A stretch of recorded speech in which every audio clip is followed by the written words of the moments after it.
Oh, jeez!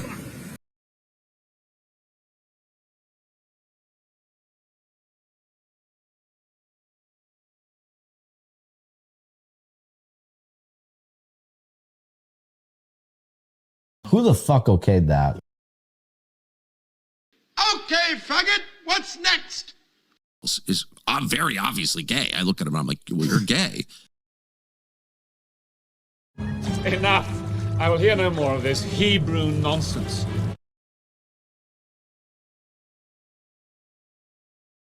I'm white, you know? I'm white.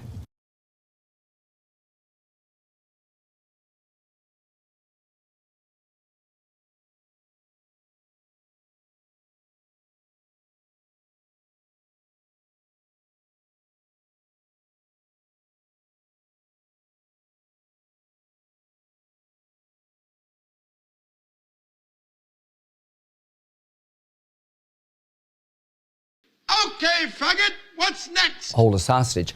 Hold a sausage. Hold a sausage. Hold a sausage.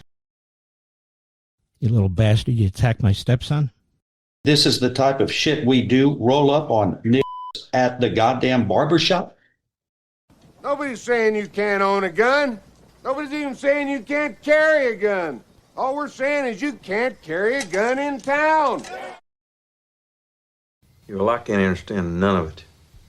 This one begat that one, and that one begat this one, and begat, and lo and behold, someone says some shit to someone or another. Just how retarded are you? Rest now, brother.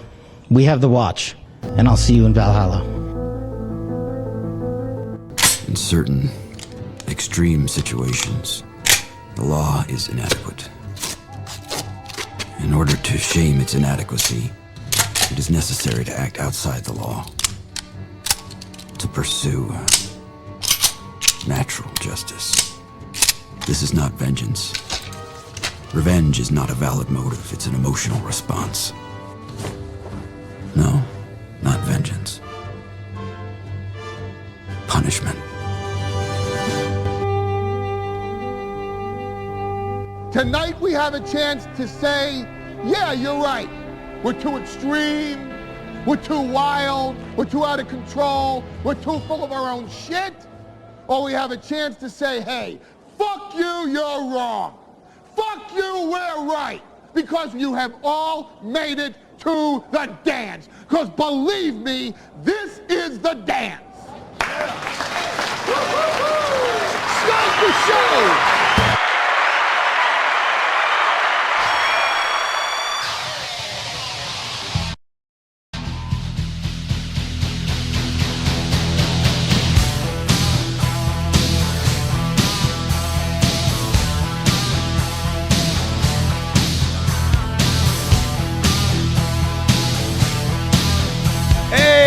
Everybody, good morning, good morning. The keg's in the back. Jimmy's got a fistful of date rape drugs. We're ready to go. It's the Steel Toe Morning Show. Welcome.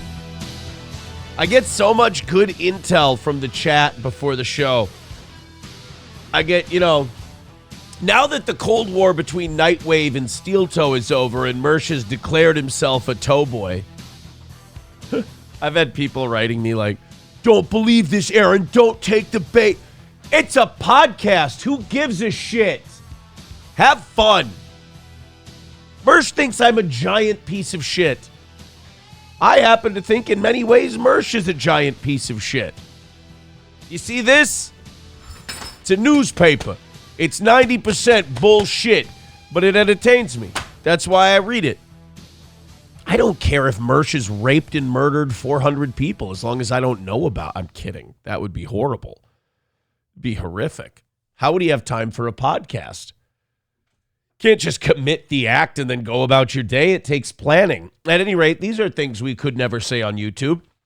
People are like, don't believe Mersh when he says he's a toe boy. Oh, yeah, I was planning to go down to Florida and wait outside his apartment with a boombox and just hold it up in the rain and like, I'm here, buddy, I'm here. I was about to go see if he wanted to go get beat. Of course he's full of shit. I'm full of shit. Just have fun. That's what we're doing here. We're having a good time. All right? I don't mean anything I say into here. He doesn't mean anything he says into there. I doubt when the show's over, either of us think about each other at all.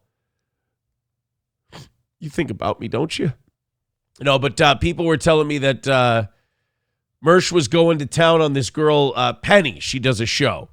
And this Penny was mad about my thing with John. Everybody, now the vast majority of people were like on my side, which I don't think there are sides.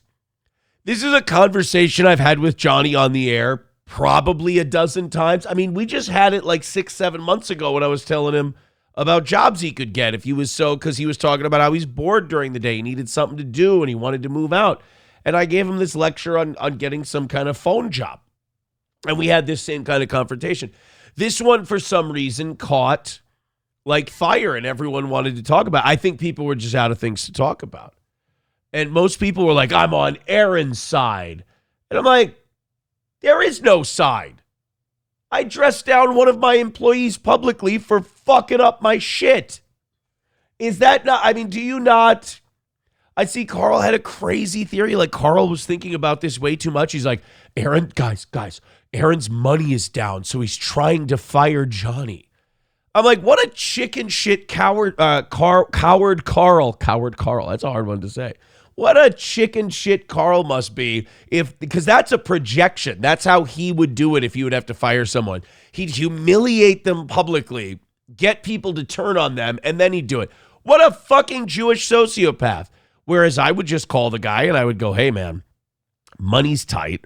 We're going to have to let you go. Thank you so much for everything you've done.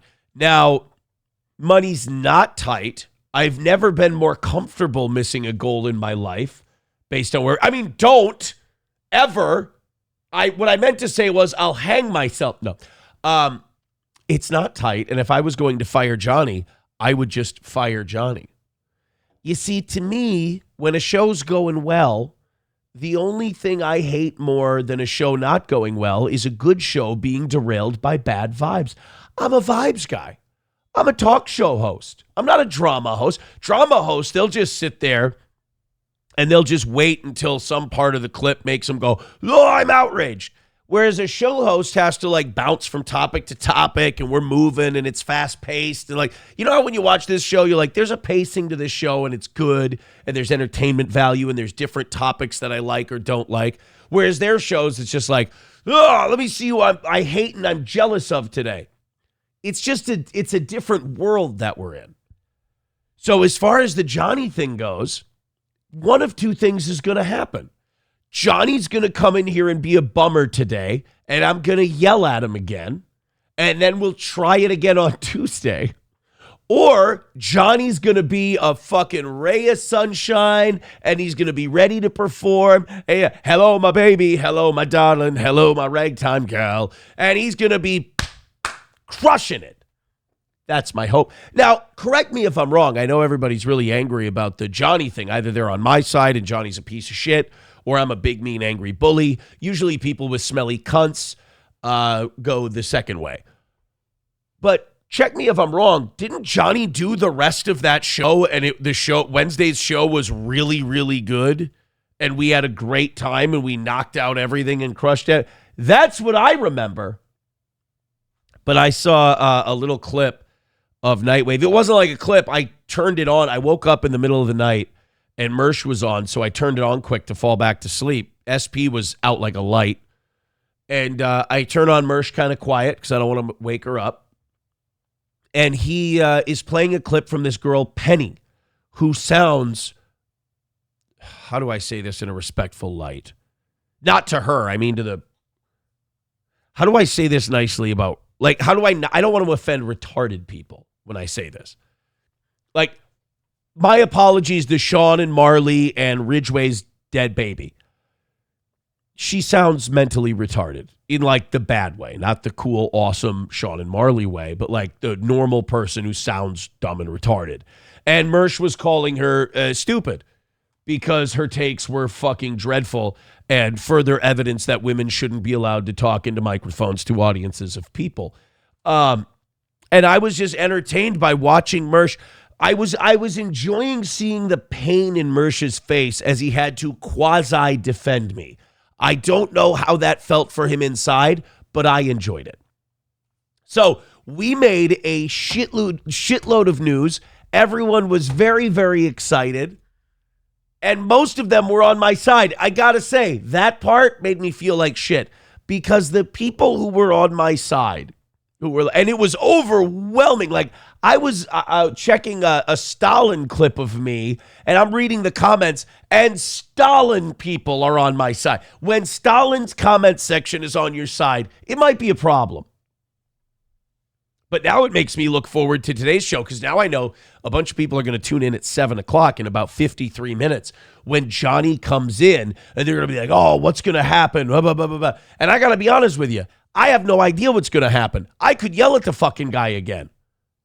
Or, and to me, this is the funnier option, I go, hey, good morning. How's it going? And he goes, fucking great to be here. Let's talk about Jews. And then we continue on with the show. That would be my wish. All right, I got to say thank you to a bunch of people already this morning. We got to talk about the UFC thing. Mark Levin and Ben Shapiro are losing their fucking mind over this potential peace deal. I love it. We're going to play that. We're going to taste their tears. We're going to watch a lady get thrown off a bridge. Did you see this Brazil thing? I couldn't wait to show SP this, which says a lot about me. 2 more gifted memberships, by the way. We got a golden shower. I don't want to let that go. In Brazil, they were doing that. This tourist was going to go bungee jumping off a bridge. And there's this thing they do where they hold you up over their head and throw you off the bridge. It's one of their gimmicks, right? Well, in all their excitement to throw her off the bridge, they forgot to put the bungee cord and fasten it to her gimmick, to her setup, to her vest, the strap-in part. So they literally just took a woman and threw her off a fucking bridge. And like I showed SP the video, and they blur it out at the end, which I think is tasteful. But SP asked me, she goes, oh my God, did she die? And I'm like, I fucking hope so. I hope she didn't live through that. That would be horrific. So let's get to these, and then let's get to that, and then let's come back to that again. We got a lot, like I said, very, very busy today. Toad Climbs Mountains starting us off with a buck. Says, so how long before Israel fucks up this peace deal? Oh, buddy, they're already doing it. I think best case scenario, we just say that this deal is for us in Iran and we leave Israel to the wolves and they tear them apart. That would be great. $1 from Uncle Rico says, good. That's that. I'm going to call that the eternal rumble rant. $1 from Veldrain says, winning against the terminally angry, yada, yada. Yeah. I mean, look, it's not like winning against Carl is, I'm used to it by now. It has there's no feeling attached to it. The only feeling is that it drives him nuts when I say it, so that makes me happy.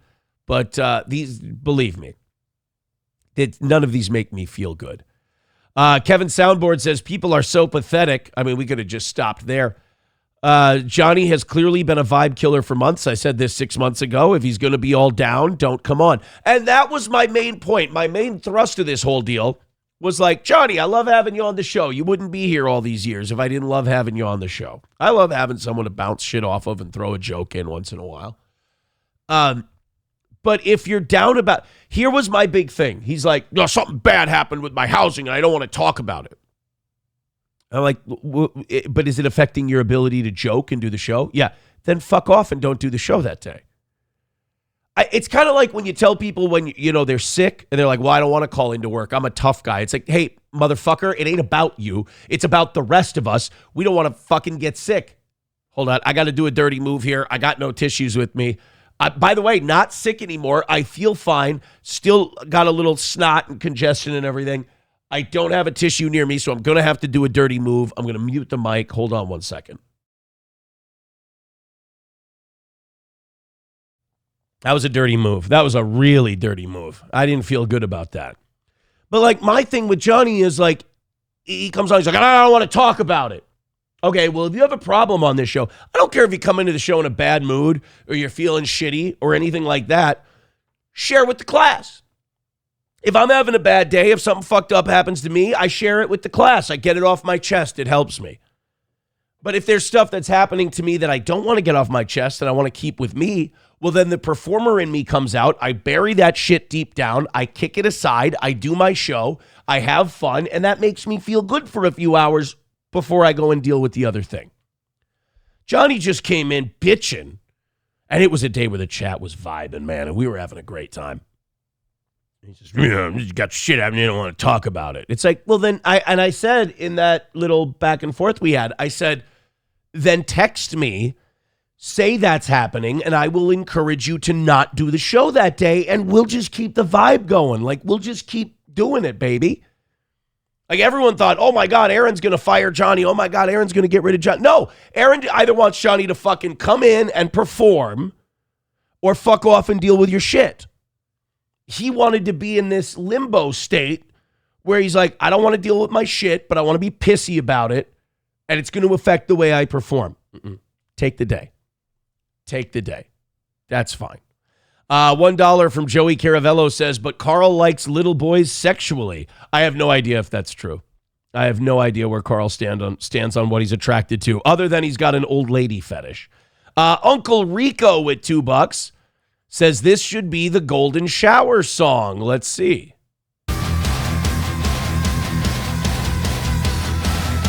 This isn't a golden shower. Please stand up and spread your legs. Holy shit.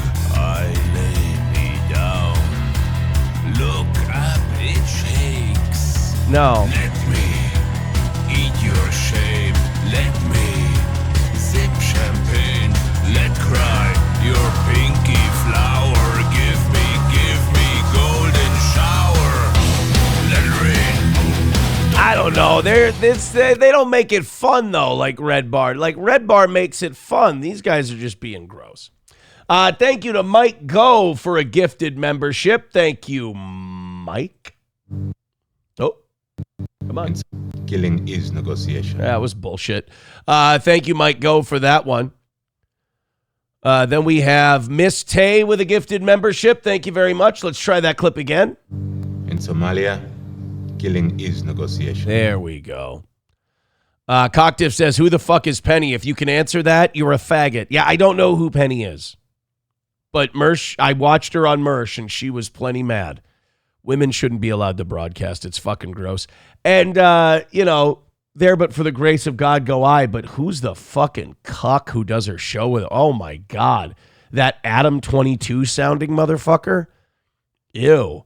Miss Tay gifting a second membership this morning. Thank you. In Somalia, killing is negotiation. All right. Everybody who gets gifted a membership, make sure you pass that along because it looks like you guys are going to keep me here for 5 hours today because we are now just 9 memberships away from 500. 9 away from 500. We're getting back to 600 today. We're getting back to 600. I'm losing my mind.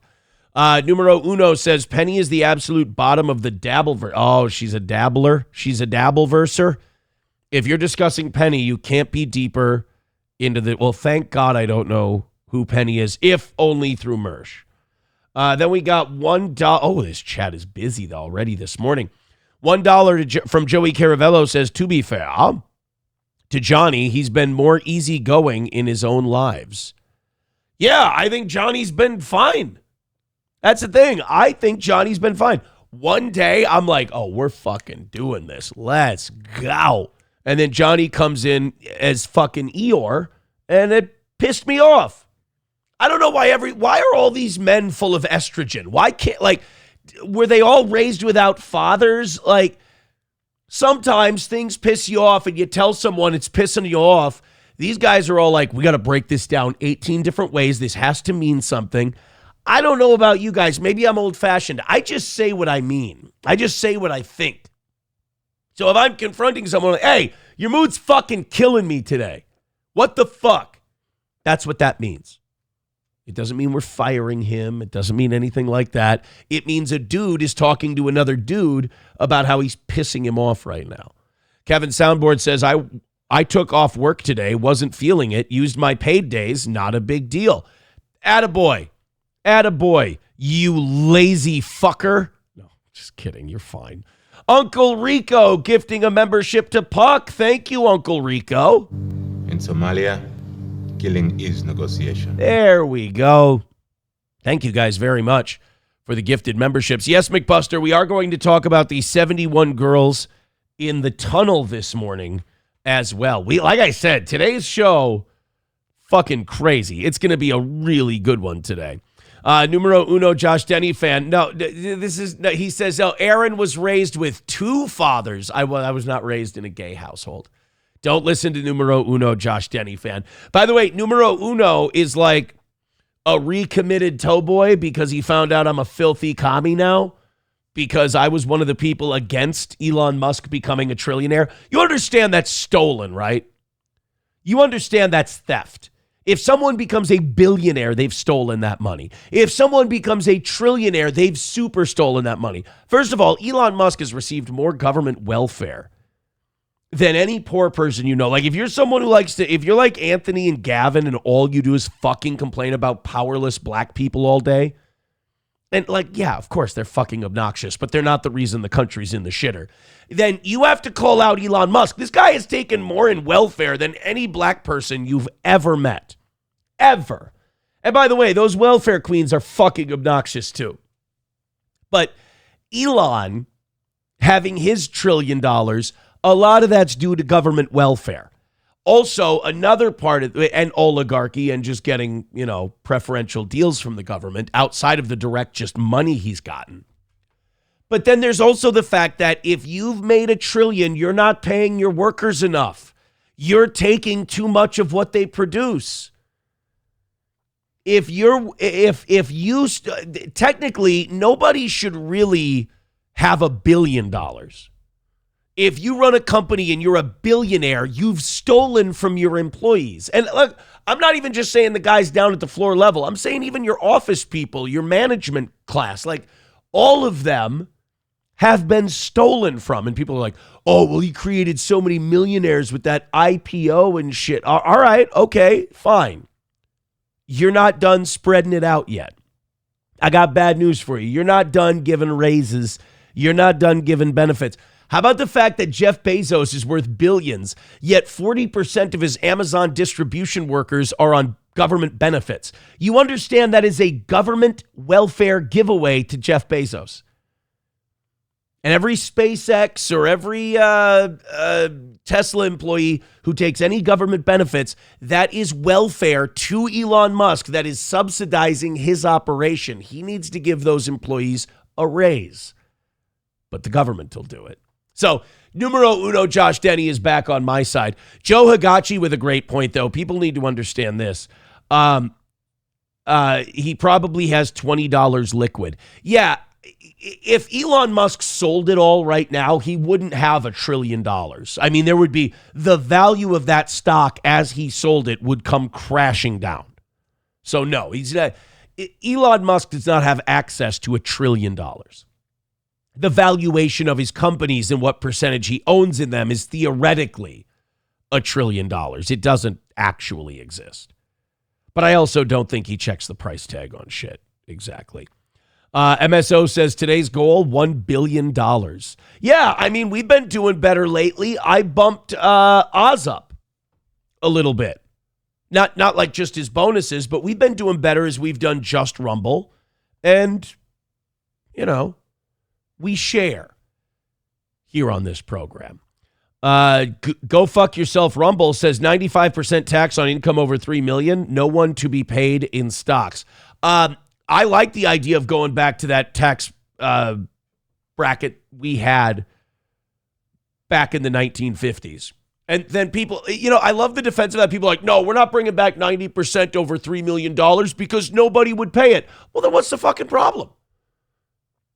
Once you make 3.1 million, and the thing about this is they're like, well, corporations would never do this or we're not taking from their revenue.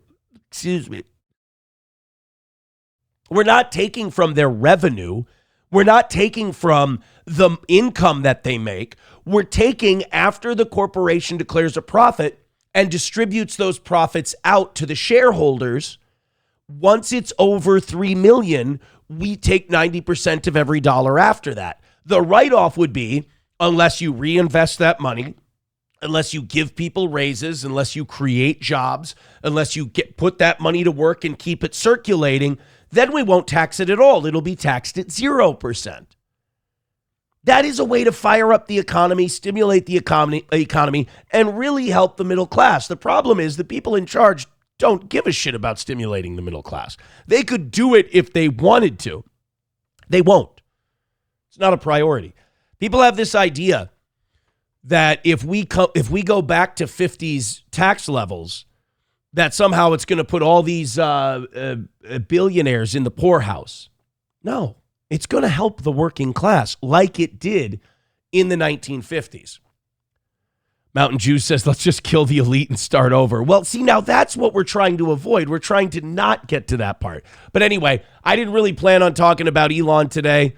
It just, I'm firing on all cylinders this morning. So let's get into some shit, shall we? Thank you guys very much for gifting those memberships and throwing in a couple of bucks here early. We appreciate that. Hit like, hit follow. The thing I love about Rumble is that we actually do get paid for likes and follows and shares. I love that about Rumble. I hated that about YouTube. Your likes actually do something. So it helps us in the algorithm, gets more people in here. We get paid for every person that comes in here and watches, and our ad read values get bigger, which now at the end of July, what we're going to do is we're going to check everything that's been coming in lately.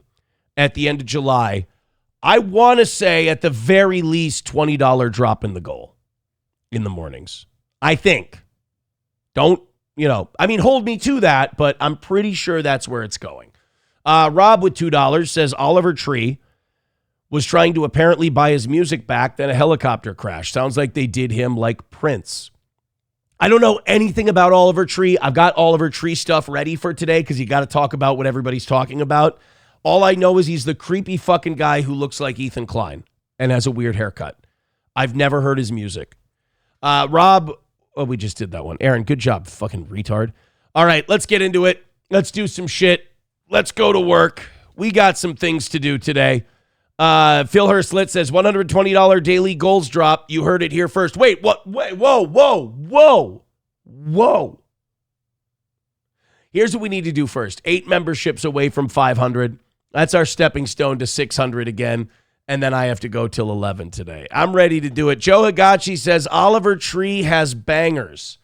What? Are you serious? He looks like such a faggot. He looks like such a...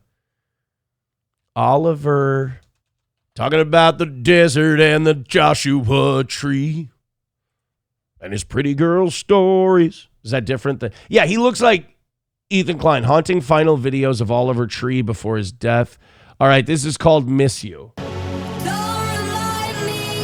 What the fuck is this guy?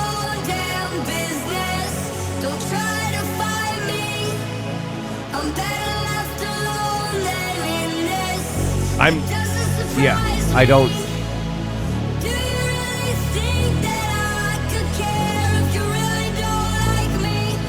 Another thing I like about Rumble over YouTube, we can do this.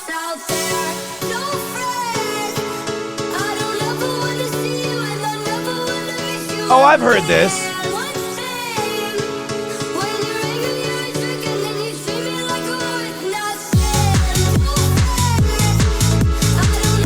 I fucking hate this guy. I don't want to watch any more of this. I don't want to say that I'm happy someone died. Because I'm not. That's an H-1B visa if I've ever seen one. Yeah, that's not for me. That's for somebody else. I'm not going to sit here and like totally shit on it. I'll just understand that music is not for me. Fair enough. McBuster says, LOL, this is UFC music. People are saying that Oliver Tree got J-smoked. Wow. I haven't looked into it. I hope he didn't get J-smoked. That's a bad way to go. Mikey Two Milk says, Oliver Tree looks no of a dork. Do you want me to fix your comment for you while you shit on me? I do this a lot. I fix your comment trying to shit on me. I will fix it for you. You are welcome. Mikey Two Milk says, Oliver Tree looks no more of a dork than you do, except he was rich. I look way cooler than him. You're being a faggot. That's just the way, that's the way the world works. All right, let's get into this UFC thing. This was a disaster. This was a fucking mess. They wanted to get like McGregor and Chandler. They couldn't do it. They wanted to get these big, like heavy names in this huge deal. It didn't work out. What did they get? Gaethje versus the fucking undefeated guy. And then Gaethje beat him. That's kind of a fun story. And then you've got Sugar Sean O'Malley fighting some guy. And then Cyril Gane faced Pereira. The heavyweight division in UFC is a joke at this point because it's like your last two champions just walked out on the company. Whoever your champion is right now is the most paper champion that ever existed. It's Aspinall, right? He's the most paper champion of all time. Francis Ngannou and John Jones are the last two heavyweight champions, and they both told Dana to go fuck themselves. If Jake Paul had a fucking brain in his head, he'd hire an army of lawyers, get John Jones out of what's ever left of that UFC contract, and put on the big fight under the MVP banner, Jones and Ngannou, and call it the real mixed martial arts heavyweight championship, and build your whole MMA thing around the fact that you have the real heavyweight championship. You have the lineage. That's what Jake Paul ought to do. But anyway, this UFC thing at the White House. First of all, you already look like, I don't know if UFC looks like bitches or if all the fans who liked this look like bitches, but you already look like you're doing this for a very unpopular administration who's just trying to use you and your bread and circuses to distract people from the fact that they're fucking everything up and everyone's mad at them, and that we're a client state of Israel, which hopefully is coming to an end, but don't hold your breath. As long as Trump's family is mobbed the fuck up. Speaking of Trump's family being mobbed up with the Jewish mob, did you see what Eric Trump tried to pull? Oh my God. Eric Trump DM'd Daniel Cormier, one of the commentators and former two-time champion, two-division champion in UFC, DM'd him on Twitter and said, hey man, are any of the fights fixed tonight? I want to put some bets in. Daniel Cormier screenshotted that, tweeted it out and said, this is disgusting. This hurts the UFC and I might get in trouble for this, blah, blah, blah. Couple minutes later, takes it down. Takes it down and then, correct me if I'm wrong, was replaced last night on the broadcast for tweeting that out. Eric Trump, who's the son of a billionaire and who has Jewish mob connections all over the place, is trying to what? Make a couple extra 100,000 on gambling bets by asking DC if any of the fights are fixed.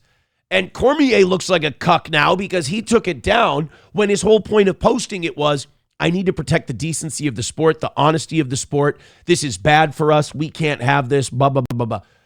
And then the money men come down and go, take that the fuck down or you're fired. And instead of having a set of balls and going, no, 10 toes down. I stand on this.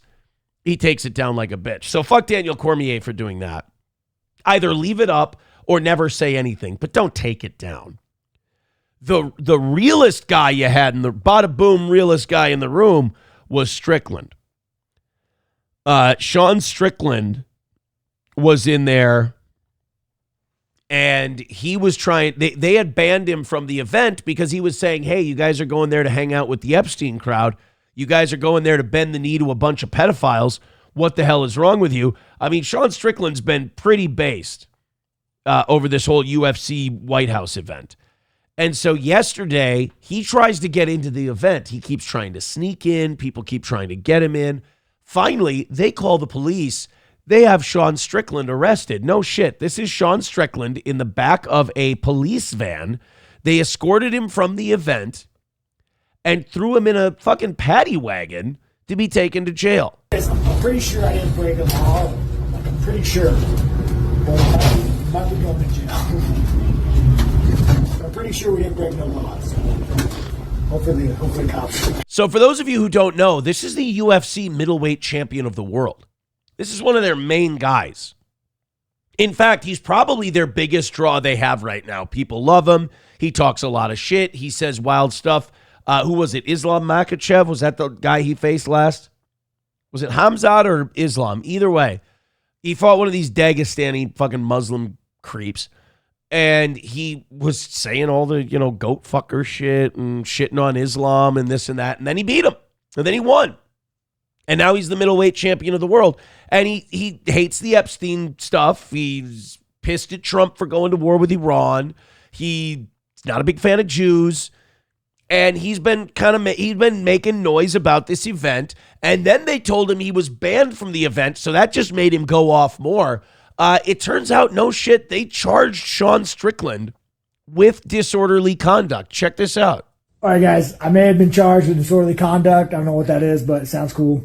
Anyways, I just want to thank you fans, man. I can't thank you guys enough. After being banned, you guys writing, supporting me, it means a lot to me. Thank you. So he gets arrested. He gets charged with disorderly conduct because he wants to go. I mean, this is the shit you want in one of your champions. You want your champion shaking shit up. You want him making some noise. You want him rattling cages. And what do? They kick him out of events. They won't let you had your own champion arrested because he won't say nice things about Jews. Because he won't say nice things about Israel. Because he won't stop mentioning that this administration that you're doing a show for covered up for an international global pedophile ring. So he tried to get into the event. He posted a really funny thing on Twitter, though, about the way he was going to be allowed into the event. I don't want to ruin it. I'll just put it up here for you. Just give me a second. Sean Strickland. Yeah, he had his theory on how he could get forgiven and how he could get invited. So here's him. Here he is at the event, him trying to sneak in to the White House event. He's hanging out with fans. He really is kind of like a people's champion kind of a deal. Just leg kicking the shit out of his fans. Bunch of animals. Trump banned me, that fucking pedophile. He said Trump banned me, that fucking pedophile.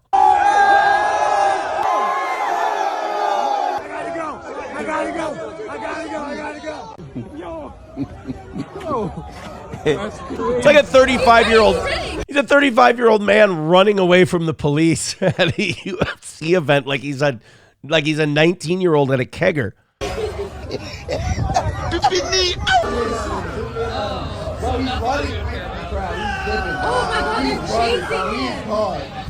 Guys, we almost died. So that's Sean Strickland having some fun at the UFC event. But he had, I want to see if we can find this post. Yeah, here it is. Sean Strickland mocks Donald Trump. So Sean Strickland posted a bunch of photos of people who were going to be at the UFC event kissing the Western Wall in Israel. And he said, the only way you can get into the UFC event, and there's Trump wearing a kippah, touching the wall. So Sean Strickland took a picture of himself with a paper plate on his head, making out with a brick wall. Excuse me. Oh, he's the best. I think sometimes he can be a try-hard douchebag like that Jake Shields and shit, but like overall, I like him. I like Sean Strickland, especially like the enemy of my enemy is my friend, sort of on this UFC deal, for sure. Bowls Deep with $1 says, Oliver Tree sings like you box. See, now that's hurtful. Why do we talk like that? $1 from Joey Caravello says, he hates slackers just like his grandpa. Slackers. I don't know what that means. So no, he was definitely, Sean Strickland was stacking dubs at the UFC event. I mean, and also, what was it? Disorderly conduct charge. He'll pay like a $200 fine. He'll be free of it. He'll be good. Or they'll just drop it completely. They were just looking for something to embarrass him with during the event. Uncle Rico says, hey, I like Jake Shields. You're allowed to like Jake Shields. That's fine. I just think there's better people who are smarter to talk about the things Jake Shields talks about.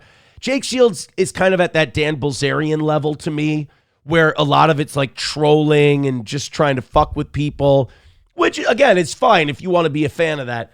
I'm just saying there's smarter people to listen to than those guys. Zen Man says he's making a Back to the Future reference. Principal Oh, shit. Really?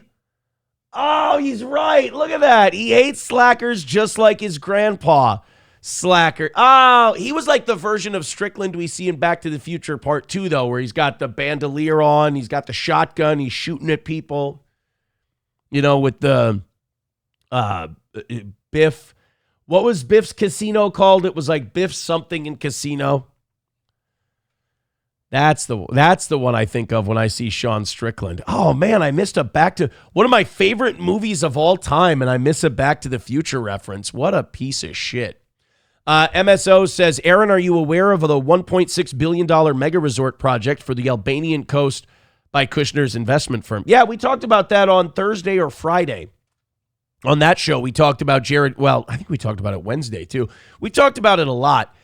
Jared Kushner went out with Nat Rothschild to Albania on Nat Rothschild's boat, and they met with the Prime Minister of Albania, and they worked on a deal where they could build this mega resort, probably to fuck kids. And then while they were down there, Jared Kushner bought his own little Epstein Island. Not a joke, not making any of that up. 1,000% Jared Kushner bought an island near Albania and is going to open a $1.6 billion resort. Great. Mountain Jew says all these fighters are going to turn out like Muhammad Ali when they get older. I don't think UFC fighters will have the brain problems that boxers, especially boxers from the 70s and 80s had, and part of the 90s, because with the UFC guys, when they get rocked, when they get dropped and knocked out, a lot of times they'll jump on them and call the fight. Whereas boxers, you got these 10-ounce gloves on, and you're just punching each other. When you get knocked down, you're allowed to get back up. They can rock you again. They'll let you get through it and get to the next round, and you're just taking blow after blow after blow. The thing that got Muhammad Ali is Parkinson's syndrome is the dopamine, the cells that produce dopamine in his brain were crushed by his head snapping back repeatedly from punches. So he'd get punched, his head would snap back. You know, we're talking 300-400 times a night. And it eventually crushed the cells that produce dopamine. And he ended up with Parkinson's syndrome. So, MSO says smoking Joe Frazier. I mean, that's the guy who did the majority of the damage. Yes, when Frazier would hit him with those big hooks and his head would snap back like that, yeah, it fucked with him. It had long-term consequences. And then, like, doing the rope-a-dope shit, that didn't help either. When he started getting slower and he got older, that rope-a-dope, that didn't help either. Pip says it was hilarious. People thought the Cormier Trump stuff was legit. It is legit. They're trying to cover it up. Do not fall for that. How many times are these fucking mobbed up Jewish guys going to trick you before you realize that they're just running cover? Eric Trump did. I mean, it was Eric Trump's account, Eric Trump's handle, the whole deal. Multiple journalists have reported, yes, I saw it. It was real. It was there. They're trying to cover it up. Just like, when Anthony Weiner got caught texting those girls, he said, oh, yeah, my account was hacked. Yeah, okay. Psychosis says you're also talking about 3 generations of boxing. No. Hey, look, I'm not the be-all, end-all on this. I mean, these UFC guys could end up with mashed brains. For sure. I'm just saying I don't think it's as likely because they didn't take the kind of punishment that, like, Thomas Hearns took. Like, you listen to Thomas Hearns now, the hitman, he sounds horrible. But then you get guys like Sugar Ray Leonard, they sound fine. And they took a shitload of punishment too. It's fucking weird.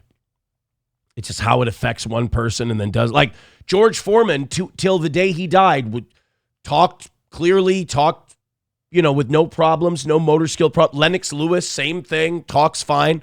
Meanwhile, Evander Holyfield talks like a mush-mouth retard. So yeah, how do you know? You don't know. Hit like, hit subscribe, hit follow. Keep doing that. It's been working great for us. The numbers have been strong lately. 8 memberships away from 500. Let's have a big day, big start to the week for the toe. Okay. I wanted to wait until Johnny got here. Fuck that. I can't wait any longer. Ben Shapiro and Mark Levin are losing their shit. So deals and rumors of deals have been reported about the end of the war.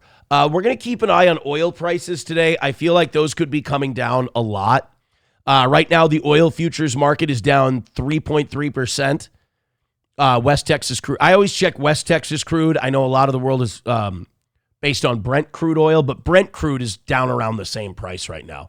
74.84, about $75 a gallon, or a barrel, I'm sorry, is what we're looking at for oil. Once oil drops below 70, we're looking good over here. Then we can start getting under $3, getting back into the twos. Personally, I'd like to see about 250, 225. That's a good number. You know, I think we were in the twos, right? Before the war broke out. I think we were in the twos. You get this around 250 or under, I think our economy can hum along nicely. But there's a couple of things going on here. Number one, nothing's been finalized. Excuse me.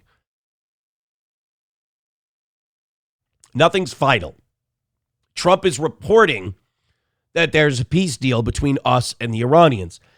The reason I think the market isn't responding stronger to that is because this is what?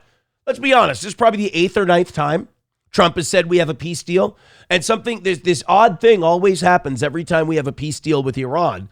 Israel starts bombing the fuck out of Beirut or starts killing whoever's left in Gaza and just starts going on this bloodlust campaign. And then Iran goes, hey, America, sorry, but your boy's acting out of pocket again.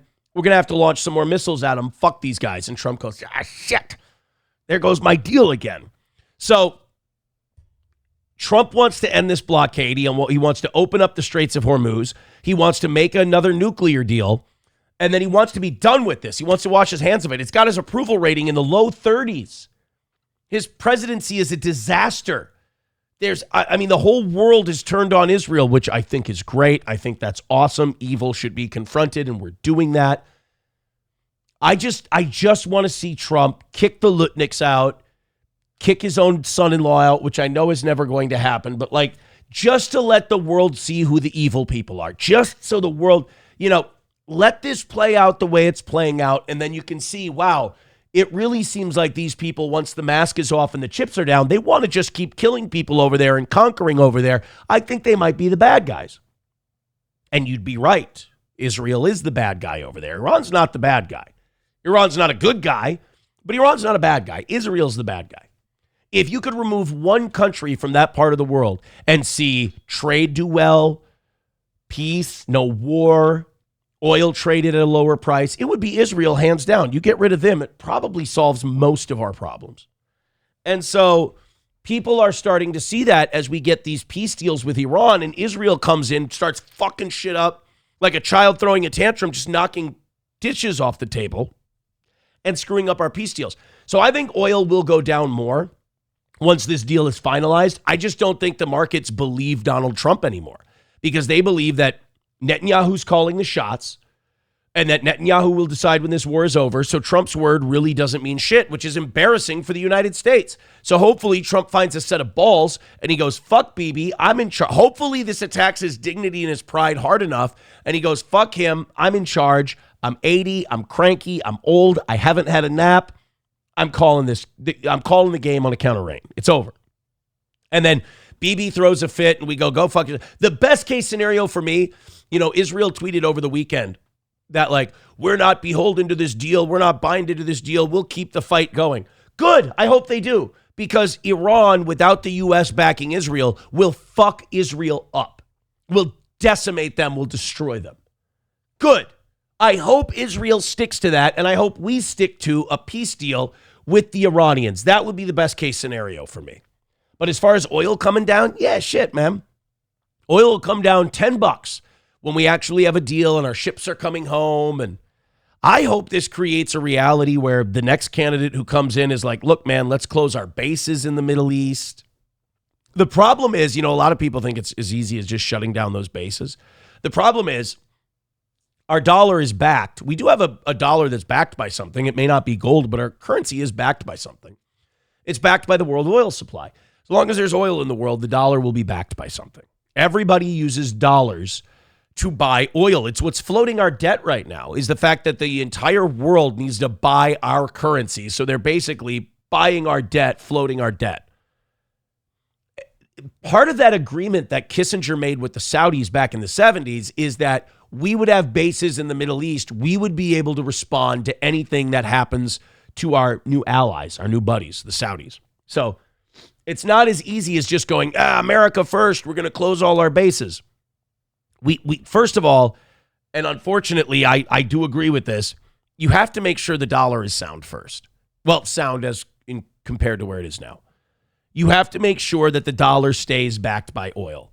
If we go, we're going to close these bases, and then Saudi Arabia goes, well, we're just going to buy oil in whatever currency we want, then that's no good for us. We can't do that. So we've kind of, this genius, this stroke of brilliance we made in the 70s, where we needed to take the dollar off of gold because we were spending too much money. The French were showing up with ships of gold, or ships of dollars, excuse me, so they could get their gold out. They're like, we want gold. And there was starting to be this massive, we were hemorrhaging gold because we were spending money on Vietnam, welfare, the Great Society plan that LBJ had, going to the moon, the space program. We were just burning through too much money, nuclear spending with Russia. So we took ourselves off the gold standard, but we had to back it with something else. So we backed it with oil. But that also basically made us the bodyguard of all of the people who would trade oil in dollars in the Middle East. So it's this weird interconnected bullshit that we're involved in now. But a positive step would be make peace with Iran, trade with Iran, get that oil price down, make all the working people of the world happy. Now, what's interesting is some of the details of this deal have come out. And it's Iran gives us the nuclear dust. Iran agrees to never have a nuclear weapon. The United States makes investment in Iran's infrastructure. They're talking about as much as $300 billion. They're talking about the United States spending $300 billion rebuilding Iran after the war. That's a loss. That's us losing the war. The other one is sanctions are dropped. Iran's a full partner in the world community. They get to control the Strait of Hormuz. They get to control their oil, everything else. Which, for you and I, for like regular working people, guys, here's what you have to understand. When our government tells us that something's bad for the United States, they mean it's bad for our government and bad for the billionaires and bad for the oligarchs. Iran becoming a full trading partner, no sanctions, their oil tap wide open, Straits of Hormuz having ships flowing through it freely and unmolested. That's good for you and I. That's good for the working people of this world. That's good for people on budgets. All right? Yeah, it's bad for the oligarchs. It's bad for the government. It's bad, but it's great for Americans. It's bad for the American government. It's good for Americans that we should be trading with Russia. We should be trading with Iran. We should be wide open with all of these people. It would make every commodity cheaper. It would make every commodity more available. You want that. All this other bullshit is posturing and power play games by elites that don't benefit you and I at all. So you want this Iran peace. Israel doesn't. And it'll isolate Israel from the rest of the world more, which will take the world's main threat to peace and isolate them further, which I think is a good idea. Now, that is driving the usual suspects fucking insane, which I think is wonderful. Mark Levin and Ben Shapiro are losing their fucking minds. And I've got clips. I can show you. By the way, Stun Gun says, hopefully the mullahs feel so cornered and defeated that they empty their missiles on Israel. Oh, they don't feel defeated. They feel emboldened. This was a big win for them. Deb Z. Bennett says Israel is already saber-rattling Turkey. Oh, yeah, they were talking about Erdogan, calling him a Muslim extremist and all this shit. Good, fuck with Turkey, too. That's what I'm saying. Like, get us the fuck out of there. Get us out of this war, get us away from all this, and then I don't give a shit if Israel wants to talk tough and bomb the shit out of everybody. Go for it, dude. I want to leave the bar. I want to go home. If Israel wants to keep picking fights at the bar, they can deal with it. They can deal with it. Let's go to, we got Ben Shapiro first. Kvetching. This is the kvetching minute on Steel Toe. Let's see what old Benny thinks about this peace deal. Spoiler alert, he's not a fan. Israel is going to have to respond to terrorism across its border, as we'll see.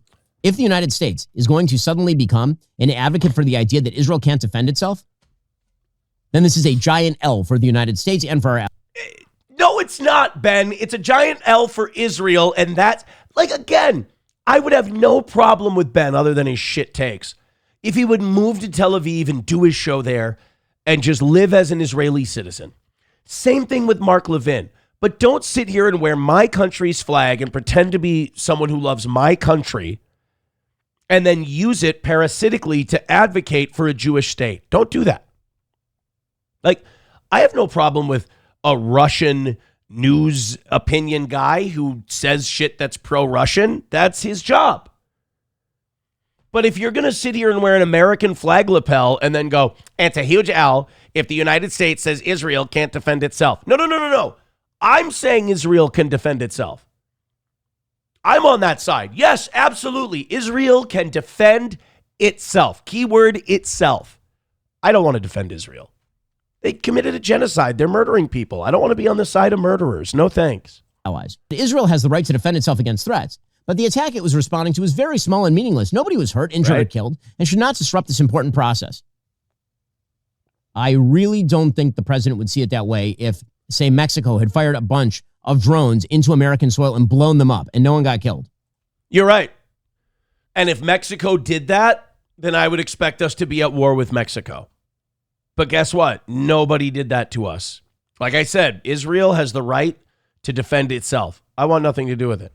Hey, somebody launches rockets at Israel and Israel decides, we want to go to war with Iran and Turkey and Syria and Lebanon and all these people. Go fucking crazy. I can't wait to see how that works out for you. I just don't want to be involved.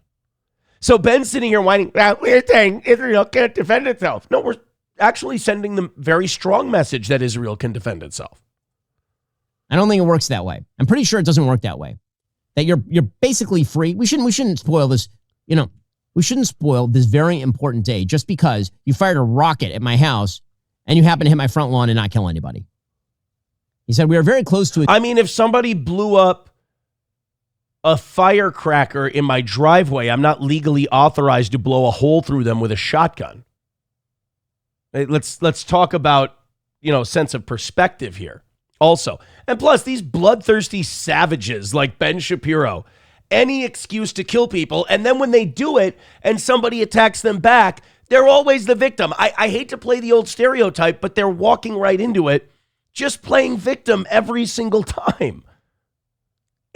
First of all, Hezbollah and Hamas only exist because you guys invaded and occupied southern Lebanon in 1980, and then in 82, those two groups were founded as resistance groups. Now, Hezbollah and Hamas are bad. They're terrorists. They do really mean, terrible things. But they are a resistance group. They are a reaction to your aggression. If we're being clear here, Israel would have you believe that out of nowhere, one day, for no reason at all, these crazy were just bothering poor, peaceful Israel who was just sitting within their borders, minding their own business. Deal that will bring peace to the region, including to Lebanon. And all sides should stand down. All sides should stand down. One of these sides is acting defensively. One of them is a terrorist group responsible for the death of hundreds, if not thousands, of Americans. I agree with you. One of them is defending itself, Hamas and Hezbollah. The other one is a terrorist group responsible for the death of thousands of Americans, Israel. He said there should be no more attacks by Israel anywhere in Lebanon. But there should also be no more attacks by any other party, including Hezbollah, against Israel. That sounds fucking great. Good job, Don. Look, I don't like President Trump. I think he's been doing a real shit job this second time around. I agree with him completely there. Could be the beginning of a long and beautiful peace. Let's not blow it. Thank you for your attention to this matter. I'm sorry, these are not kids fighting here. You have a terrorist group that has expressed its desire to wipe Israel from the map, and you have an American ally flying sorties alongside American pilots, sharing technology and military largesse both ways. And the idea is that that state is supposed to what? Just go silent when it is... No offense, Ben. We don't need Israel's help. Like, we're sharing intelligence both ways. Yeah, fuck your intelligence. All your intelligence is used for is assassinating people. We don't need your fucking intelligence. We're good here. By the way, Israel and the CIA were invented in the same year. Discuss. But again, does this sound like a guy who's an American commentator? Like, thank God there's no American flags or anything in here. Does this sound like a guy who's doing commentary for the United States of America? Because it doesn't sound that way to me. Attacked. And then Trump went to Axios.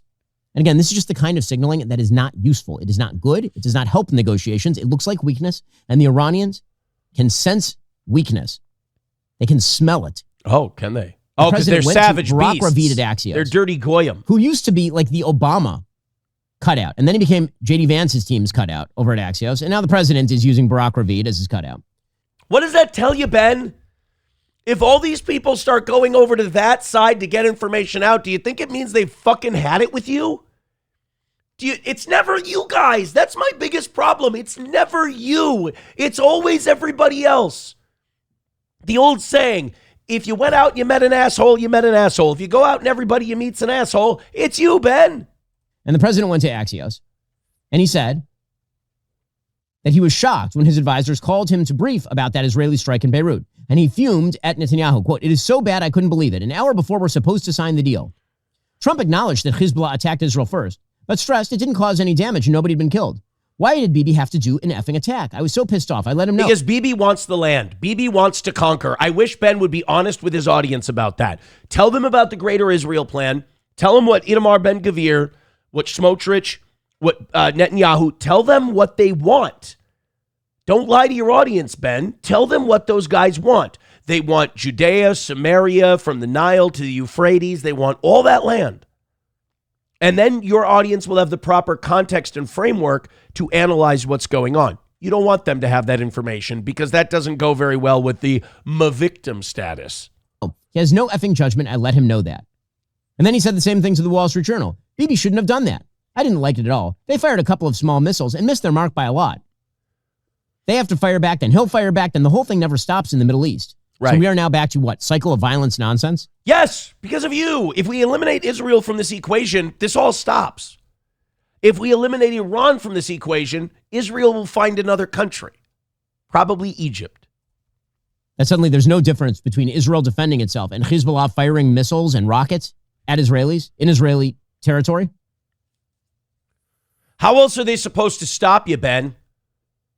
You won't stop with a peace deal. You won't stop invading and attacking. It's so funny. Israel is attacking Lebanon across the border and occupying Lebanese territory, but somehow Israel's the victim because these piddly, shitty rockets are crossing the border. How are they supposed to stop you? I guess we shouldn't have bombed Germany during World War II because the fight was in France. What? Okay, this is the problem. If you keep sending the signal to a terror-backing regime that chants death to America, that you want to deal with them so badly that you're going to tell our allies in the region to stand down, you are giving them an enormous amount of forward momentum. And that is a huge mistake. Because you're on Israel's side and not America's. You want to keep bleeding us dry, costing us money. Again, I have no problem with this rant if it takes place in Tel Aviv or Jerusalem. Fine. But not here. Don't pull this shit here. Don't make our people dumber. And again, Israel leaves this equation, we're fine. Hey, they chant death to America. Guess what? If there's no more Israel, they're not going to chant death to America anymore. We're free. We're good. Now let's watch the Coper in Chief before we bring Johnny in. This is my man. This is my guy. My absolute favorite guy when it comes to any of this Israel-Iran stuff.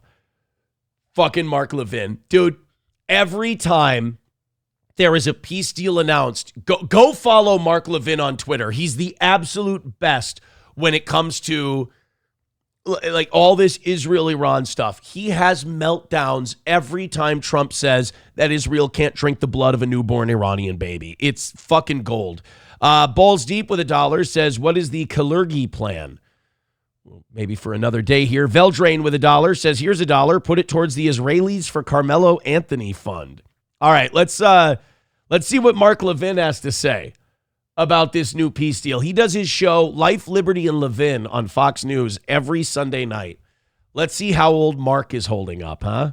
Congress is going to review it because that's not discussed either. Yes, Congress will have to look at this. No, probably not, actually. It was never a declared war, Mark, so we don't need a declared peace treaty. But which, by the way, it's fucking classic that all of a sudden Mark Levin is now for congressional review. Mark Levin, we don't need Congress's permission to start this war with Iran. Yeah, but Congress has to be the one to okay us stopping the war with Iran. It's interesting. And most importantly, they're going to look at whether this deal can be upheld, I suspect. Now, this should be treated as a treaty. It's not, hey, you know what, Mark? I would agree with you if what we did was treated as a declaration of war. If Congress declared war, then Congress would have to okay the treaty. But Mark, this is a classic live by the sword, die by the sword moment, retard. This is where you should learn a grown-up lesson. Don't advocate for shit if you're not comfortable with it being used against you. Don't take away Congress's power to declare war if you're later going to want to use Congress's demand to okay a treaty. You're being bitten in the ass by your own works, buddy. Again, this is another pro-Israel guy. This is another Israeli crying victim when the shit he advocated for now gets used against him. Under the Constitution for we constitutional conservatives. Yeah, constitutional, but my Obama ass. and Congress, Democrats and all Republicans but one, Tom Cotton, all of them decided not to apply the treaty requirements under the Constitution because they're pissed because Trump never came to them for congressional authorization for this action in Iran. So yeah, this is a fuck you to you guys, Mark. The Obama-Iran nuclear deal. So that's where we are. Now, what does the Constitution actually say if it was followed? Article 2, Section 2, Clause 2. What does it say about declaration of The war, president Mark? shall have power by and with the advice and consent of the Senate to make treaties, provided 2/3 of the senators present concur. Well, guess what? It's not a peace treaty, Mark, because there was never a war. Isn't that great? Isn't that what you guys wanted? The authorization of the use of force, which, by the way, you didn't even get in this case. This is all done under the War Powers Act. So you can start and stop at any time. Boy, those consequences are a bitch, ain't they, Marky? The Senate, 2/3 of the senators present concur. Well, Obama realized he couldn't get that. So he conspired not only with his party, but the Republicans. They're all against the Jews. They're all against the Jews. Because that's a high bar. And it's set intentionally as a high bar by the framers of our Constitution to ensure that any arrangement and any agreement with a foreign power is so beneficial to our country that it not only passes with the support of Congress, but we're going to call it a treaty, and the Senate, which represents the states, at least theoretically, can only approve it with a supermajority. This is a guy going through like every piece of the Constitution. This guy's digging up parts of the Constitution that he wants to put out there so he can keep killing people. This guy doesn't want to stop killing people. This guy, his bloodlust is so strong that he's digging through the Constitution when it's convenient for him to find ways he can keep his country killing people. Now listen to this. Oh, I'm excited, Mark. The Hit deal me. now, like the precedent set by Obama and the Republican and Democrats. Everybody in else Congress is a traitor, will require Congress to prevent the deal by 2/3 of both houses. In other words, it's flipped. Yeah. It's flipped. The process is flipped. So it's highly likely that this deal, despite the hostility of the Democrats and objections by some Republicans, it ain't working who anymore, don't believe Mark. the deal should be going through at all. It ain't working anymore. It's likely it'll sail through because that's the way the system was perverted. Oh, oh my God. An Israeli Jew telling us that the system's perverted against him? Oh, the fucking balls on these guys. The fucking balls. Our eyes are open now, Mark. This thing has been very enlightening for all of us. Not that our government is working for us yet. Not that this is working out in our favor, but at least we've stopped the bleeding on this one. And again, watching Mark Levin chimp out over all this stuff it's perfect. It's beautiful. Let's go back to the chat here. $5 from Zenman says, is this the new show anthem? Well, let's take a look and let's see. I will say this, 8 memberships away from 500. If we get to that 500, we will do an extra half hour. today. McBuster says they will be calling us Amalek soon enough. You mean they'll be calling us Amalek out loud publicly, because they're doing it now privately. Dante says we should send this creep packing back to Israel permanently. Again, I have no problem with Ben Shapiro and Mark Levin chimping out over all this and losing their mind like they were a black guy at a Carmelo Anthony protest. As long as you do it from Israel, state that you're pro-Israel, state that that's your number one concern. Don't use my country as a shield. That's all I want. Stop using my country as a shield. All right, what's this new theme song? Do we have the AB Slam? We're the boys. We know him. Oh, because Jews. All right. Oh, we got to play this Dana White track that Crack Amico made. This this thing is amazing. This is really good. Before we do that, let's bring Johnny in here. 8 memberships away from 500. Keep hitting like, keep hitting subscribe, keep hitting follow, keep gifting, keep throwing in those Rumble rants. We appreciate it, guys. Oh, wait, I'm supposed to take this down. I'm not supposed to have this up. People have said it's easier to donate if I keep that off the screen there. All right, go for it. Let's go on a run. Here he is, ladies and gentlemen, straight from the basement. Johnny's here this morning. Good morning. Good morning. How are you doing? I'm fucking aces. I've got Ben Shapiro and Mark Levin losing their mind. I feel good. I'm not as sick as I used to be. I feel good. Awesome. Did you celebrate Elon Musk becoming the world's first fucking trillionaire, whatever bullshit that was? Yay, corporate theft. Right? Yay, people, 40% of Amazon's distribution workforce is on welfare. Yay. People, the average first-time home buyer is 41 years old. I'm so glad we have a trillionaire. Yeah, it helps all of us so much. Fucking rules, man. I'm so happy that that guy has more money than most. Now, of course, what people are going to say, and they're absolutely right, is that he doesn't actually have $1 trillion. If he tried to liquidate that money, he'd be lucky to get $500 billion. Which is fucking insane to say, by the way. It's fucking insane to say that. That his assets are pretty much double valued? Yeah. Well, no, just to only. I said he'll only get $500 billion. I mean, why even bother? Why do you? What are you going to do with that? Right? I was thinking about this the other day. If someone made, you know what happened? SP and I, this is great. SP and I were watching a Lifetime movie. We're back on the Lifetime movies again. She found a YouTube channel that posts a bunch of them, so she's fucking amped. So we were watching this thing where there's this black guy who runs a crypto firm, and he's looked at as a crypto genius. But he had a lot of his money in this particular coin, and he lost $50 million, and it was going to bury his whole firm. Mm-hmm. And I'm sitting there, and I'm just thinking in my head, and I can't enjoy movies anymore because I just start doing this. I'm like, you know what? Fuck you, honestly. If you're in a position where you can lose $50 million and you haven't tapped out and quit yet, fuck you. You deserve to lose $50 million. Right? Like, what are you doing? I have 3 kids. If I have $30 million and I take 5 out to live the rest of my life, and I take 25 million out and I put it in an investment account that's going to get me about, on average, 8% a year. If I've got $25 million times 1.08, that is going to make me $2 million a year and then compounding after that. But the first year, it's going to make me $2 million. And I've got $5 million already. I don't need any more. I'm good.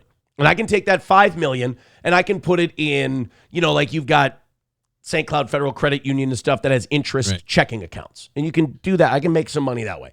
So I have this $25 million that every 7 years is going to double. Every 7 to 8 years, it's going to double. So by the time I'm dead, we're talking $200 million for my 3 kids. They each take out $5 million. They leave the rest in. You see what I mean? Right. Nobody in my family should ever have to work ever again in their life. There is one flaw with that equation, though. That those investment accounts rely on businesses that keep, going up in value. That's a fair point.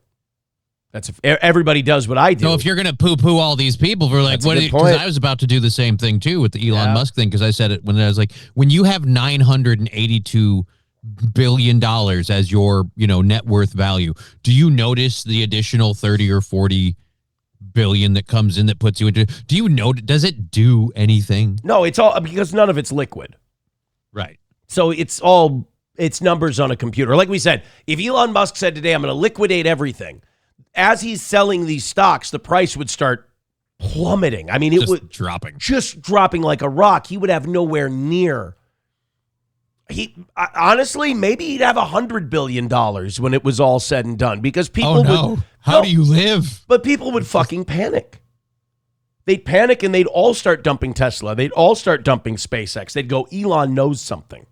You know what would happen if he liquidates his shit? All of his employees are straight fucked. Not only straight fucked, but the people who run BlackRock, Vanguard, and all that, they'll have Elon killed before he can sell all his stock. Right. They're not going to let Elon sell shit. He doesn't, people say, oh, he's worth this much money. Yeah, but you got to remember, he ain't the wealthiest man in the world. The Rothschild family has the infinite money glitch. Right. So they don't even have a net worth. It's just amorphous somewhere out in the ether. They just, when they need money, they just have it. It just manifests like it's magic. When you're running all the Federal Reserve banks across the world, you just kind of have access. What's yours is mine, and what's mine is mine. If you're the Rothschild, pull up their account on an ATM, it's an infinity symbol. Exactly. Balls Deep with $2 says, we're Article 5 treaty bound with NATO to aid Turkey if Israel attacks them. Oh my God, please attack Turkey. Please attack Turkey. Dude, I will fucking become Hacksaw Jim Duggan American if we start bombing the shit out of Israel. I will be playing every American. I'll be playing the Team America song, dancing around in my underwear in my house. If we bombed Israel, it would, don't get, no boners before 8 o'clock, guys. I understand where you're coming from. I'd still rather us just not be over there at all. Oh, yeah. Even just fucking, I'd rather bail on the whole thing, but I get you. I have an idea on how we can We're going in like NATO, sorry. I have an idea on how we can calm Israel down. It's a very good one. You're going to love it. Would you like to hear it? Yes. Israel is running a little hot right now, right? They're all angry, full of bloodlust, everything else. I say we give Israel a timeout. We build a facility where we can take all of these Israelis and we can bring them to calm down, right? Yeah, I don't think like this is arts and crafts, make a s'more, like something fun. I really don't think this has ever been tried before in history, but I feel like sometimes the Jews get unruly and they get bloodlusty and they get greedy, and we just got to put them in like a cultural timeout where we kind of just remove them from everything that causes them stress and bloodlust and everything else. And then when they calm down, we can bring them out of this cultural timeout and go back to living life again, just as they learn to live amongst all of us as equals. Right. Sounds beautiful, actually. That sounds like the only solution you would ever need. I mean, it sounds like it would be the last one we'd need. Yeah. Surprised nobody's ever tried it. Joey Caravello with $1 says, oh, look, it's a lesser specimen on the screen. I hope he dies horribly in front of his family. Just kidding. I think that's actually when we had Mark Levin on the screen. That was a while ago. Or maybe he means you. I'll take, no, or me. Either way. Maybe he means you should fucking die. Well, hold your breath, buddy. Mick Kuckenstein says, wouldn't be the toe without racism. Hell yeah. But was that racist? I was trying to offer a solution. Yeah, I don't feel it's, well, I mean, we're being clear here. We're saying Israelis. We don't have a problem with. Yeah. What racism? Race. We're talking about a country. Yeah. It's one hostile country. How fucking dare you? I don't go for that kind of bigotry. All right, let's do this Crack Amico song. Crack made a song for the UFC White House event, and yeah. I have to say, it might be some of his best work. Oh. I'm even going to consider this a 7:15 a.m. rally song. We're going to wake up the memberships. We're going to wake up the Rumble rants. We're going to wake it all up right here. Let's check this out. No interruption. It's one of Crack Amico's new tracks. And it's about the UFC. It's called Dana White House. of sports. Their numbers don't compare to slap. We have more followers than every single professional sport. More than like Real Madrid. I would say yes.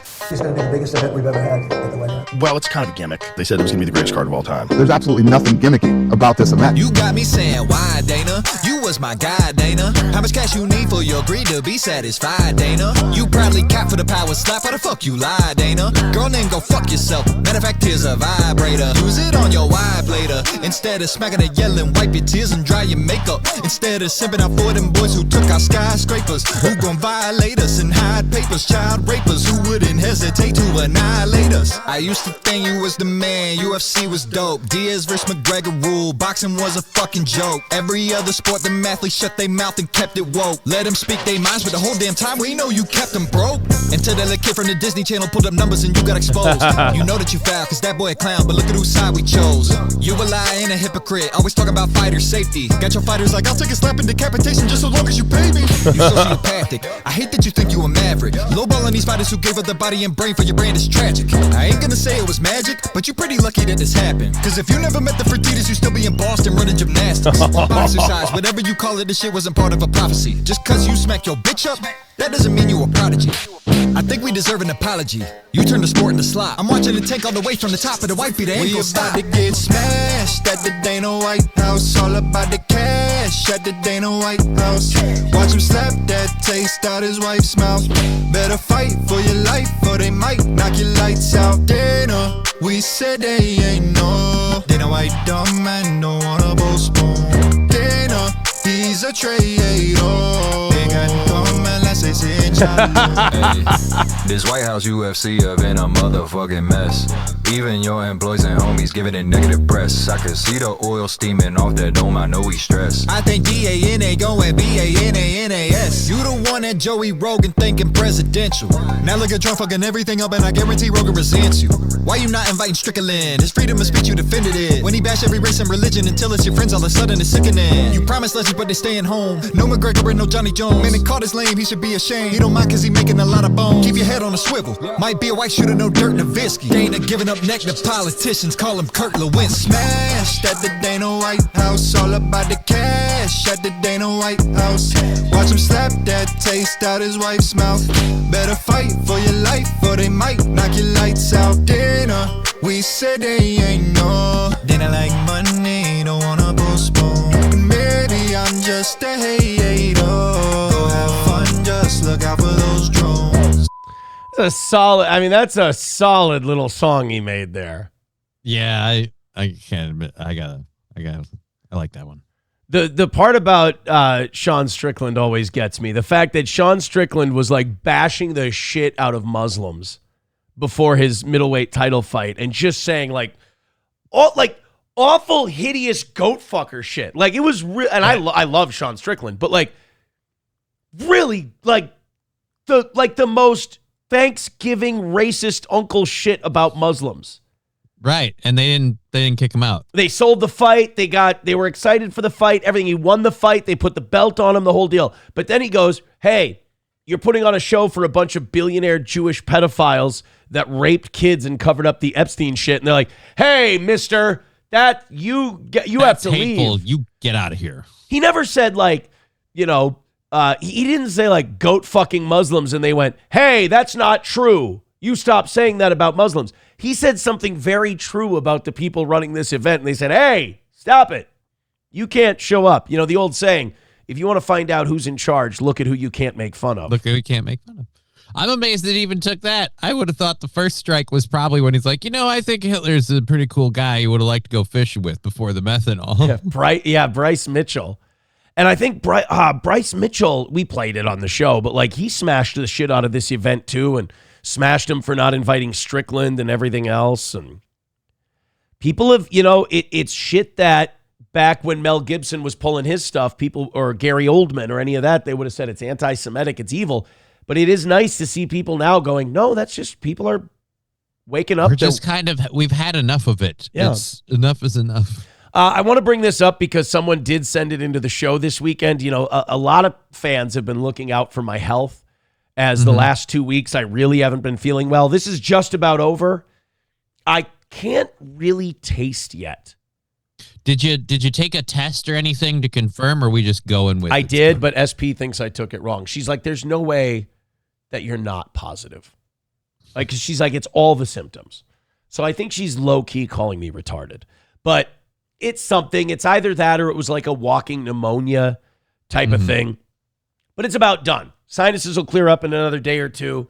Still can't taste the food. You'd think I would have lost more weight, but I still just habitually ate. You get bored when you can't go anywhere or do anything. Yeah, what else are you going to do? Like, I missed Mass yesterday. It's killing me, but I didn't want to get any old ladies fucking sick. Kill them, you know? Well, technically, you look at it, you're doing God's work. I'm protecting his flock. You're expediting their journey. You're saying I should have gone and killed them. Right. Well, no, I'm saying it's in the Lord's hands. If he need call them home, you are his messenger. That would make me an angel of death. One way to look at it. Yeah, I think that's the way to look at it. Well, anyway, people were trying to help, and they were sending me health information as they got it. Now, I've talked a lot about how I use the sauna at the YMCA before I go work out. You know, okay. As I kind of loosen up, sweat some things out, whatever. And there's been a lot of immature jokes being thrown around that I'm going into the sauna and doing homosexual acts with people. Now, number one, I'm not a homosexual, so I wouldn't do gay things in the sauna. But second of all, just logistically, it's impossible. There's too many people in there. They wouldn't be okay with it. I talked to a bunch of people in there who have made their, feelings on many different religions and races and sexualities very clear. I don't think it would be tolerated. You don't think it would be acceptable? No, and and also let's revert back to number one. I'm not gay, so right. But when does that matter? That's kind of the question I was asking when I got this. Someone sent this to me in a DM. In Lyon, a gay sauna, which first of all, I love that, gay sauna. Not just any sauna. It's a gay sauna. A gay sauna. I can't believe they have their own saunas now. A gay sauna is believed to be the origin of a cluster of a new sexually transmitted infection, human dermatophilosis. Now, first of all, how many fucking diseases are gay people going to create? It's like they're the world's worst mixing pot. Right? Like It's just the sucking and the fucking and the double dipping in the assholes and the jacking off and the, how much shit do you need to shoot into places it shouldn't be shot for this many diseases to keep getting created? AIDS, monkeypox, human dermatophilosis, or whatever this is. And I'm sure there's a bunch more. Well, in the case of, I think, both the AIDS and the monkeypox, those things existed in nature. It's just somebody brought it over from the animal kingdom. Right? Like, you guys fuck so much that you give us monkey diseases. Stop it. Knock it off. Like, how many diseases need to be created because of what you are before you stop getting offended at us saying, oh, maybe God doesn't want you to do this? You'd think rectal cancer would be good enough. Right? You'd think AIDS would be enough. You'd think monkeypox would be enough. Oh, my God. So this gay sauna, which, a sauna has to be pretty gay to be called a gay sauna. The bacterium, which is Dermatophilia congolensis, it's got Congo in it, typically active in tropical countries with hot and humid climates, primarily affects, oh God, not again. Why is it always animals? Like, what are you guys doing? Knock it off. Like, it's okay. You know what? Fuck it. I don't care how this sounds. It's time to just become straight, boys. It's time to it's time to stop fucking guys. We gotta, you know what? I think for public health, I think we gotta ban homosexuality. I think it might just be, I don't want to do this. I don't want to get involved in anyone's personal life. I don't want to get involved in anyone's sexual decisions, but holy mackerel. It's just you keep giving us fucking animal diseases. You keep sucking and fucking and blowing and just eating loads and taking them in your butthole and mixing up all this Petri dish DNA, and out comes, hey, this used to be something horses got. So this new STI primarily affected animals like horses and cattle. Yeah, I'm still trying to figure out. It says contact. I wish it'd be a touch more specific. What's going on? It only transmits to humans in cases of direct contact with an infected animal. So they're fucking animals. They're fucking horses. Remember when monkeypox was a hot story until a gay couple's kid and dog tested positive for monkeypox? Right. And they went, all right, we got to stop covering this. It's getting a little too close. Now, in the Lyonnaise cluster, around 40 men are said to have transmitted the bacterium to each other through skin-to-skin sexual contact in a hot and humid environment, sauna. This is also why gay marriage shouldn't be allowed. Gay marriage is a fucking sham. These guys want to gather in saunas and blow each other. You don't need to get married. Just go blow each other in saunas after apparently one of you fucks a horse. The guy didn't even wash the horse shit off his dick. Whoa, Wilbur. And then he went, Wilbur. And then he went into the sauna and got blown and gave everybody horse pox. Like, at what point do we stop being politically correct and we go, all right, we're going to have to put a saddle on you, Broncos, because you're just doing too much. I thought we hit that point a while ago, but apparently I'm just a bigot, so I don't know. Just stop. Like, I didn't think I'd have to say this, but like, stop fucking animals and then fucking each other. Like, I guess, like, I keep lowering my standards for gays and they keep limboing under it. Here, animals or dudes, pick a lane. You can only fuck one for the rest of your life. And limit your group sex to 3 or fewer. I'm even allowing you degeneracy. Just stop getting everybody sick. Stop bringing horse diseases into the PTA meetings. That's all. And you guys having kids, I think it's a bad idea for both sides. I really do. I don't think you guys should. Especially since you guys are all so gay and like you're Dave Rubin, so you buy like designer babies. Like, fucking stop. Yeah, it's weird. Be like, oh no, this one's not quite what I wanted. I'm going to return it like it's a, like it's a puppy at a pet store. No, it's not quite how this works. Yeah. They look at that Jesse Ridgway guy and they go, seems reasonable. I don't know what everybody's getting a twist over. Right? They agree with him. Exactly. So someone sent this to me over the weekend and I had to inform them, I'm sorry, I'm not gay. I don't go to gay saunas. I've never been to Lyon, France. This has nothing to do with me. But I appreciate you looking out for my health. I do. You don't want to be mean and, just fucking, Yeah, if you think something might be affecting you, the best thing to do is to let you know about it. Exactly. I understand it's coming from a place of concern. I just don't want you, I don't want to steer you in the wrong direction. That's all.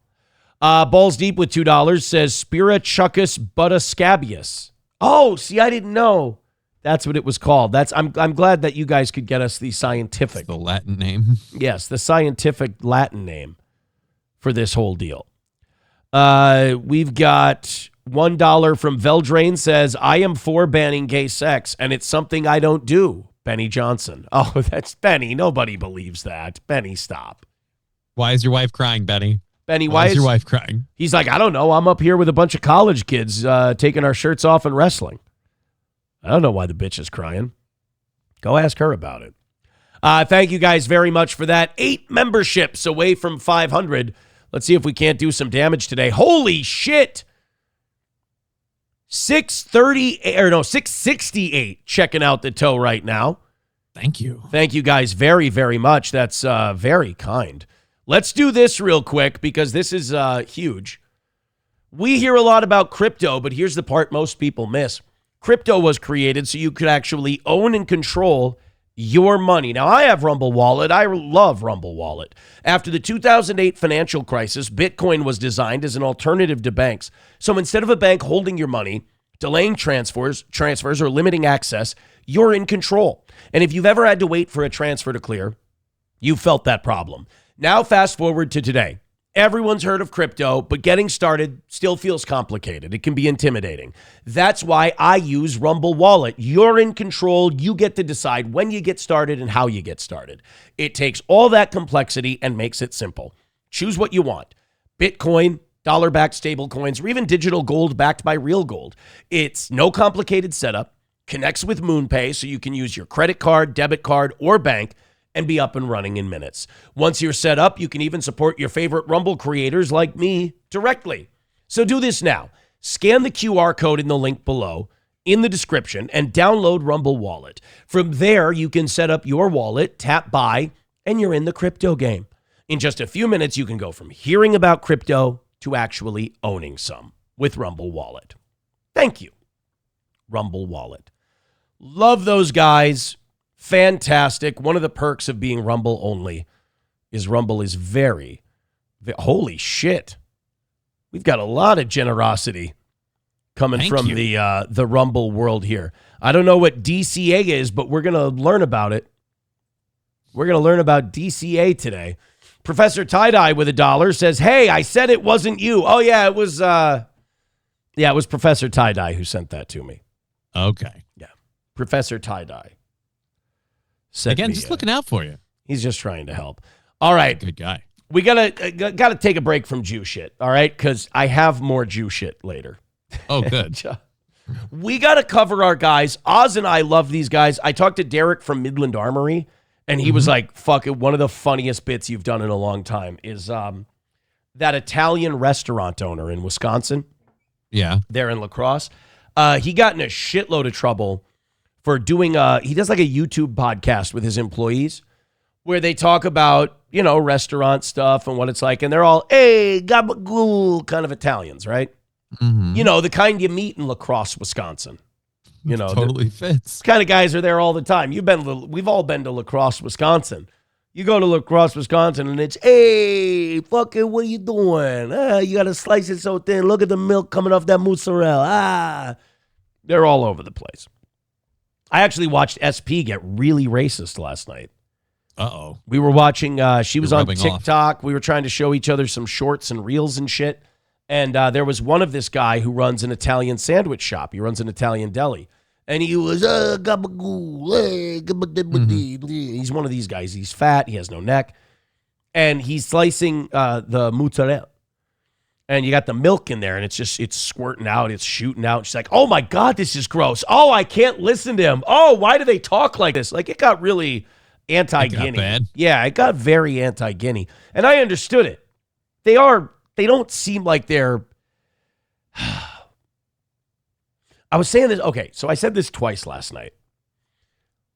I was watching we were watching this Hulu show about squatters. It's called Squatters Get the Fuck Out of My House. And there was an episode called Don't Fuck with Penny Peoples or Patty Peoples, I think was her name. And it was this lady who owned this house. And this woman came in and started squatting as she was selling the house. She had a buyer and everything. And this black lady comes out just wearing this shower cap and a shitty t-shirt. And she's obese and she looks like shit. And she starts talking about, I rented here. I got a receipt and everything. And obviously she didn't. But I'm like watching her, and there's a black cop taking care of the situation.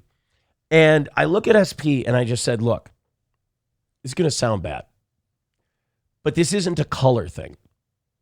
I said that black cop, he seems like me. Like he seems like we come from the same thing. Right. Whatever I come from as a middle human, class America. Not even that.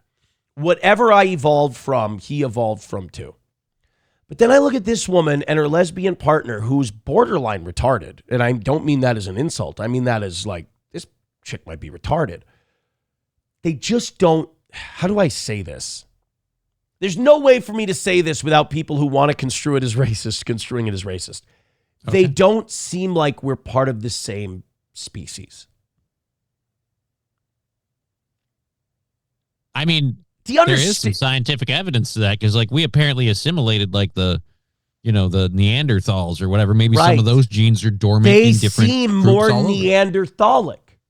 Right? And less some Cro-Magnon. Some of us are just the trash version. Right? There's Cro-Magnon man. There's Neanderthal man. I just feel like humanity forked Oh, they forked all right. And we ended up on different sides of the river. One Right? side. And a couple of us got grandpa's genes, a couple of us got grandma's. And unfortunately, grandpa's fucking retarded. So I said that, and she's like, yeah, that sounds really bad. I'm like, yeah, I know. There's really no way for me to. But I can't deny what my eyes are telling me. But then I also said the same thing about the Italian guy. I'm like, I don't come from whatever this guy comes from. First of all, he looks like a weird, like, compacted necklace thing. Meatball with legs, gotcha. And he's, I got my Google. And I'm like, nobody I know does that. Like, this is a different branch of the evolutionary tree, is all I'm saying. Yeah, but maybe that guy was at least performative. We can hope. Like, it's a bit to draw him in.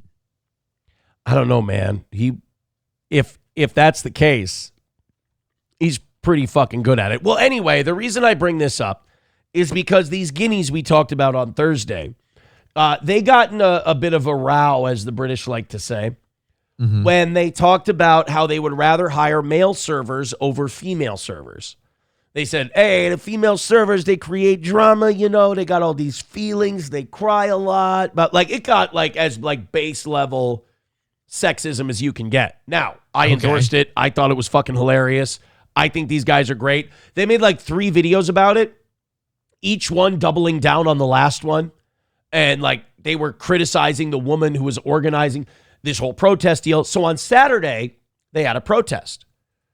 A bunch of women showed up to protest this Italian restaurant in La Crosse, Wisconsin, for saying that they prefer hiring male servers to female that'll servers. definitely prove them wrong. Yes, let's take a look at how it went this weekend. People are gathering for a protest outside of Angelini's in Onalaska right now. The owner of the local business, Tony Angelini.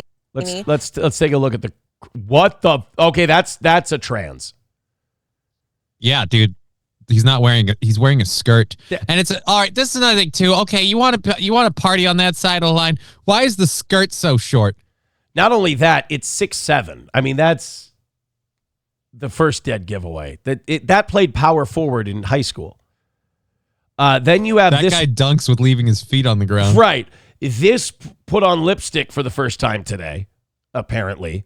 This guy is gay. I mean, look, he's just walking behind the wife. He's drooling over that trans in front of him. Yeah, he's there for all the tranny poon. He's there trying to get that fucking horse bumps disease in the saunas in France. But like you look at it's always the same thing with these protests. I'm sorry, but it's like they always look the same. It's always people who have nothing better to do. It's like in the grand scheme of things, with all the things going on in your life, who gives a shit what this guy said? Right? If you don't eat there normally, why do you fucking care? Someone just wrote to me and said, do you know you're off the air? We're not off the air. We're fine, bro. Yeah, we're not off the air at all. Bigot on Socialist Media, in fact, says we're number 2 in podcasts on Rumble. Nice. And we've got 712 of you checking out the toe. Guys, what we need is you to keep hitting like and subscribe and follow. This is huge. Thank you. Big day for the toe. So they come in, they protest, and it's just like, leave the guy alone. Let him have his sexist Italian restaurant. You can make it clear you don't want to eat there, but why go bother people who are just going to get a meal? Right? Like they give a shit. Right. This week over comments made in a YouTube video. In the video, Angelini disparages female servers, citing reasons he prefers male servers over female servers, including using explicit language. Boy, by the way, that guy, he really worked really hard on his sign. Don't eat here. And it's a piece of cardboard with an arrow. Yeah, I can see that from the road as I'm driving by. I just feel like he cares more about his stance than you do about protesting it at this point, if that's your sign. Meanwhile, he went and organized a Happy Birthday America thing. Like, you can tell it's impromptu, but they wanted to, like, confront the protesters. This is kind of cool. Language to describe female servers. It's not the way real men talk about women or their counterparts. And we're here to take a stand against that. How the fuck does this woman get to decide how what real men do? Yeah. You know how real men talk about women? Let me guess, the way you would like them to? Yeah, exactly. Exactly how I want it to be. Oh, okay. Well, that's mighty convenient. They act like my husband. They yes and everything, and when I leave the room, they stare at their feet and cry like all good men should. Hey, that's what a good man should do. He should come to protest with me and stare at trannies. Women deserve to be treated better. They are equal to men.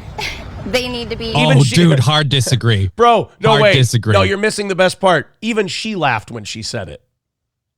Even she knows she's full of shit. Watch. Women deserve to be treated better. They are equal to men. She even was like, "You gonna let me get away with that? No follow-up question? Okay, cool. I'll keep going." Need to be treated as such, and just be a decent human being. Outside of the There he is. restaurant, a group of people stand in support with the owner of Angelini's during the protest while the owner, Tony Angelini, addresses the crowd of protesters. And then they cut it off there. They didn't. Why didn't you get They Tony? don't give him any airtime? Yeah, That's not fair. We want to hear from Tony. That's who we want to talk to. That's our boy. We heard from all the cat ladies. Yeah, why can't we hear from Big Tone? I want to see if we can find the Angelini. They have a weird YouTube channel. Oh wait, Angelini special. There they are. They popped up. Oh boy, the algorithm is listening. They made one 2 days How long do ago. they get to keep that channel now after all the attention they've got? Right. They made one 2 days ago called Stupid Liberals. Oh boy. What? Oh boy. All right. I'm pretty sure this was protest day they made this. This is good, bad, the ugly. Let's just get down to business tonight. So it used to be 4 guys. And We're down to 2. ever since the drama started, it's just been these two, the Guinea owner and this guy who's just like old school, like sexist, racist. Like he's just like, he's one of these guys who's like, hey, I'm not saying this to be offensive. I'm just saying that maybe women should stay in the kitchen at home. We're going to go straight to business. We're not going to mess around trying this stuff. We're going to start. Also, they're guineas, so we can go 1.25 and they'll sound normal. Oh. So we start with these stupid fucks. These stupid fucks. We're going to protest on Saturday. I didn't care going under my Facebook page and throw your comments, and I left your comments up, and you thought I was going to shut down the Facebook, which you're out of your fucking mind because I told you you're not going to win this. You're going to lose this. Even Saturday, you're going to lose this on Saturday. I promise you that. Okay? Then because you guys can get me like that, you had to go under my son. I was going to make fun of this guy until I found out it was his son. Who has he's a special need with autism. Oh, no. Okay. Oh. Yeah, fuck you, Aaron, you piece of shit. Dude, I'm at least explains the Downs look now. Now I'm glad I didn't say it. I had a joke, and I'm so glad I didn't say the joke because it would have been really mean. And I want to interview this guy. Lenny's out back petting rabbits. I was going to say the next words out of his mouth were, hey, Gilbert. Uh-oh. But yeah, that would be me. Okay, he's a cool kid. We love this kid. He's the best. He's the coolest guy on the screen. And make fun of him. Like call him retards, all this. I mean. Wait, first of all, you're going to sit there and gather and protest and talk about how all this hate is bad and all this sexism is bad and everything else, but you're going to go on and call a kid a retard?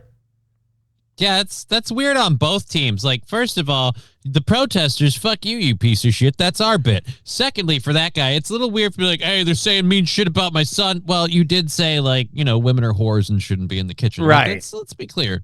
And they cry all the time. You and they fired some arrows, man. Yeah.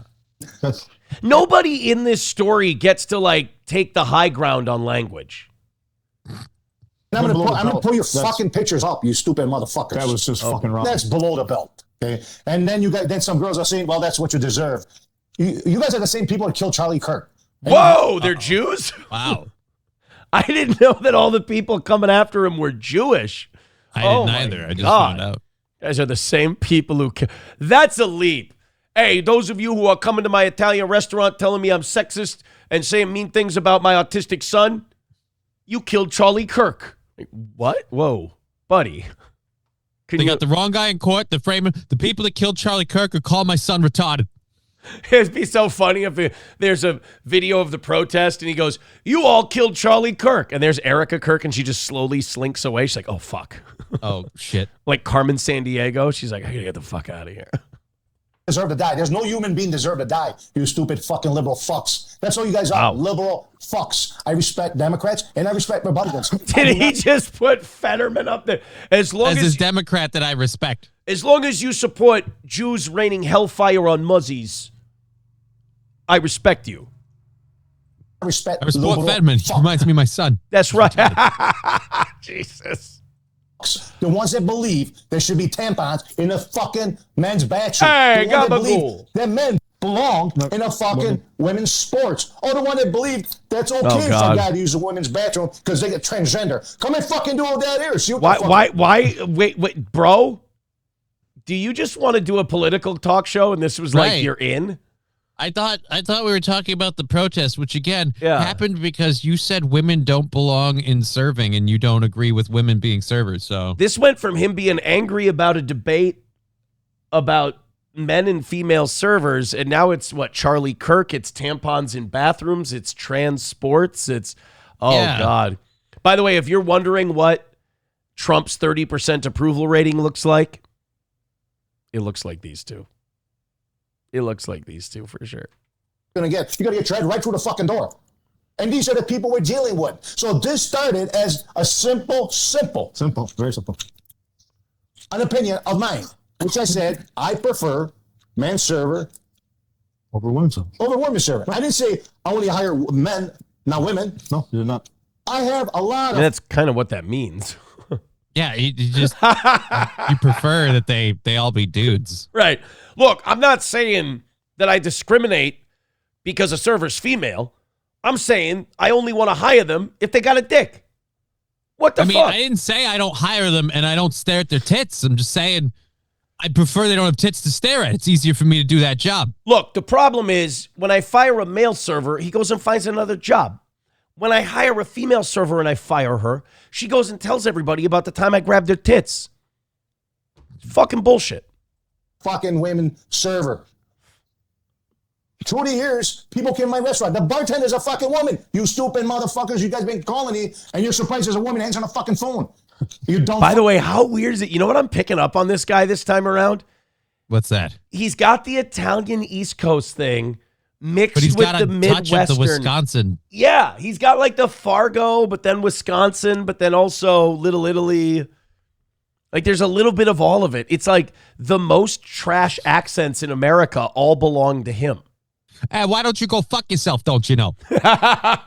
Hey, I got an idea. Why don't you go take a flying fucking leap, you know?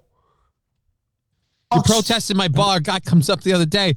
He's asking me, "Oh, I'm looking for women. I'm having troubles. Women troubles." I don't know that sort of thing. Fucking fuck. So this originally started with this millionaire that was going to take me down, and her problem was there was a picture on one of the things we did that I put a girl with her chest sticking out, and she didn't like. Ew. That looks like a trans. Man, but those things are silicone. Sir, that's a trans. That was a dude, bro. Yeah, you know That's what? why he liked it. This is the kind of girl I want to fuck maroon. Sir, it's got a dick. It's So anyway, he's still vibing off the whole thing. He's still going off. But I like it that whole story has really turned into a hate for me. Because you can't love the guy and the people against him are also insufferable. Right. So what are we going to do? He's retarded. Like, he's a dumb fucking guy. Like, that's just, that's a dipshit, that guy. I mean, funny take and funny that he riled people up. I think for comedic purposes, it's great. But that guy doesn't know why he's funny. That guy thinks that we're all siding with him because, like, yeah, I'm on to something. No, we think you're funny. You're enjoyable to listen to. You sound kind of dumb. But at the same time, it's like, do you know how bad it would look for me if I was on your side? I mean, you're fucking retarded. I mean, your son's fine. You're a retard. Dorkness Rising with $2 says there are many species of animals that are much closer together. Kind of strange how science works, right? That's a little late. I'm sorry. I got to that one a little later in the game. We got a bunch more to get to here. Let's go $2 from Grand Poobah. Thank you. He says, these fucking hack journalists never ask the important questions, which in the case of Angelini's is the food good? That's just it. Like, Can we at least get a food review to find out how much I should hate this guy? We need to have Dave Portnoy down there. He won't give two shits about the misogyny. He'll just give us a straight pizza take.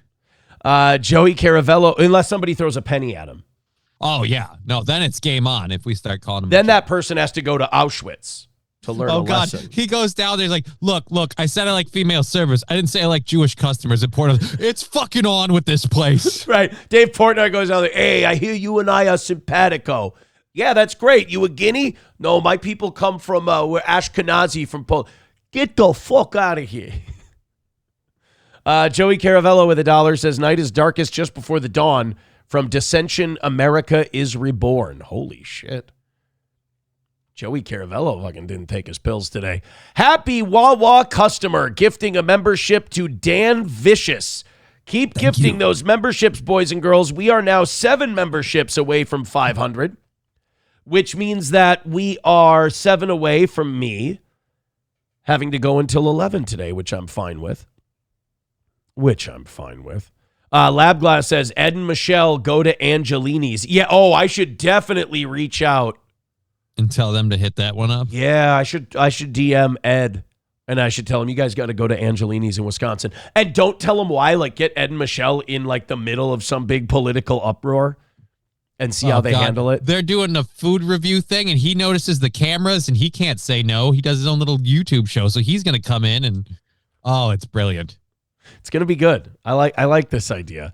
Thank you to Uncle Rico for gifting a membership. Awesome. Thank you very much. 6 memberships away from 250 or away from 500, excuse me.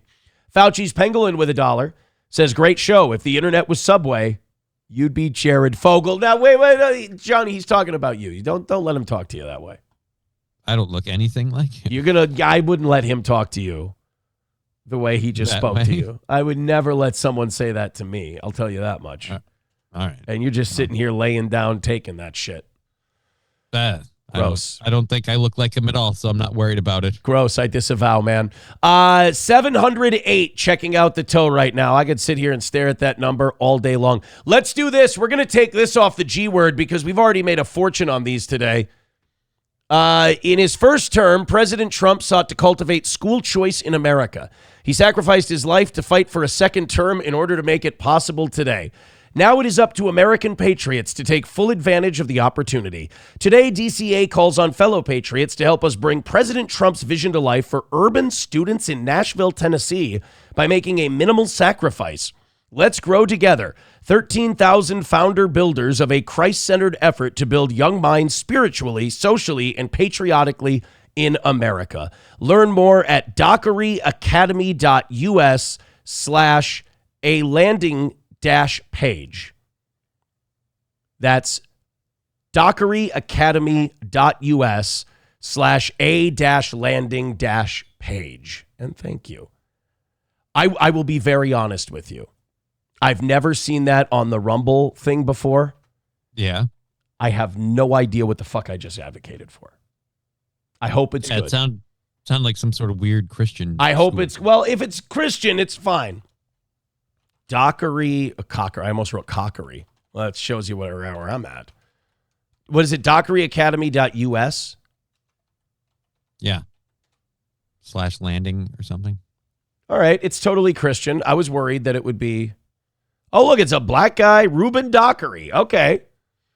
So it's a black guy who wants to have a Christian school for African-American children. There's no way that could be bad. Well, it's going to be sad on Father's Day. Well, I mean, but they can teach them how to be fathers. Right? A couple of years, we get this problem licked. It's right. This sounds like a win, if you ask me. Thank you to Veldrain for gifting a membership. Very, very cool. Thank you guys so much. 5 memberships now. Oh, we're only 5 away from 500. Sexy, beautiful, nice, appreciate it. And you guys are doing this all a gifted membership at a $5 drop at a time. Beautiful. Thank you. Perfect. Keep it up. Sir, by the way, Sir Furburger got that last membership. Dabblin' Debbie says he got less than $1 to read that ad. Oh, no. Since we've been Rumble only. That stuff's gone up. They've been throwing some cash. And when we go over a certain number for the day on those reads, I just throw it all towards the you know what.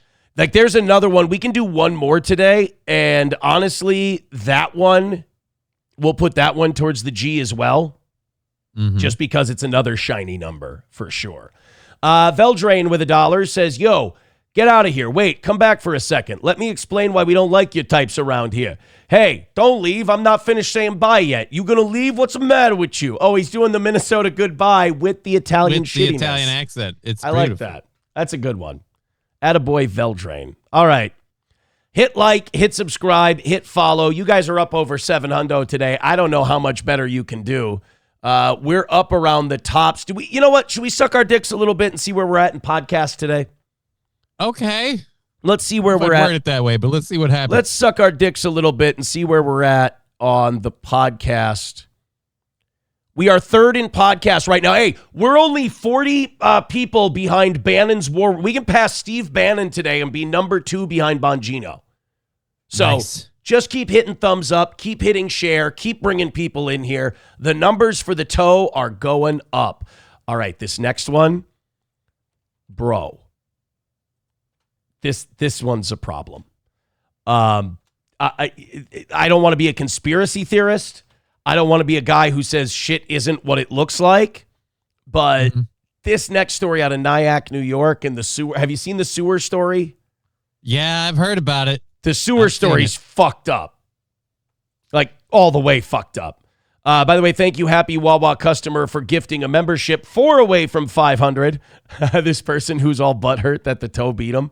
Dabbling Debbie says, Melton averages over 500 memberships per show. No, he doesn't. No, he doesn't, because he wants to die. That's what he said this weekend. He wants to die. He's in so much pain. Nobody's stopping you. We do way more viewers, way more money, and way more memberships. Dabbling Debbie, take the L, accept it, and become a toe boy. We're the only ones who have always been here for you. Hit like, hit subscribe, hit follow, push us ahead of Bannon's War Room. So this thing in Nyack, I want to, we're going to play a local news story coverage from it first. Then we're going to read you the actual details from a Jewish guy in the community. And then we're all going to kind of parse through this information. Now, this all comes kind of in the backdrop of a couple of years ago, remember, there were Orthodox Jews coming up out of sewer grates. Right. And they found this tunnel that linked I forget what to a woman's college. Like there was a tunnel between. It was a temple or a synagogue or whatever.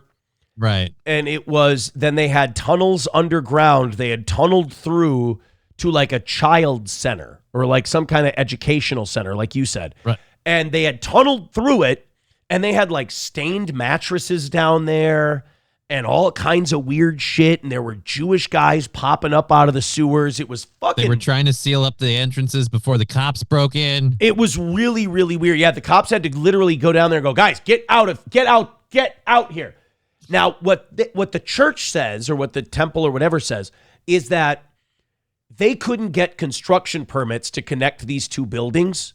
So they went ahead and did it themselves without a permit, without anything like that. Well, that's illegal. But also, I mean, it's got to be a pretty intense deal for Jews to start doing manual labor, you know? Yeah, you guys don't really jump for that sort of thing. Yeah. The idea that you can't hire somebody for this has me asking a lot of questions. Right. So now we have this story where 70 girls from a Jewish school in Nyack, New York, went on a field trip. Apparently during the field trip decided to go adventure in the sewers. As you do. Got lost in the sewers, got disoriented. Hard to read a compass. And then needed to be rescued from the sewer. And some of them were popping up they all came out in different places. And I didn't hear that part. Look, I heard they had to send in police to walk them out. We'll get to that part. For right now, let's just play this story from News 12 in New York, and then we'll read to you the details of it, and then we'll all decide what happened here. This is, again, Nyack, New York. I spoke with the Nyack mayor. He says he could not believe the phone call he received early this afternoon. Now we're at Memorial Park. Yeah, we can't believe it either. And earlier, there were about 70 teenage girls who were on a field trip from Muncie, and they explored this creek here, which is the Nyack Creek, and then they wandered through that culvert. Really? 70? Because the graffiti was so welcoming. But 70 girls walked through all that and got to this, and 70 girls just started wandering into the sewer? Just to explore, they had that general itch of curiosity. By the way, did you see what they came out in? Yeah, they're like skirts and shirts, the Orthodox Jews. But did you see what they were wearing on their feet? Most of them were wearing like slippers and sandals. Yeah, they weren't really dressed for this adventure. They weren't dressed for fucking urban spelunking, this big trip that they decided to go on. And I'm sorry, I don't see 71 girls being sure-footed enough to make that trek to even get there. But okay. It's all right. Red flag number 1. I'm sorry. I'll stop being anti-Semitic. That you see there. According to Mayor I'm just kidding. Joe Rand, the group of girls wandered through the look at their shoes. They're wearing like house shoes. They don't even go up to their ankles. Yeah. Ground tunnel that runs under the village. It's like they were Crocs walking upstream. and He loafers. says at some point they got disoriented and were unable to find their way back. Mayor Rand says some of them explored for nearly half a mile. The girls were all located at various points around Nyack, most of them at Maine and Franklin. Now he says this They wandered around for a half a mile into the sewer system. That's a long way. What's a mile? 5,280 feet? So about 2640. 2,640 feet into the sewers, and then they went, I don't remember where I am. And then some of them start coming up through the sewers again, like the Jewish guys, like the construction guys. They start finding them in different points of the sewer. And some of them, they said, were even dehydrated. It's like, well, wait a minute. If they were only in there for a couple of hours. Dude, how long have you gone without water? You shouldn't be getting dehydrated from that. You can't be dehydrated after all that. This is weird. technically wasn't a rescue. The police responded very quickly, and we were lucky that there was actually an Orange Town Mayor Joe Rand is Shabbos like the goy.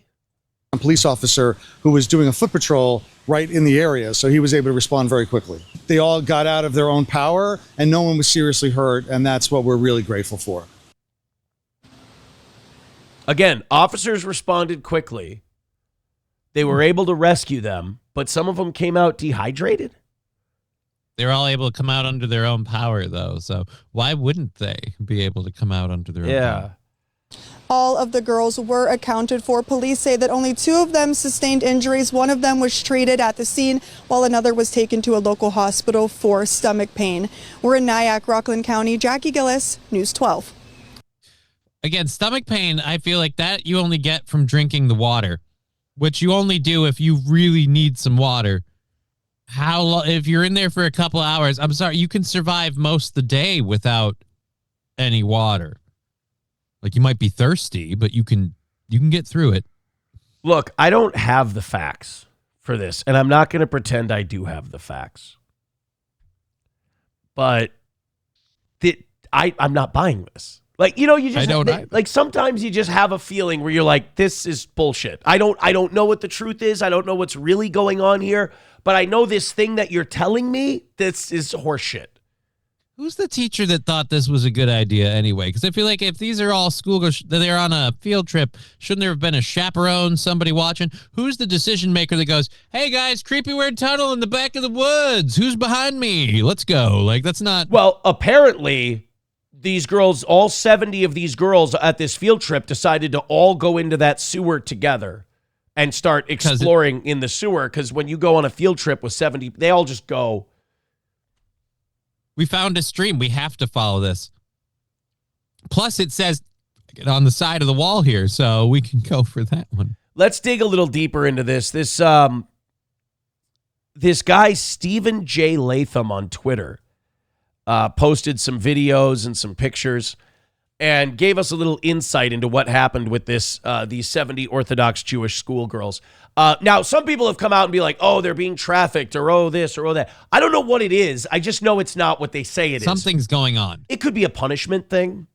It could be like you send these kids down there when they are being punished for like sinning or whatever.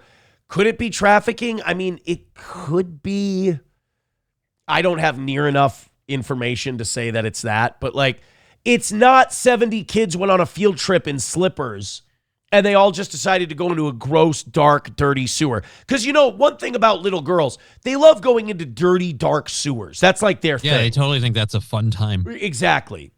70 Orthodox Jewish schoolgirls slowly emerge after getting lost in Nyack drainage tunnel. The students are from Toras Imachu, a Jewish all-girls private school in Muncie, New York. They were on a field trip to Nyack Memorial Park when a group of roughly 70 8th and 9th grade girls with chaperones entered a large drainage culvert along Nyack Creek. Again, it doesn't sound like something 14-year-old girls would do, but okay. They walked nearly half a mile underground on rocky, uneven terrain and became disoriented. They eventually exited on their own through various points, including a sewer grate in an alley off Main Street and a drain in the patio of Hudson House Restaurant, surprising diners and locals. We didn't hear that from the news.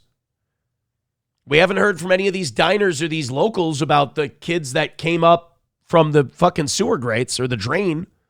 Couple of grubby Jewish girls come out through the back of the restaurant, just like, all right, check, please. Yeah. I don't want to know what's going on here. Orangetown Police, Nyack Fire Department, Hostula EMS, and Cheverum volunteers responded quickly and accounted for everyone. No serious injuries, just minor cuts, scrapes, and dehydration for some. All girls returned home safely. Officials called it a fortunate end to a potentially dangerous situation and reminded groups to stick to marked trails. And yeah, here they are. This is...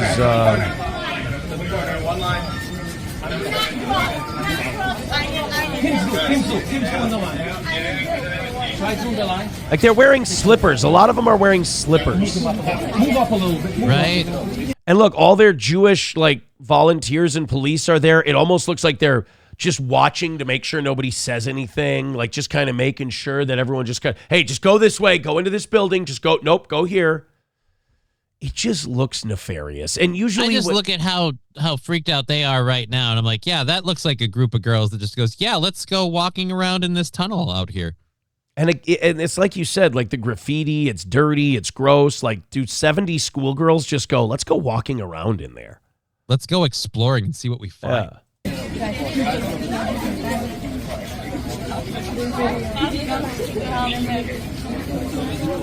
Yeah, like look at all the Jewish community leaders they have here with the police just going like, all right, this way, go, go, go, go, go. And like, you know, these Goyim police officers are like, I know something more is going on here. Like, this is fucky.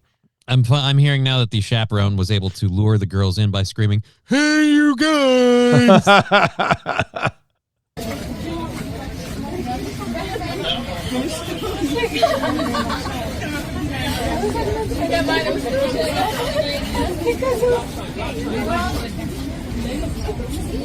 Okay, never mind. Some of them are smiling. Okay. I'm sorry. I'm not buying that 70 girls just went down into a bunch of sewers. You know, where it's dirty and it smells so awesome and your shoes only go up to the bottom of your ankles. So, you know, you're going to be walking in that water for a while. Right? Like, hey. Yeah, I ain't buying it. Jake Hudson with $1 says, Johnny, how are you doing today? I'm doing great, Jake. Thanks for asking. There was a conspiracy that I'm running out of money and I was going to fire you. Oh. Our numbers have It's never... the first I'm hearing of this. Our numbers have never been higher. We're doing Right. fantastic. This switch to Rumble has been great, but I'm going to fire you now. That was Carl's conspiracy theory, and I was like, oh my God, Carl, is that what you do to people? Like, that's always a projection. Whenever someone says, I bet you, when you make something up out of thin air, that's usually a reflection of what you would do. Okay. In that scenario. But yeah, they're like, the Wednesday thing. What about the Wednesday thing? I'm like, I think a lot of you guys have to follow Steel Toe for longer because that Wednesday thing happens Wasn't a the lot. thing. Like, it happens a lot. once in a while where just people are in different schism. And then I dropped an N-bomb and all was forgiven. Right. He said the N-word, and then we said, dude, you're just good. moved on with like, our day. don't worry about it. As long as you say the N-word, we know where your allegiances are. Forgive it.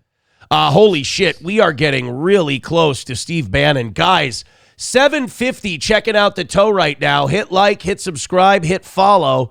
We're going to open up the 7 o'clock hour stories in a second here. Quick dick sucking, if I could. Okay. Let's do a quick dick sucking. Let's go to the podcast realm. Oh, we're in second place. We're less. Oh, but you know what? Damn. We've gone up. Bongino's got, or not Bongino. He's out. So we're in second now. Bannon's in first, but we're less than 100 away from Bannon. He's going up. We're going up. We got to get way the fuck up there. So hit follow the channel, hit thumbs up, and share the show. That's huge. Jake Hudson's with $1 says, hey, Aaron. Tom Bernard says, hi. You spelled it wrong, you dick. You spelled it wrong.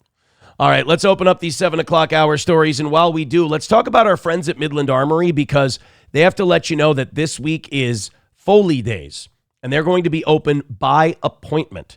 So contact them at midlandarmory@gmail.com. That's midlandarmory@gmail.com. And you can make an appointment to find out what you might need when it comes to handguns, rifles, shotguns, ammo, tactical gear, accessories, whatever you need.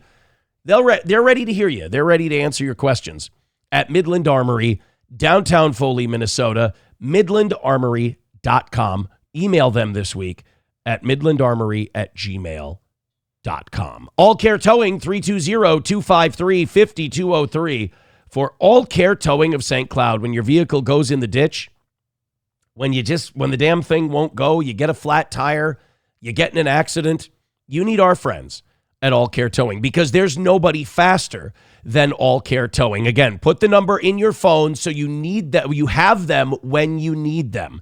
That's 320-253-5203 for All Care Towing. Again, 320-253-5203.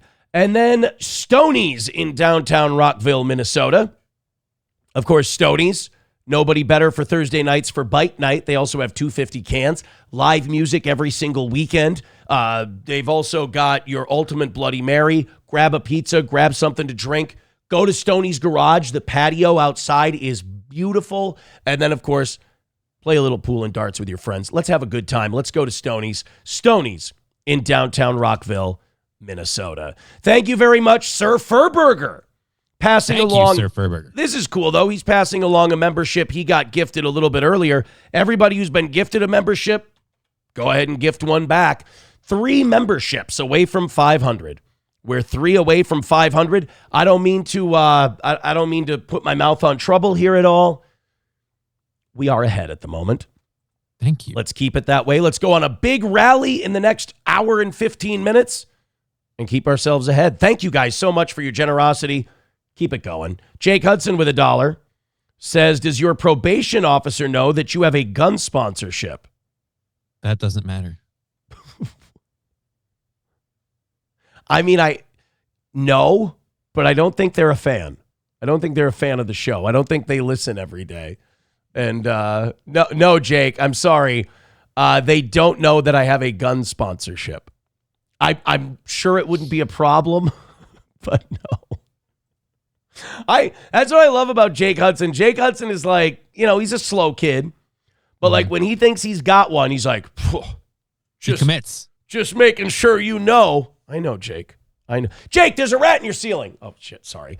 All right, let's continue on. This, I think, is the most fucked up holy shit story of the day. Have you seen the Brazil bungee jumping? I thought we were going to talk about something else. Hold on. I want to know what you think is the most fucked up thing of the day.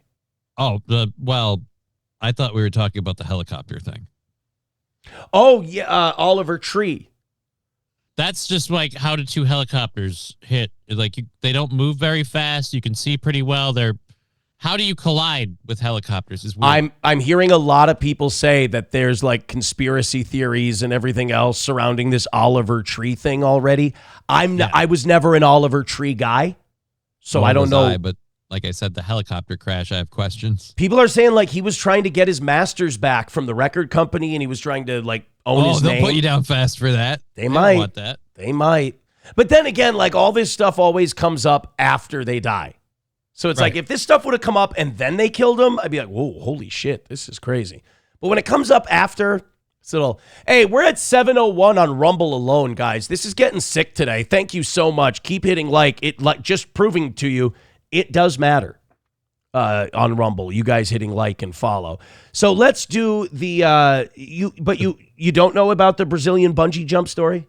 I don't know about the Brazilian bungee jump. Holy shit. So let's do this first before we get to this guy's breakdown. So in Brazil, this woman went on vacation and she wanted to try bungee jumping. And there's this bungee jumping company in Brazil where they'll, you can bungee jump off a bridge as you do, but they will put you in different formations. They'll like carry you, pick you up, throw you off the bridge in different positions. Like it's kind of their wild hook. Okay. Johnny, let's go through. You and I are not certified bungee jumping people, but let's see if we can go through the basics. You got a harness on the person who's going to jump, right? Right. You got a harness attached to the fucking bungee rope. That's right. Now, as you can see, this woman is being held up, and I think they called this the Superman pose. And they take you in Superman pose, and they throw you off the bridge. I would call it Christ pose, but okay. What's a really important part of bungee jumping, equipment-wise? Helmet, harness. Yep, harness. I'd say after that, probably pretty big one on the list is the rope. The rope, right? The bungee cord should be attached to the harness. Isn't that what we see hanging down from her? What would happen if you threw someone off a bridge and the bungee cord was not attached to the harness? Well, short version, they're going to have a bad time. Long version, family might have some money coming. It's not so much bungee jumping at that point as it is homicide. You're literally it's just kind of murder. You're throwing somebody off a bridge. This is what happened in Brazil when these guys got so excited to put this woman in Superman pose that they forgot to attach the fucking bungee cord to her harness. The thing I'm seeing hanging down from her? That looks like that's a cord. just one of the fasteners. You pull that to tighten the. Well, here, I'll prove to you the bungee cord isn't attached.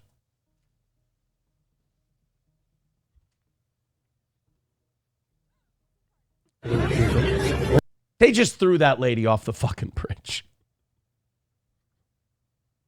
Like, listen if they have the clip where the people behind them start to realize that the bungee cord isn't like whooshing by, like it's not letting out. Ai, meu Deus do céu. You're watching them walk the plank and just chuck someone to their death. Too many people are assuming that safety line is a bungee cord. Right. I got bad news for you. No bungee cord is that small. Watch this.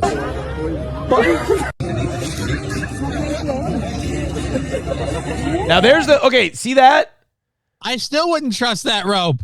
That's the cord that's supposed to be attached to her, though.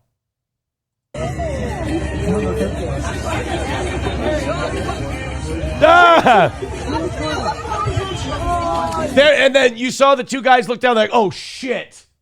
Yeah. We're going to probably be in trouble for this one. This is not going to be good. Sorry, guys. Ride's closed. I think we're done for the day, guys. So this guy's going to break it down for us. This kind of gives you the details and the backstory. Imagine the fuck-ups you can make in a bungee thing. That would just kind of, like, the fuck-ups you can make in a bungee jumping thing is a bungee jumping company that would have people go, ooh, man, you guys really screwed up there. You're going to be in trouble for that. Versus, I just threw a lady to her death. Hey guys, Daniel here with Mario's team. And this clip's been going viral tonight for pretty obvious reasons. I mean, it's horrifying. So in it, there's a 21-year-old tourist who tried to go bungee jumping in Brazil. Now, is that like a pond with shit on it, or is that like grass? No, that looked like ground. That looked like grass. Oh, like that was a riverbed at one point in time, and now it's just a valley.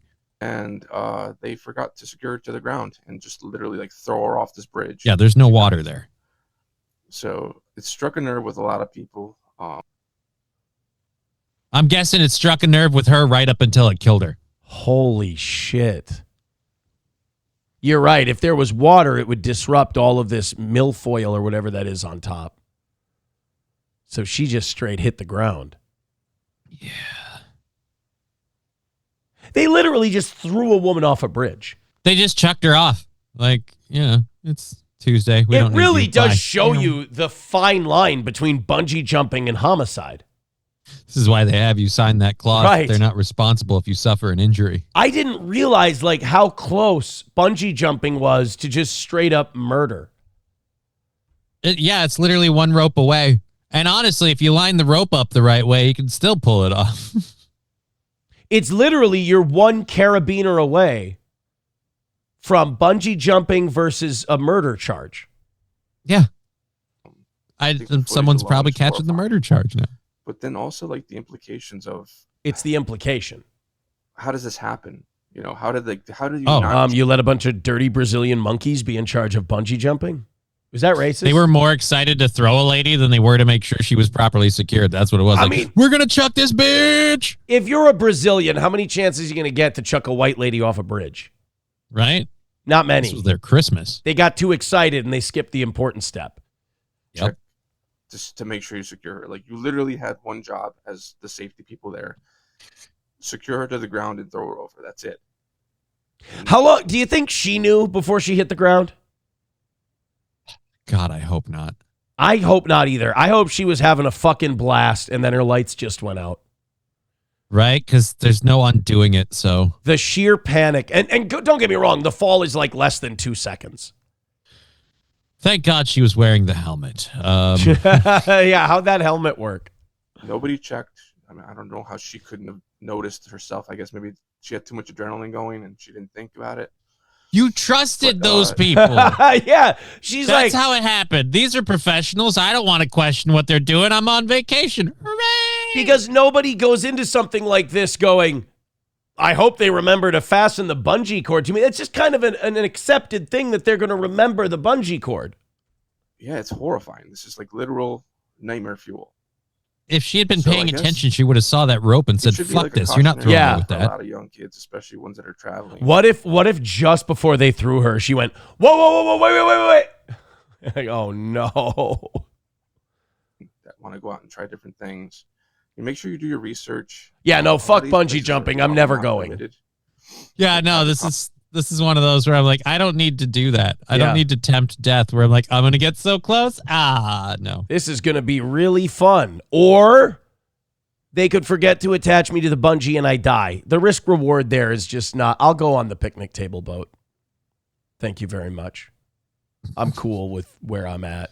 Yeah, but with what you're doing, you're risking the fucking deer ticks. So, Mr. Schwartzwald in the chat, get him a membership for this line. He says, it's not the fall that gets you.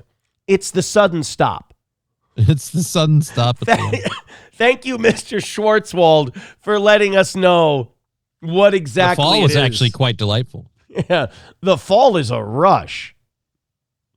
Brief period of weightlessness. You feel amazing. DLDX says, did she yell steel toe rules? No, as she was going down, she yelled, we toe boy. Come on, man. Views are going up. We can't be losing fans to bungee jumping accidents. You guys forgot to attach me. I love you, bitch. King Kong Dong with $1 says, at what point does she realize she isn't attached? Hopefully not at all. Yeah, in a perfect world, she never realized she wasn't attached. Or at least not when she was in a corporeal form. She's in some sort of spiritual transitional state where she's like, wait a minute, I died doing those fucking goddamn fucking... Wouldn't it be great? Yeah, she gets up to heaven. St. Peter's like, you've lived a pretty clean life. We're thinking you might skip purgatory, just go right to heaven. She's like, what happened to me? They didn't attach the bungee. And she goes, those fucking dirty monkey... And she starts going off, and St. Peter's like, whoa. You can't do that here. You got to go down for a little bit, all right? You got some sins that you need to wash. You can't... Just because you're dead doesn't mean you can start calling Brazilians monkeys. I looked him in the eye, and I knew that was a couple water-headed fucks that they had in charge of this whole operation. That's why I only lived in white countries. Okay, ma'am, sorry, we can't let you in. Not talking like this. You clearly need time to cool off. $5 from TDR Shit Show. Thank you, buddy. He says, you didn't hear that she was being a total cunt to everyone? Bitch had it coming. Of course. That's actually from that restaurant owner in La Crosse, Wisconsin. That was his thoughts on the matter. $1 from Veldrain says, is the bungee cord attached? No speaky English.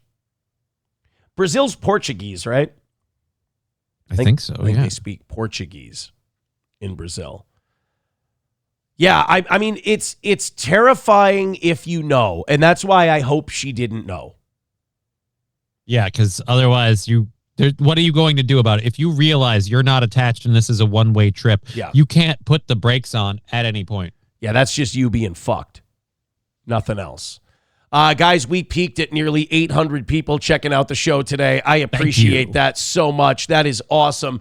How many memberships are we? We're 3 memberships away from 500 and me going until 11 today. Let's knock that out and call it a win for the toe. Huge day today, guys. Thank you so much. Let's do our last one of these for the day and talk about Rumble Premium, something else that I'm subscribed to. You've probably noticed that Rumble is growing fast and it's not slowing down. We've certainly noticed. They're building a real alternative to big tech that puts creators first and actually protects free speech. And now there's Rumble Premium, an easy way to upgrade your experience. With Premium, you get ad-free viewing across the platform. No pre-rolls, no interruptions, just the content you came for. Plus, Premium members unlock exclusive content like bonus videos. We'll be running a Rumble Premium bonus show this weekend. Behind-the-scenes drops and more from your favorite content creators. Right now, Rumble is offering $10 off an annual subscription. Just go to rumble.com/premium. Use the promo code STUDIO at checkout. That's rumble.com/premium. Promo code STUDIO at checkout. No ads, more freedom, and content you actually care about. That's the deal. And no ads. That's a big one. So rumble.com/premium, promo code STUDIO. Thank you, guys. We're going to throw that one on the pile as well. You guys are very, very, very kind. We've got 2 more gifted memberships coming in as well. Holy balls. That's going to put us 1 away from 500. We've got... we got a gifted membership from Uncle Rico to Trucker 18-Wheeler and a gifted membership from Darkwind to Trav B. Veldrain with $1 says, I heard they're changing the name from the Superman to the Titan. There's a lot of different names. Didn't help. Yeah, didn't help. $1 from Trucker 18-Wheeler says, now your sponsors are fake? That's a nice cope now. Yeah, I hear people say we don't get paid by Midland Armory. It's not a real sponsor. Actually, one person, Dabbling Debbie, is. I don't know what we did to piss her off. I think something bad was supposed to happen, and it didn't happen. And I think she's in here coping to, 700-800 people. I'm really sorry. How many times does that pitchfork have to hit you in the face before you step to the side? Look, whenever the shit comes up, I'm just going to step to the side. She'll figure it out someday. The fun part is our community just taunts her and makes fun of her and sarcastically bashes her. And that's kind of what I'm here for. Okay. And you know what the best part is? What? She's mentally retarded, so she has no shame. So she'll just keep barreling into it over as long as everyone's enjoying themselves. $1 from Veldrain.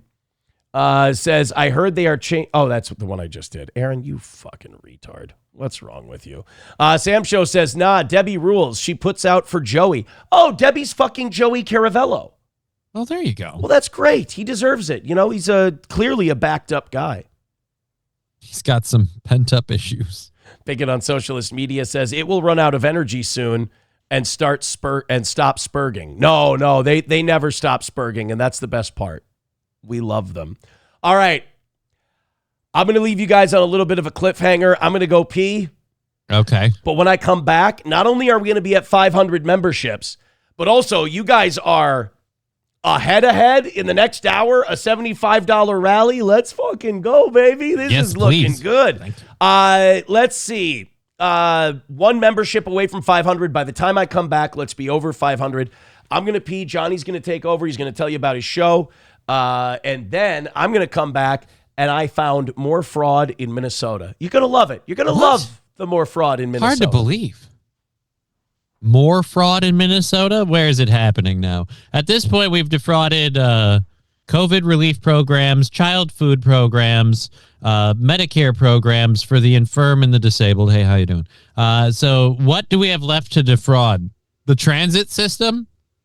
Is that is there some sort of deal now where Somalians are starting bus companies, or You know what? Actually, I apologize. I'm being hateful. We're assuming that this fraud is being committed by us. There's no proof whatsoever that they're the only ones doing it. It just seems to be that everybody except the people at the top are doing it. All right. I'm going to be on the show today at 1 p.m. with Digger. We'll be doing our afternoon show. I don't know that I have a show this Tuesday and Wednesday. I have a lot of appointments Wednesday in particular. Tuesday, I have a thing going, so we won't be doing the show Tuesday or Thursday or Tuesday or Wednesday. I'll be here Tuesday morning, but Wednesday is busy as fuck, so I still don't know how that schedule is. Yeah, I don't know if I'm going to call Oz for that one. I don't know if I'm going to do a solo show Wednesday. I'm not sure, but I figure you just rest up, sleep in for your appointment. I don't know if an hour and a half is really worth you getting up early. It's a whole shitload of doctor stuff. So yeah, I mean, yeah. I say just take it. All right, just well, take thank it. Steel Toe 1 says, thank God that lady had a helmet on. It would have been so much worse if they forgot that. See, I was thinking like if that was going to happen, I would say just don't give me a helmet, because if that's the one thing that keeps me alive, like so I feel it. The idea on the helmet, I'm guessing, is like maybe if they measured the rope too long, your head won't hit the ground specific. I don't know. At that point, the only thing the helmet's good for is, getting all of your dental records right in one bowl for them to identify. Yeah, right. Yeah, everything can be scooped up into one little dish. Well, nice little bowl there. It's frightening, man. Speaking of frightening, I know this movie's gonna be shit, but I kind of want to see Whale Fall. Have you seen? We talked about it the other day on the show. I won't play the trailer again. Is that the Brad Pitt one? No, Josh Brolin's in it for a little bit. I feel like he dies early in the movie. Okay. It hasn't come out yet, but it's called. Oh, that's the one where the dude gets swallowed by a sperm whale. And he has to try and get out of the sperm whale before his oxygen runs out. Ooh, you know what? I'm a fucking... Sounds retarded, right? But you want to watch it. But I kind of want to see it. I have to watch Whale Fall. So we watched a video about what would happen. Like, if you could theoretically survive being swallowed by a whale. Theoretically, it's possible. But you wouldn't. You absolutely wouldn't. First of all, most whales would spit you out. Right. You wouldn't fit down their throat, actually. And then like the blue whale and stuff, they have baleen. So you wouldn't even go in. Right. Like, you would just... They're filtering for krill and shit. Right. So... apparently, but the thing is, if you get swallowed by a whale and let's say you do survive and you can get out, they dive. So like they dive, you get out, you're going to die anyway. Well, technically, wouldn't that increase the pressure on you when they dive? Yeah, it would kill you. Whale's internal pressure? It would kill you. Give you the bends and shit, wouldn't it? Yeah. 09 Canyon says Jonah did it. Well, that's true. That's true. Los Federales. Actually, you just have to find Pinocchio. Or not Pinocchio. What's the Geppetto. Geppetto. How did we not know that guy was touching kids? All right. His name's literally guy who fucks kids. Yeah. Los Federales says, fuck you, Debbie, and the dildo you came riding in on. Guys, Debbie's just a fan who can't come to grips with her fandom yet. Leave her alone. Leave her alone. This is how all towboys start out. They start out angry and pissy. She'll be fine, okay? All right, let's do the fraud in Minnesota thing. This is the student fraud that's been looked into. Okay. And look, I haven't watched this yet. I have a theory. And my theory will be confirmed one of two ways. Okay. Either they'll just come out and say the names of who's been committing the fraud, and then we'll know. Or two, they won't say anything or show any pictures of who's committing the fraud. And then we'll know. If it is not who I think it is, this is the rule of liberal media. They will tell us right away if it's a white person. Oh, yeah. If it's a white person, their name will be up there. Remember when the Feeding Our Future thing first broke? They couldn't talk about that Amy, whatever her name was. Right. So we just said suspects, people allegedly accused of crimes. Once Amy was on Fair Season, oh boy, where's her face out They just put that pig's face up everywhere. But then they were like, oh shit, we have to keep pulling at this fraud thread. And it was like, oh Jesus, it's just a shitload of inbred Somalis. This is bad news bears. So let's see where this so there's this program where if you enroll a certain amount of students in certain programs, you get government benefits for it, for each student. So there were, or if they're underprivileged students, if they're poor students, they get certain scholarships and things like that. So people would invent these fake students, Social Security cards, everything, and they would get the money and they'd never attend school. They'd just walk away with the cash. Minnesota's so good at checking on this that we ran up the number 7,700 before we decided to start reporting on this publicly. Are moving forward with a bill to combat so-called ghost students. It's a nationwide problem, and it's happening here in Minnesota. Yeah, I mean, we really don't want spooks getting any of these, government benefits. Well, ghost students. Ooh. Casper just needs a goddamn education, you fuckers. He has to have a job. As well.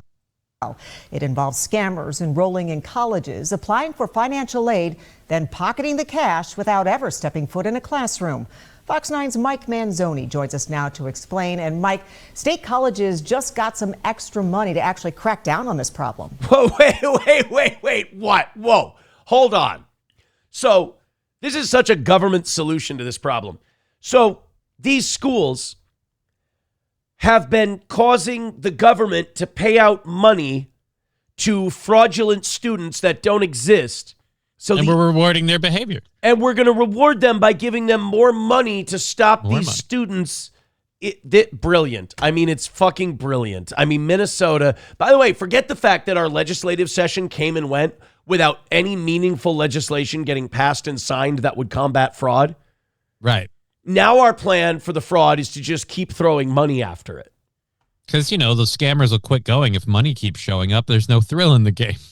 I used to defend this state to outsiders. Like, I wouldn't defend it to other Minnesotans because we all knew the game. We understood. But I defend it like, hey, you're not from here. Shut the fuck up. It's like, I can talk shit about my brother, but you can't. Now I've stopped defending Minnesota to strangers because they'll say shit. And I'll be like, dude, that's not even an exaggeration. As a matter of fact, you might be underplaying how it really is here. Yeah, we're run by children. We really are. Yeah, Karen, this problem mostly impacts community colleges. The Minnesota state system says it flagged more than 7,700 ghost students in the 2024 to 2025 school year. The system says it received $3 million to help verify students' identities and prevent this fraud. A fraud expert walked us through how ghost students get away with it.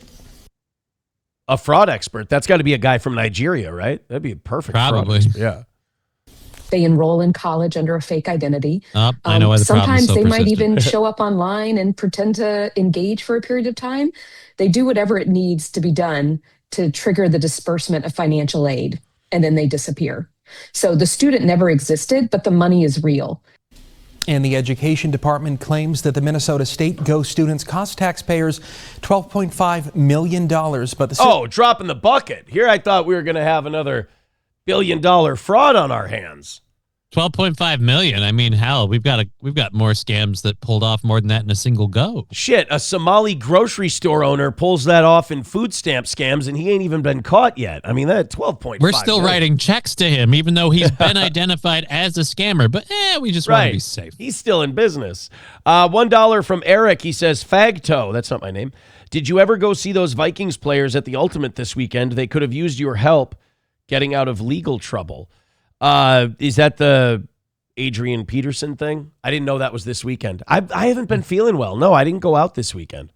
I went to SP's. Didn't want to share whatever you've got? What are you? Yeah. You are the worst gay sauna man I've ever met. I'm sorry. I need to work on my gay sauna etiquette. Apparently you fuck a horse and then you give all the pox to the other gays. Got to learn how to share your shit. That's apparently it. I'm too selfish. System disputes that, saying it never sent any money to the bogus students and in fact took them off its rolls. And that's another problem here. Ghost students take seats away from real students. In one online class, it had 50 spots. As soon as it opened up, within 2 minutes, all of the spots were taken. How was that not a red flag? How was that? How are we not putting a stop to this immediately? Right? We don't have a question about this at all. I'm sorry, but a college course does not sell out like Garth Brooks or Taylor Swift tickets. Right, so this I gotta professor take advanced AP bio. Yeah. Use the promo code SWIFTY. He had like this really hot class that he was going to be offering, and it turns out only 2 of the students enrolled in the class were real. Because that's The how it rest were works. all fake. And the bill at the federal level would flag colleges that enroll ghost students and allow for audits and other oversight measures. It still, though, needs to pass the Senate before heading to the president's desk, Karen. That's going to straighten this up pretty quick, because once you tell these universities, hey, if you fuck with benefit money, we're going to dig into your books and we can audit you. They'll be like, all right, we're not offering any of these classes online anymore. Fuck that. We're not. No. We don't want anyone seeing the fucked up shit that we're using student money on funding, because when you got to justify that tuition payment, and all of a sudden it gets real hard to explain. Yeah, they can open your books and see what you're actually spending the money on. There would be a revolt, I would guess. I mean, well, there's plenty of people pocketing it. The original too big to fail institutions are colleges at this point. Oh, yeah.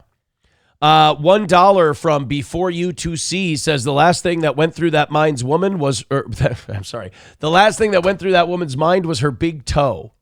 Yeah. Another win for the toe, I suppose. It's the only thing that survived the fall. Veldrain with $1 says it was a black teacher mispronouncing names. Is Aaron here? How about D Nice? No real fraud. I fucking hate that Key and Peele bit. It really is. It's a classic. Everyone loves it. Aaron. I've never, before that Key and Peele bit, I've never heard that before. I haven't heard it 5 million times from strangers after. I'm not now fucking you can't sick get rid of it. What if that bit was Janai? What if they say, is Janai here? And then everybody called you Janai from now till the end of eternity. Oh, I get it. It's fucking annoying as fuck. I get you. I'm just saying, like, legit, I've never heard that thing before. I feel like that bit is the only reason it exists. Trucker 18-wheeler with $1 says, so Debbie is claiming she has thousands of dollars in Melton merch. Tells you what you need to know about her. Oh, God, I would never admit that. I'd take that to my fucking grave. Oof. By the way, he's apparently not doing well, Debbie. Not doing well. That's so terrible. We all feel so bad. I should stop smiling while I say it. I really should. It's terrible. I beat him, too. Another head that belongs up on our wall here. Unbelievable. That's why that's the only reason Debbie's here maulding is because it's another win for the toe. All right, you know what's not another win for the toe? What? One membership away from 500. And if someone gifts 5, we're good. Sounds like a plan. Someone gifts 5, then that, you know what, that would cover for any accounting errors there may be. I think 5 would be safe. Cops are now saying that Sean Strickland was not cited for disorderly conduct. Oh. For going into the UFC event. Who are you supposed to believe? By the way, Los Federales says that I should check my ex. I did. I don't see anything, buddy. I'm sorry. I don't know what to tell you. You did. I went in there to check it. I broke the vibe of the show just to go check. Nothing. All right, guys, hit like, hit subscribe, hit follow, and start gifting those memberships. Empty your motherfucking pockets, bitch. Mitch, this pissed me off. I don't like Mitch McConnell. I despise Mitch McConnell. I think he's a piece of shit. But this speaks to Washington as a whole. Mitch McConnell hospitalized again, second time this year. And this cunt... He shouldn't be in charge. Right, this cunt won't give up his seat. He won't resign. He freezes up. We've seen him lock up. And by the way, this is not new. Hasn't Mitch McConnell been locking up for years? I could have swore he started locking up and giving us the circle of death before Biden was president. I thought it was at least during Biden's presidency. It's what I'm saying Absolutely. is it's at least been years that McConnell's just been locking up and his staff has had to pull him away from microphones. Now he's hospitalized for the second time because I think he fell again. It's like these selfish cunts. You can't imagine how good the corruption is and how much money you make just off base level existing in the Senate. That you just won't give up the gig. Even when you're dying, and it's very clear Mitch McConnell, who's in his 80s, is dying. Remember when Dianne Feinstein had to be wheeled in and her staff was telling her what was in the bill openly and telling her just vote yes? Yeah, because, she's totally in charge, guys. And these fossils don't need to be kicked out. What are you talking about? And it's like they don't want Mitch McConnell to resign. They won't let him leave because they don't want some Thomas Massey type coming up behind him and taking his seat, and they lose influence. So these fucking fossils stay in there.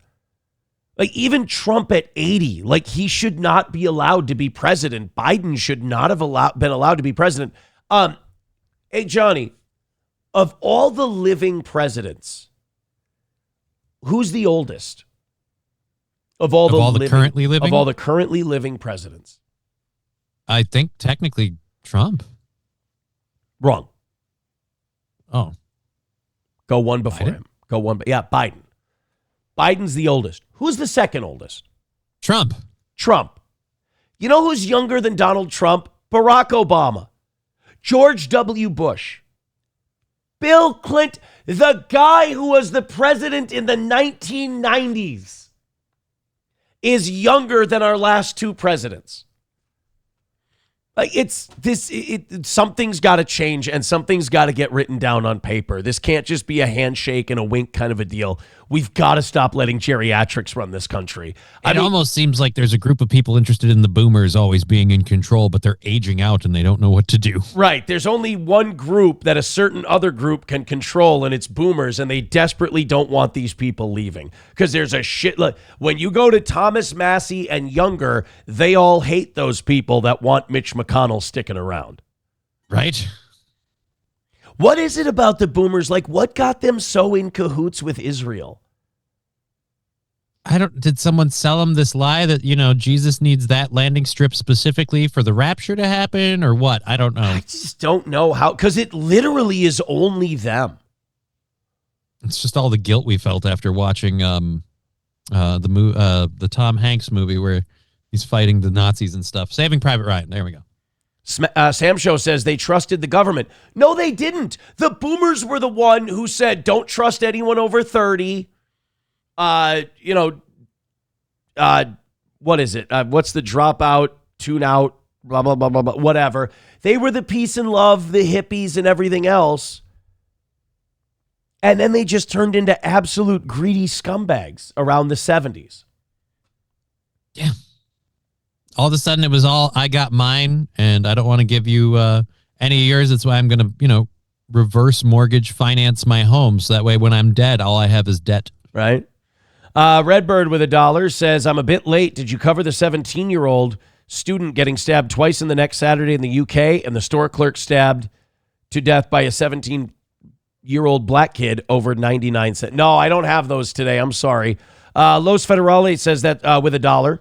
Says that's so weird. I saw it go through this morning. I just sent it again. I can confirm it's there. P.S. Debbie can suck a fat Philly Kensington homeless cock. Yeah, but then she might get AIDS. Oh, I see. Yeah. That might be the aim, I think, is what he's going for. I think that might be it. Ablo Pacheco says they were sold on the you can't talk shit about Israel because God will curse you thing. Is that it?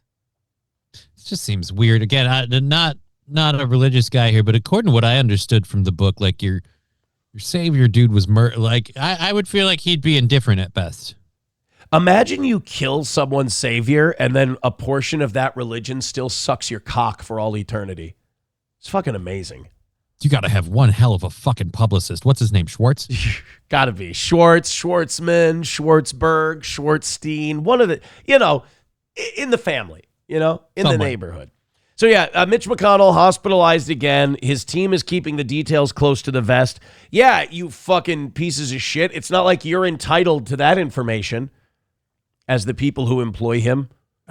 Do you need to know what happened? It's called Father Time. He has his effects. It's going to be any day now. He's 84. He's 84. By the way, 2023, 3 years ago, is when McConnell first froze up. If you remember this, check this out. So it was partisan cooperation. So he was still 81 when this happened. And a string of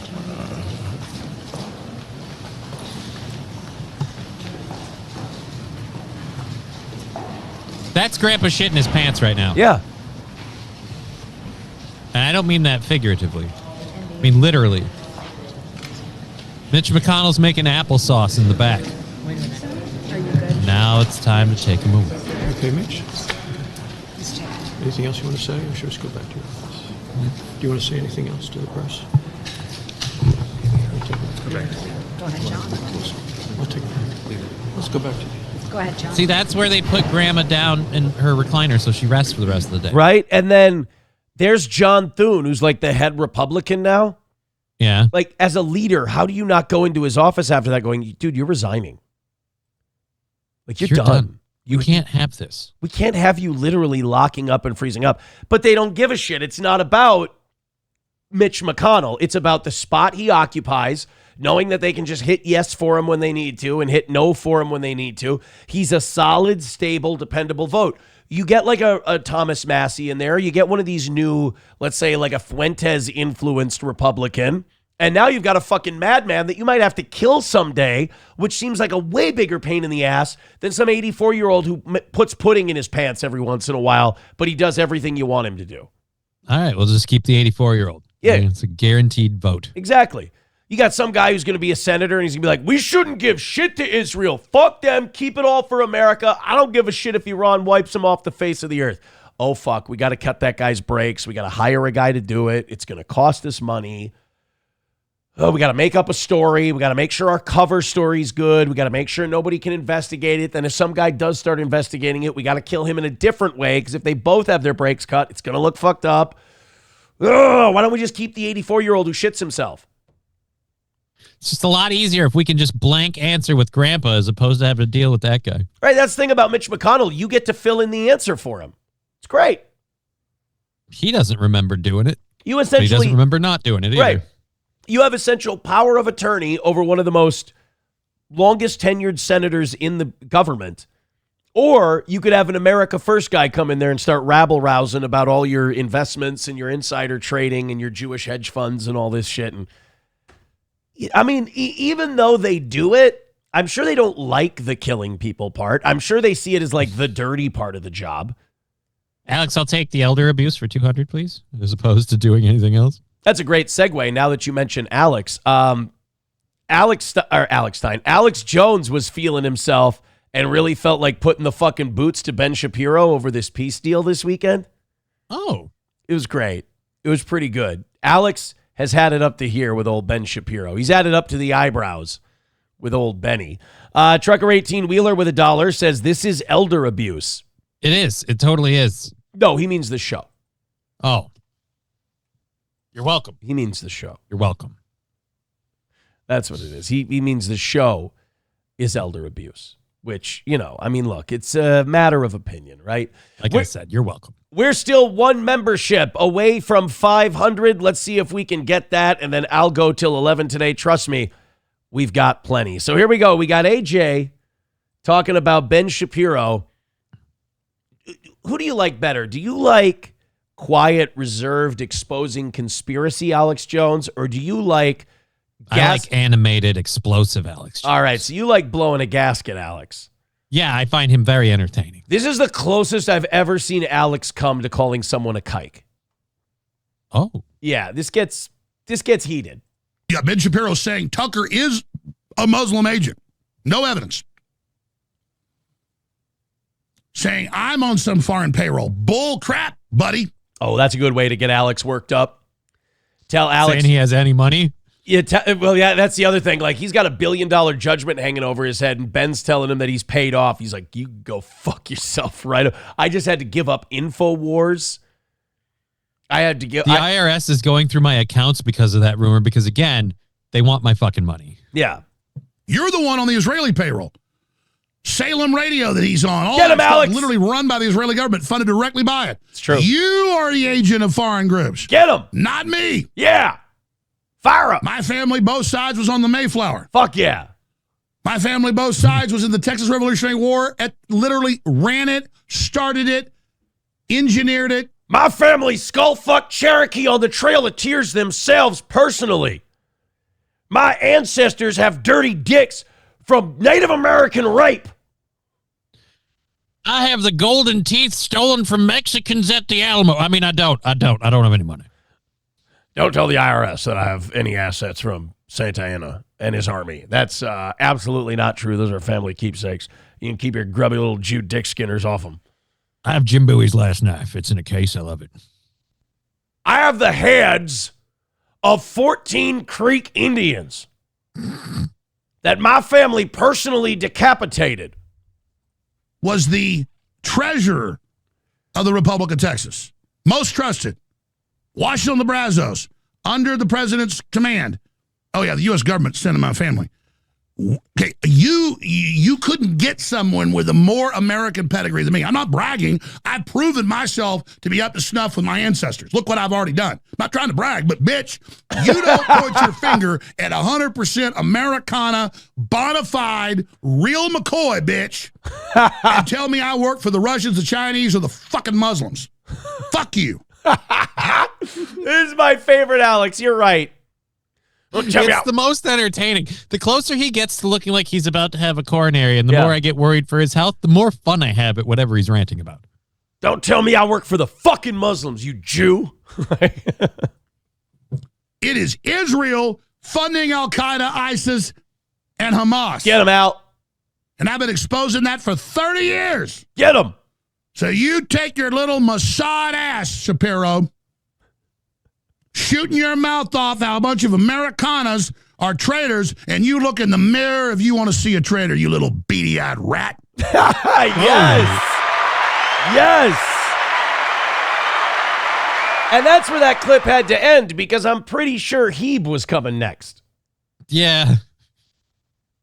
Look. Oh. Alex will fucking go if you want to go. But he gets... I'd love to see the two of them have a debate. Thing is, Alex runs hot. So... Right? He's gonna... The longer he goes off on a rant, the more he opens... I was excited. I thought I was just going to call him a Jew. And I was going to be like, oh, dude, that would have been good enough as is. What, he said rat. How much do you want? Called the guy a rat. I thought we all kind of knew what that meant. Right. No, I'm saying that's fine. I'm just saying I was expecting one thing. I got more than I wanted. It's great. You fucking parasite, Shapiro. Okay, then he said it. Perfect. Veldrain with $1 says the new guy just spoke out about Israel. All right, let's go to the list of mentally unstable woke-tards that have access to guns to frame. Yeah, right? That's why they want McConnell. They don't like, people think that they like the killing part. No, that's busy work. No, it's work at the very least. And you got to do paperwork, and you got to do a cover story, and all of this shit. Ugh, you might have to kill and a then curious. You lose pieces of the lapel mics. You got to hire a crew to just put a new slab of concrete and the whole damn thing over. Okay, don't ever mention that around me again, because then I want to talk about the Charlie Kirk assassination for 6 hours. How do retarded Americans not understand that Tyler Robinson had nothing to do with that? The concrete thing alone is fucking insane. Right?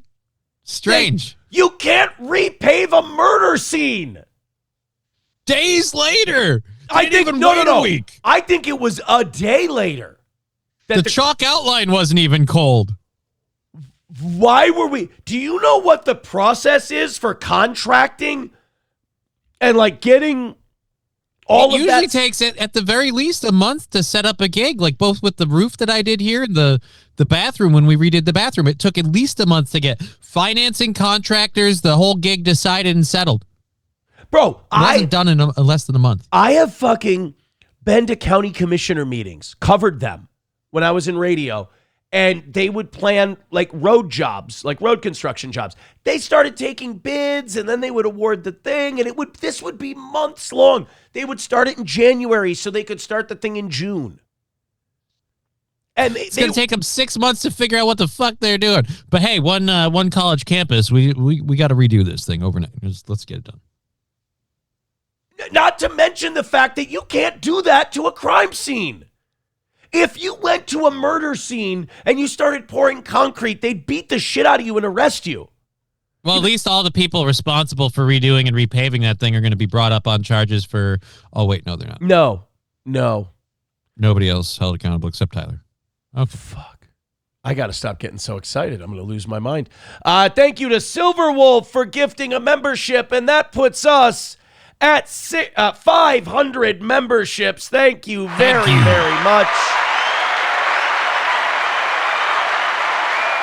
All right, guys, let's get to work on 600. We're 100 away from 600 memberships. We're also, we're not behind yet, which is always a good sign. We're not behind. What are we? What, in the next half hour, let's get a nice little rally going here. And we're not going to fall behind today. What do you say? $1 from Uncle Rico says Bubba opened his chat up to the public again, but he's only got 195 viewers. Oh, shit. What happened to Bubba? I mean, I think a lot of it just stems from the closing off the chat and just kind of cutting that stuff out. But plus, didn't he get cut from YouTube? I don't know. Well, I know that there's also the Hogan stuff is done. And he was really getting a huge hit off the Hogan stuff. He fired a couple people. He let a couple of people go. He had to sell his studio, and now he's going to broadcast out of his garage, which I think is smart cost-wise. So I think maybe some people don't like the change. I don't know. All I know is on Rumble, we used to be like neck and neck with Bubba, and now he doesn't even show up in the podcast section. Yeah, now it's normally like we got to beat Bannon. Yeah, Bannon's our number. Like, we're in third place now. We got Bannon and the Kyle Seraphin show. Oh, that hurts my feelings. But third place ain't nothing to sneeze at. We were number 2 earlier today. Thank you very much. Yeah, I'm looking for... I can't find Bubba. Oh, maybe he's off the air by now. He might be done. Yeah, if he's East Coast especially, he might have hit his limit. Yeah. Bubba might just be finished for the day. That's all. $1 from Uncle Rico. That was the Bubba's chat one. We got that one. Okay. Thank you. Perfect. Uncle Rico says it's because Bubba went all in on Israel. Yeah, that'll... On hating it or defending it? Defending it. Oh, yeah, then that's going to fuck you right in the ass. Yeah. People don't like that anymore. They don't like the defending Israel thing nowadays. Mostly because of the whole genocide and annihilating people. So strange. What's wrong with that? You know? Apparently it's a problem. This is Los Federales. You just sent me the lady who got thrown off the what do you call it? The bridge in the Brazil? Yeah, we did this story. Yeah, in the Brazil. That's right. In the Brazil. Yeah, we did this, in the dude. Brazil. Yeah, we did this. Oh, fuck. He showed the actual dude. Dude. What There's the rules, fuck? man. Not on Rumble, but... Oh, God, that's not... Yeah, she's dead. Well, that was a vibe killer. Yeah. Thanks a lot, Los Federales. That bottomed out the boat. Yikes. Holy shit. Well, that should answer any questions any of you had about that story, I believe. I was really curious how that ended. You know, I really hate that they blurred the last part. I feel like we could have, imagination could have hit it pretty accurately. Yeah, I think we're good. Hit like, hit subscribe, hit follow, throw a couple memberships in. Let's get going. We've done all of this. We have not taken in more than $5 from any one donor today. I would like to see everyone doing 2s and 5s until we get all the way down to 0. That would be awesome, man. That would be golden great. shower in this next hour. Let's golden shower the next hour.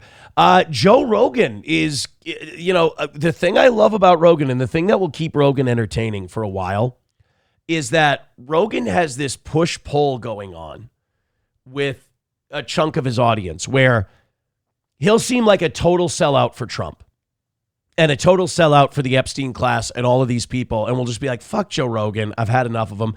Then Rogan will blow a gasket, kind of like Alex Jones, except not as animated. And he'll be like, where the fuck? What happened to Charlie Kirk? What happened to the Epstein shit? And be like, yeah, Joe is back. All right. But then he'll be like, I'm worried about Theo. Theo's just crazy. He's lost his mind. He's nuts because he gives a shit about Gaza and stuff. And you'll be like, oh, fuck you for throwing your friend under the bus, you dick. When you get out of your ayahuasca phase, so do you, Well, he had this guy. Oh, God, people are going to kill me for not remembering who this is. It's not Duncan Trussell, but it's another one of his main guys. And he's a big outdoorsy guy. And the thing they were talking about on Joe's show, and this was a great point, is the Trump administration, out from under our noses while we're distracted by all this other stuff, is selling a shitload of public land. Yep. Out west, the federal government owns most of the land because it's out in desert and it's desolate and nobody wants it. Well, now Kevin O'Leary and all these other billionaires got Trump elected, and they want to build these massive data centers out there in Utah and Wyoming and these other places. And Trump is just selling the public land and signing executive orders to make it easier to sell public land. This is a huge problem. So Rogan cares about this too. And I don't know if you can check the chat, Johnny. I forget who this guy is, and I feel bad because he is, like I said, a regular Rogan guy. And they start getting on the subject of selling public land, which then gets them on Epstein and Charlie Kirk and everything else. And Joe Rogan had another one of those moments where he got up out of his wheelchair and he walked around the room for a while just fucking yelling at everybody. And I thought it was great. Anybody have a name? No, not that I know of. Because they're talking about Brian Callen, and that's obviously not Brian Callen. Now I don't feel nearly as bad. Okay, so nobody knows who this fucking guy is. All right, so here we go. This is Joe Rogan going off on Epstein, Charlie Kirk, and the like. Sometimes it's like you just get fed up. You're like, where the fuck are these Epstein files? Yeah. Who the fuck is this? Why is this redacted? Where is it? Who the fuck killed JFK? Right. Like, come out with it. What the fuck? Who fucking killed Charlie Kirk for real? Jews. Yeah. Like, what is that? Why is that fucking story so clouded in mystery? And Jews. Why did they pave over the fucking ground right? Jews.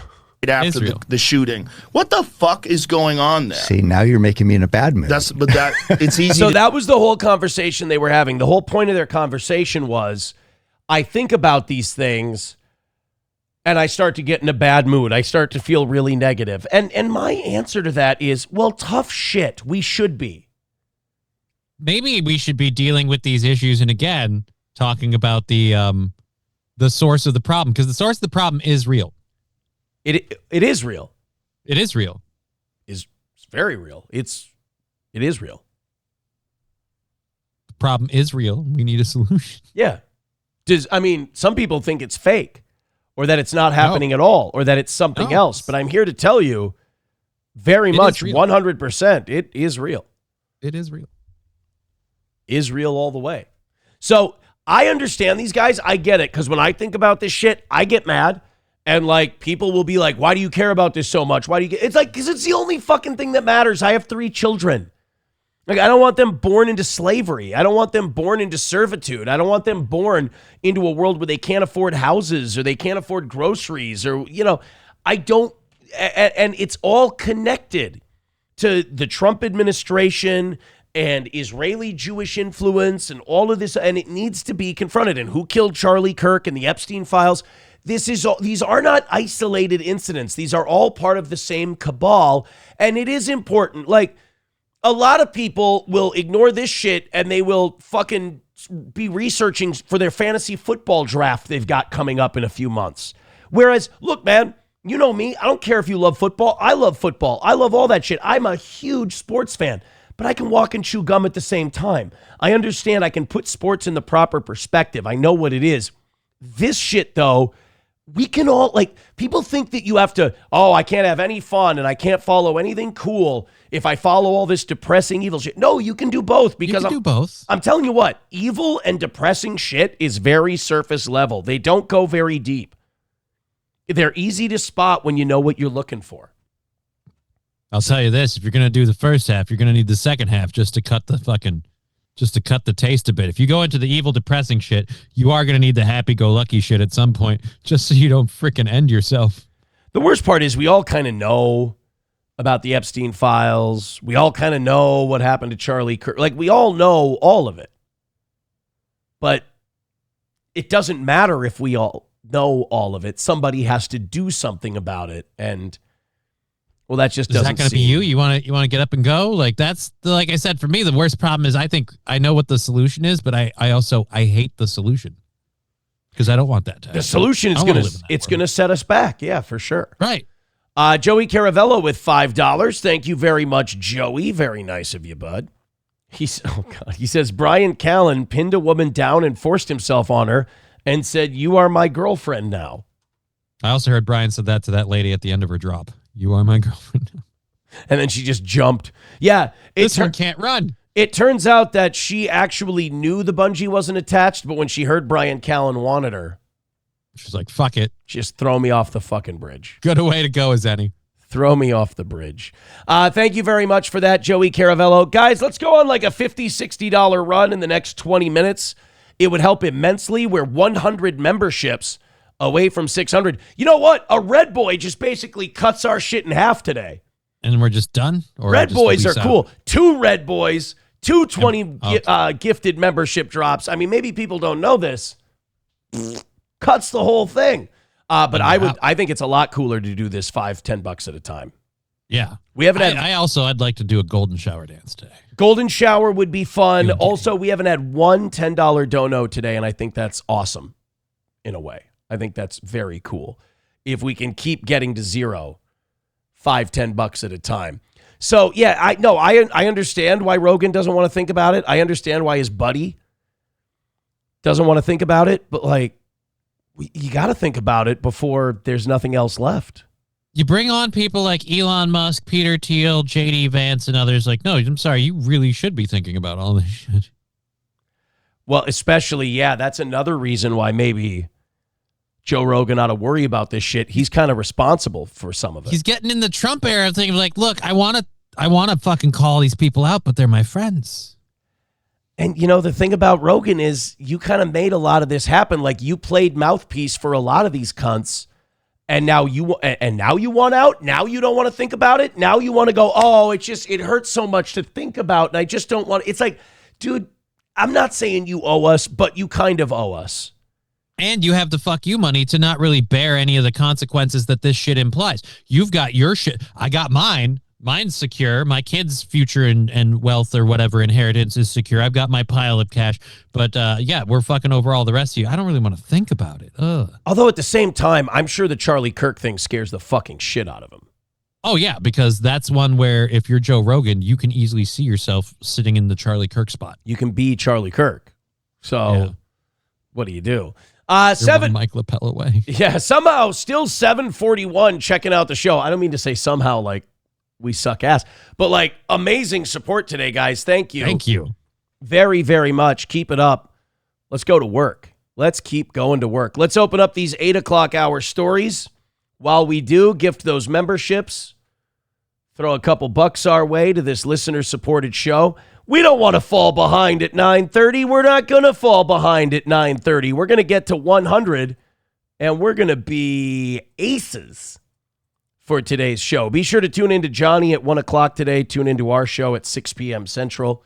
Should be a lot of fun. I wanted to get that the restaurant guy from Wisconsin on.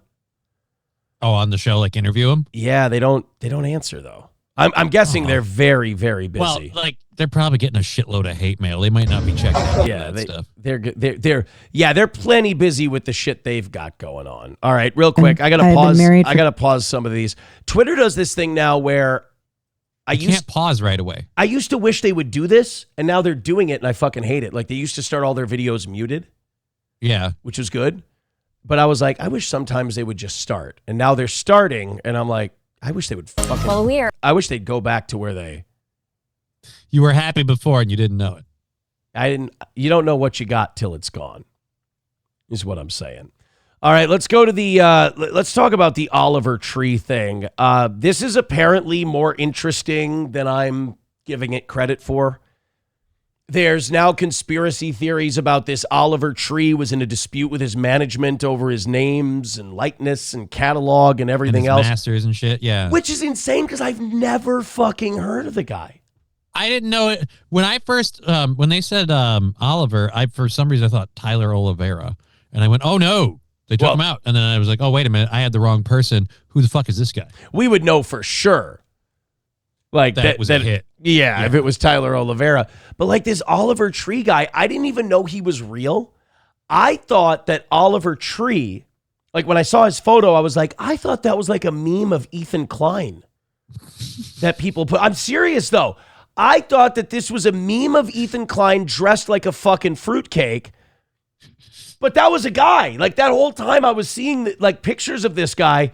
That was an actual guy who made. That was music. A real fruitcake. It was a real fruitcake. Not Ethan Klein dressing up as a fruitcake. By the way, the right opinion on Ethan Klein suing iDubbbz and Anissa is, Ethan, enough with the fucking lawsuits. We can be done now. All right? You made your point. You beat Casey Tron. You beat the Fat Frogan. You lost to Denims somehow. I guess hers was different. But we're done suing people now. You've made your point. Now you're just being a stereotype. But he is, though. You are just being extra Jewy. Like, this is called, lingering a little on the end zone dance, if you will. But yeah, I thought Oliver Tree was an Ethan Klein meme. But apparently, Homeboy made music. He was on a helicopter that crashed in Brazil. Boy, Brazil just having a terrible weekend. They're not doing well. They're chucking white ladies off of bridges, crashing helicopters and killing pop stars. But do you see how I thought that this was Ethan Klein? I saw the first picture and I had to make sure he wasn't a member of another band I like called Electric Callboy. And I'm just like, what the fuck is this? But yeah, it looks like Ethan Klein and Achy Breaky Heart Guy. Why am I losing Billy his name Ray now? Cyrus? It looks like Billy Ray Cyrus, yeah. Really? Ethan Klein and Billy Ray Cyrus had some sort of fucked up love child. 32 years old, killed in a Brazil helicopter crash. 5 were killed. Apparently some other famous person too, another person I've never heard of. It was like a Brazilian band. An Argentinian YouTube star, Gaspy. Oh. Dead at 23. By the way, Gaspy, terrible name to have when you're dying. I'd say he's mogging, except he's got like a pimple on his fucking lip. This is what Gaspy did. This is a new era of American. Are we really doing fucking ads? I hate when TMZ does this. Katie, it's a miracle. Because they play like 7 ads and they never stop. You have to hit refresh. They're just trying to scam money out of you. Yep. Nope, they're doing it again. Fuck Nope, that. I doing don't it care. again. I don't give a shit enough about Gaspy. They've linked ads into it now. Yeah. That's all it is.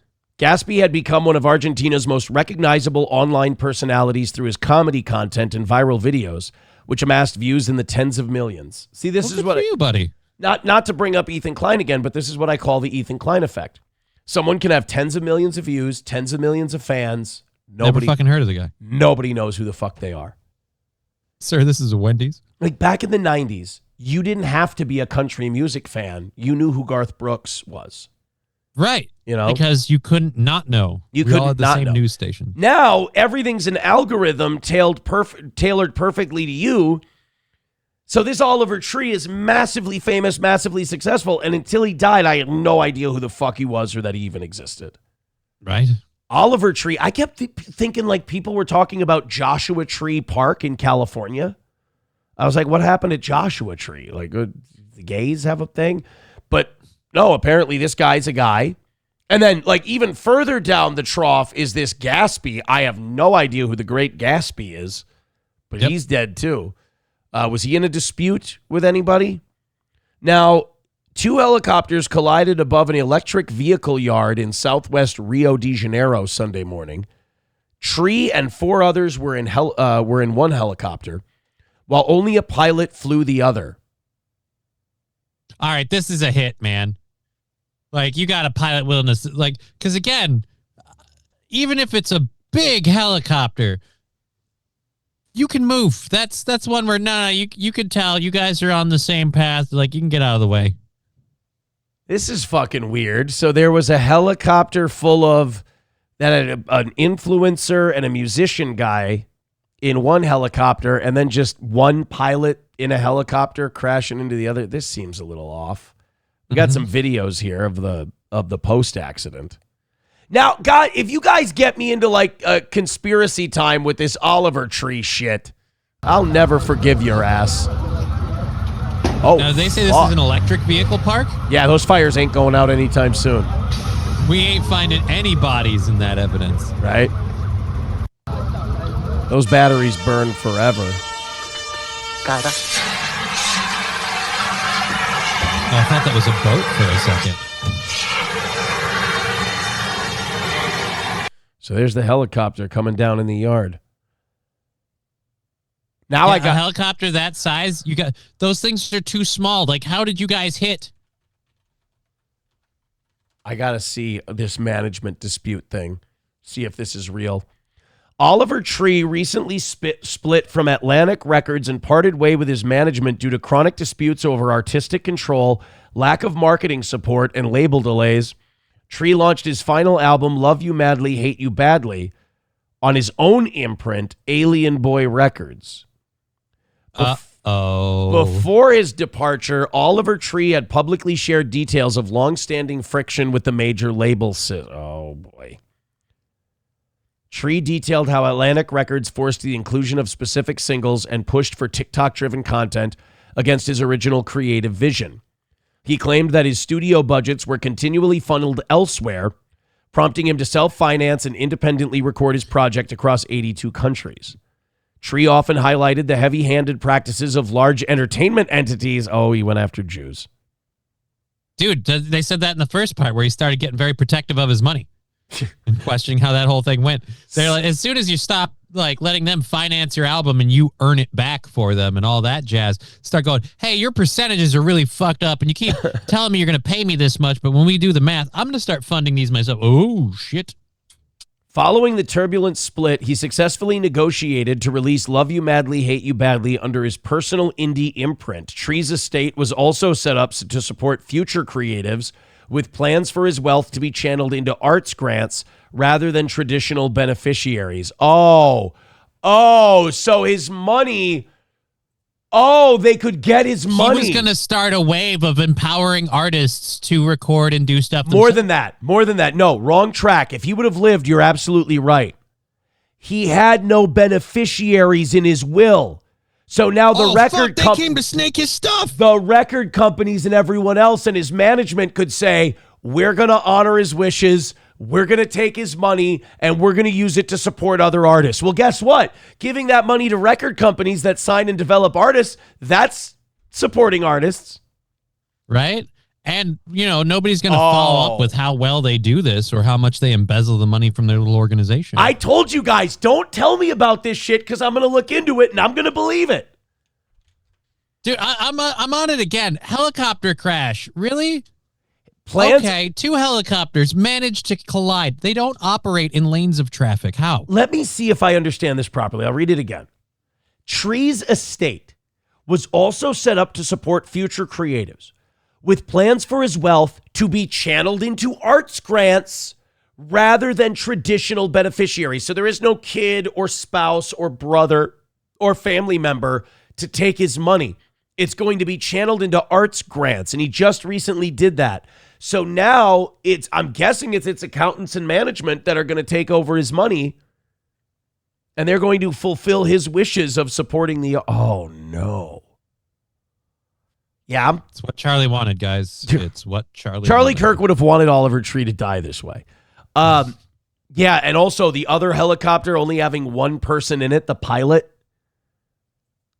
I got questions. This is weird. I got a lot of questions. This is fucking off, dude. It's not even like it's an airplane. A helicopter, like, if you know you're getting close to another helicopter, if one of you, whichever one's hanging lower, just cuts your power significantly, you drop down. They're bricks in air. They're not aerodynamic. So you could get out of the way of this. The pilot in the single helicopter by himself said to the pilot with the passengers, "We're not moving!" I'm talking to the artist coming towards us in the helicopter. You hear me, don't you guys? Look, if you think I'm lying, kill the singer. If you think I'm crazy, kill the singer. But don't do it because you're following Jew orders. Scouse Ghost with $1 says, Johnny, seriously, I have an honest question. If your doctor... This is an honest question now. Okay. If your doctors do a prostate test on you, can you actually feel that finger inside you, or is it numb? My doctor did it to me Friday night. I feel like I was raped. Now, Johnny, let me rephrase this question to you. Does your MS somehow make you impervious and numb to the feeling of being digitally, anally penetrated? No. In fact, like I keep specifying this to people, the feeling is working great. It's the locomotion, it's the mobility part that doesn't work well. This is like when I confused you for Quadfather and I thought we could use your legs as wolffish bait. Right? And you were like, no, that would hurt like shit. Yeah. That hurt like crazy. Yeah. My bad. That's on me. $1 from Silverwolf says, Johnny is an Electric Callboy fan. Well, Johnny, hypa, you're pretty and I like you. Or would you rather take a ride on my techno train? He's listing songs and albums by. Guys are all into weird shit, bro. Guys are all into. Dude, I don't care. I love that band. They do a lot of work with other artists that I like too. So it's hard not to love it. $1 from Silverwolf says, LOL, Johnny asking how two helicopters collide. Dude clearly never played GTA 5 Story or GTA 5 Online. I'm saying accidentally. I'm saying work is made to have that happen. Power Windows with $1 says, the best in the game with the perfect movie reference. Thank you. Yes, Johnny and I both were racing towards the Outbreak quote. And Johnny beat me to it by just a hair. Just a hair. 160 away from today, I can officially say that in 5 minutes, we will officially have fallen behind. For today. You know what I'm going to do for this audience since they're so nice? What's that? I'm throwing some of the merch check I got. Okay. Into the number. Nice. I'm throwing it in. I didn't want to. I wanted to keep it all. I wanted to be like, hey, nothing wrong with keeping a little extra, right? Yep. But those gas prices are still high and the economy's still a little rough for people. And if we get a little extra, we can throw a little touch of the extra. There you go. All right. So I'm going to throw 50 from the merch check at it. So we're 110 away from today and 100 memberships away from 600. So here's the deal. I have now thrown a little bit of the reads in there because we got paid a shitload for the reads. And I have thrown some of the merch in there, which means that if not for any of those, we'd probably be about 200 away from a win. So hit like, hit subscribe, hit follow, but for God's sakes, you guys do the rest of the legwork, and let's start Monday out with a win for the toe. What do you say? Hit a couple of memberships, hit a couple of Rumble Rants, Streamlabs, PayPal, Venmo. You know. It's kind of like when we get a 100 drop and we're still like, oh shit, we're going to lose. Yeah. We can't do all this and then still lose. It's a clear sign to everyone that we're cooked. And we can't be cooked, can we? Hopefully not. Not when we're so close. We've taken L's the last 2 weeks, I think. I think we lost by like 85 last week from Thursday. And I think we lost by like 75 the week before. Now, neither of these are show-killing concepts. These are fine. But I like to win. So let's notch some dubs today.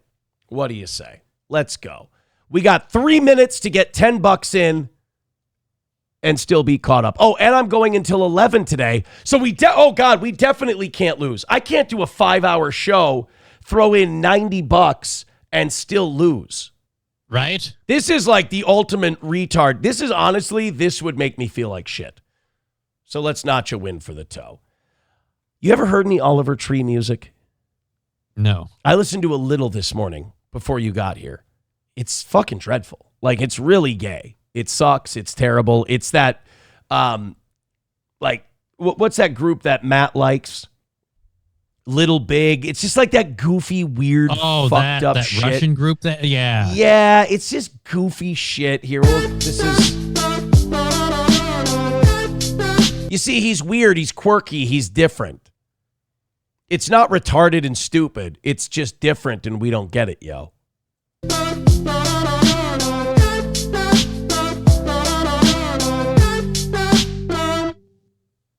Baby, too controlling. I'ma feed you to the wolves when you get nasty back at me. But baby, don't distract me. I'm a goner. I lost her. Like, why the hell you want? I'll let it go to the chorus, but again, like, who's listening to this going, man, this is really good? Life goes on and on and on and on. Oh, I've heard this too. It has a chorus with a hook. That's all he's got. Yeah, that's okay. He's making songs for TikTok. He's making songs for TikTok and TikTok tards. The funny part is he was apparently complaining that his artists or that his managers and stuff were pushing him to make TikTok content. It's like, dude, that's kind of your lane. Yeah, Kind of what I'm seems like seeing. what you do. It seems like your whole thing is to go viral on TikTok. That's your whole setup. I can't tell which one was his dad, Larry, Curly, or Mo. Shemp. He's a Shemp baby. People forget about Shemp. Hulkamasha Baby with $1 says, just imagine your chins are Johnny's legs. Lays there all useless and you can't do anything about it, but it'd hurt if we cut them off. Yep, that's a pretty apt example. That's thank you. Yes. I'm not that you have chins, it's just that's how they are, my legs. Let's just hurt the shit out of people. Yeah. To make a point. I appreciate it. Labglass says, it's better than Eric Church. All right, don't be fucking weird. Don't get psychotic on this shit. We all know it's not better than Eric Church. All right, I am officially the biggest contributor to the goal today, and that sucks. It is 9:30. We're at 110. We've officially fallen $10 behind. Let's see if we can do some work today, boys and girls. We didn't have to talk goal at all for 3.5 hours. I'm very happy about that. But now we're going to talk goal. 7:29, checking out the show. You guys just keep hitting like, keep hitting follow. I like to see our numbers go up like this. But donate to this listener-supported show. We're like NPR, only more racist and obnoxious. We have an update on Chirayu Rana's banker sex slave lawsuit. How's that going? You're not going to believe this. It's not going great for him. I can't imagine why. He looks like such a straightforward guy. And I mean, honestly, when you see that googly-eyed fuck, how can you not imagine him just raking in the pussy? Yeah, no, it turns out that it's not going. It's not only not going his way, but he could find himself in a lot more trouble for even bringing this up. Now, first of all, he's never going to get hired by any firm ever again. No, like he fucked that up. He's clearly having some kind of a mental breakdown. I think this goes beyond him just trying to trick his old employer into paying him money. This is some kind of psychotic break that this guy's having. But also now, the chick with the cannons, she's suing him for defamation. Yeah, she should. And then now his lawyers have dropped him because they're like, oh, shit, my client's insane. And it turns out he's like super guilty. Yeah, and now he's facing another courtroom nightmare as eventually a judge in this case is going to ask him, hey, why are we still doing this? All of this stuff you've sent to us is complete bullshit and you've lied. And then do we get into lying to the court? Do we get into contempt? Do we get into, like, what are the legal ramifications of lying to get this lawsuit?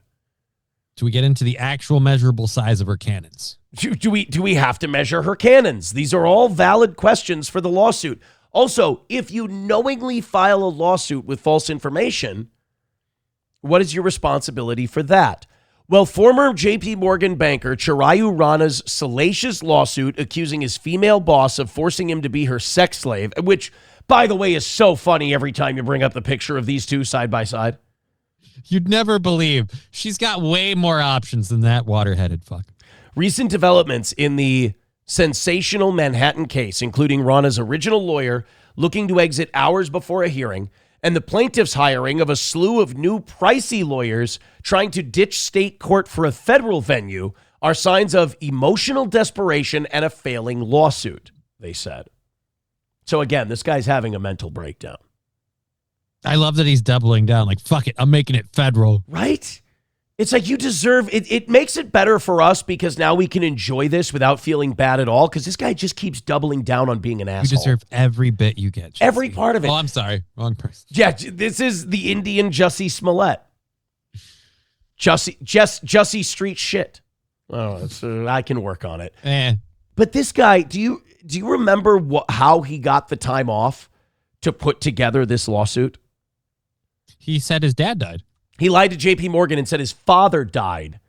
And so they gave him time off to grieve. And while he did that, he set up all the AI chatbots and everything to create these messages to file the lawsuit.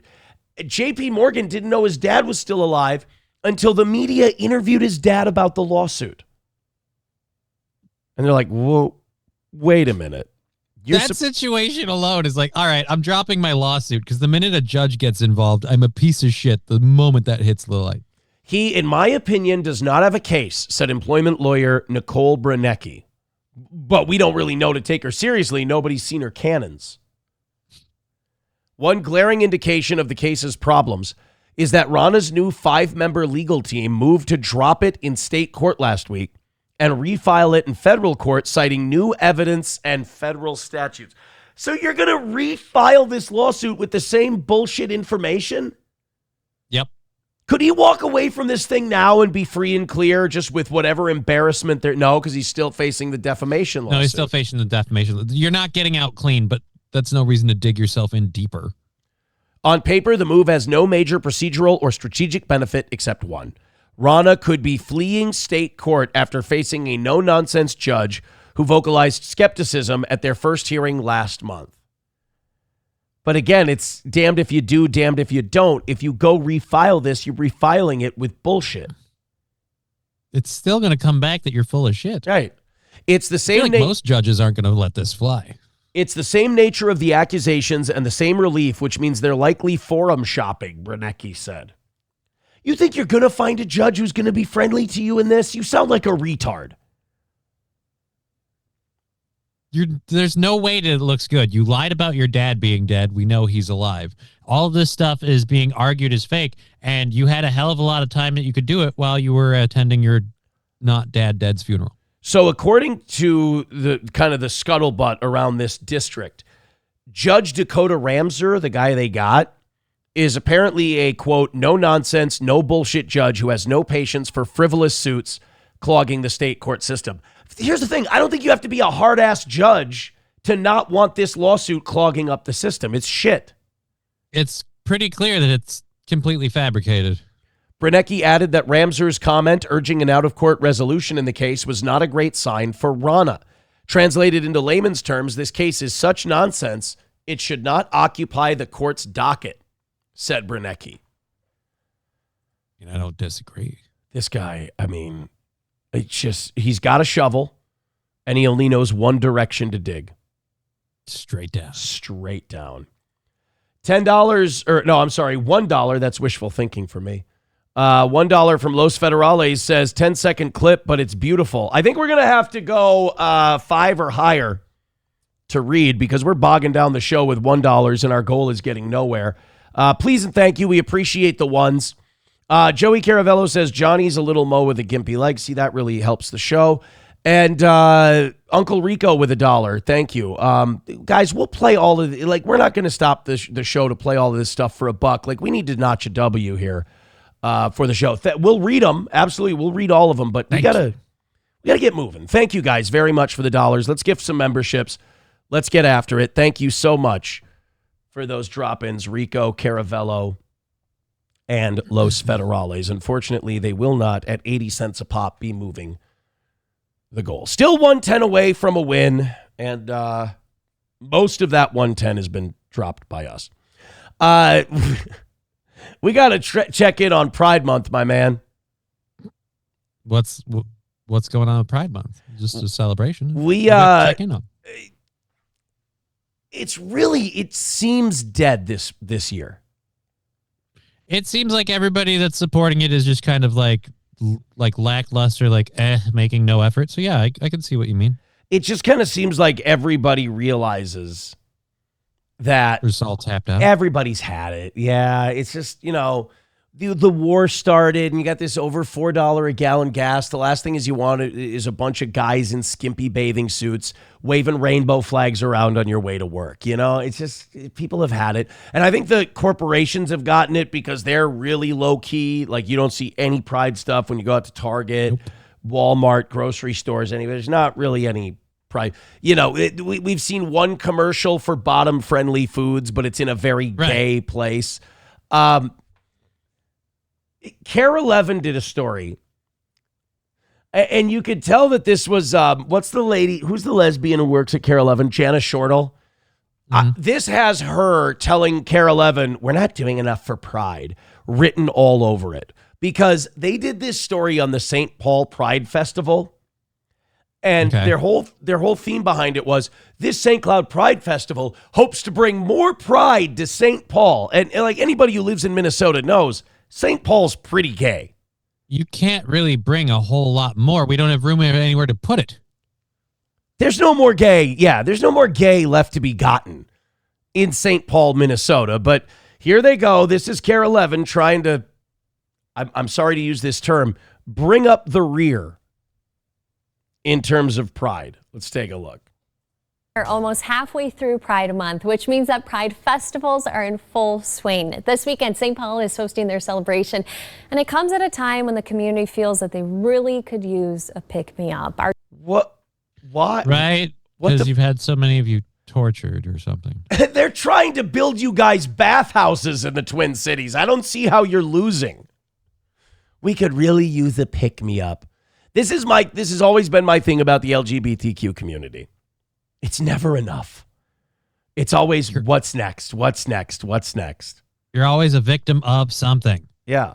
Jessica Hart was at today's festival. It was packed, wasn't it? Yeah, Morgan, there were dozens of vendors for the 4th annual St. Paul Pride Festival. Organizers say it started out as a way to give queer artists... By the way, you know what I've noticed? What? They can't really show a lot of video. We're not showing pictures of it being packed. We're hearing about it. You think they don't want to show part of the reason Pride may be down? You think that maybe they don't want to show a shot of people bringing their kids to this parade, and then in the next shot, there's a bunch of guys in Speedos freak dancing on a float? Right. Doing highly suggestive shit that you really should not be allowed to do around children. You think that maybe they don't want to show a video? It might not make the LGBTQ community, they're not big on optics. They don't want to show like little kids being dragged around on a leash by their mom with blue hair while a guy on a float deep throats a sausage playfully. Like they don't. You think that would look bad to the rest of us? I think it would look really bad to the rest of us. Business owners, a place to perform and sell their products. Now it's turned into something much more. Okay, close up on some drums. Brewing. Oh, God. Oh, it's packed. God. Blech. Just because you can wear something doesn't mean that you should. People are roaring with pride. The growth in pride festivals in this state is an indication that people want safe space. A safe space where everyone can be who they are. We came in with St. Paul. That's the thing, because like cutting your dick off and claiming to be another gender, and then basically people get fired if they don't honor that gender. Yeah, you're really oppressed. You guys don't have any safe spaces. Yeah. Fuck. Here's multiple city blocks. Well, we don't know how safe we feel. Oh, fuck. Trust me, none of us are coming down there. Go to Minneapolis and then reassess your safety feelings. Years ago, downtown. Kyle Rucker is the event's organizer. We need more pride in St. Paul. Not just the festival itself, but everyone that's here. What can we do as individuals to create these kind of places? Spaces for people to feel safe, families to come out, people to be different, but together are vanishing. And it's getting tougher and tougher to make. Really? Is it? You know what else that could mean? Nobody gives a shit and you're just normal now. It's tougher and tougher for people to come out and have their spaces. Didn't we burn a city because you guys, again, got upset? Like, no offense. I feel like we got plenty of safe spaces. You get to lash out when you don't get your thing. Like, life isn't perfect. Get a fucking helmet. Right, you're fine.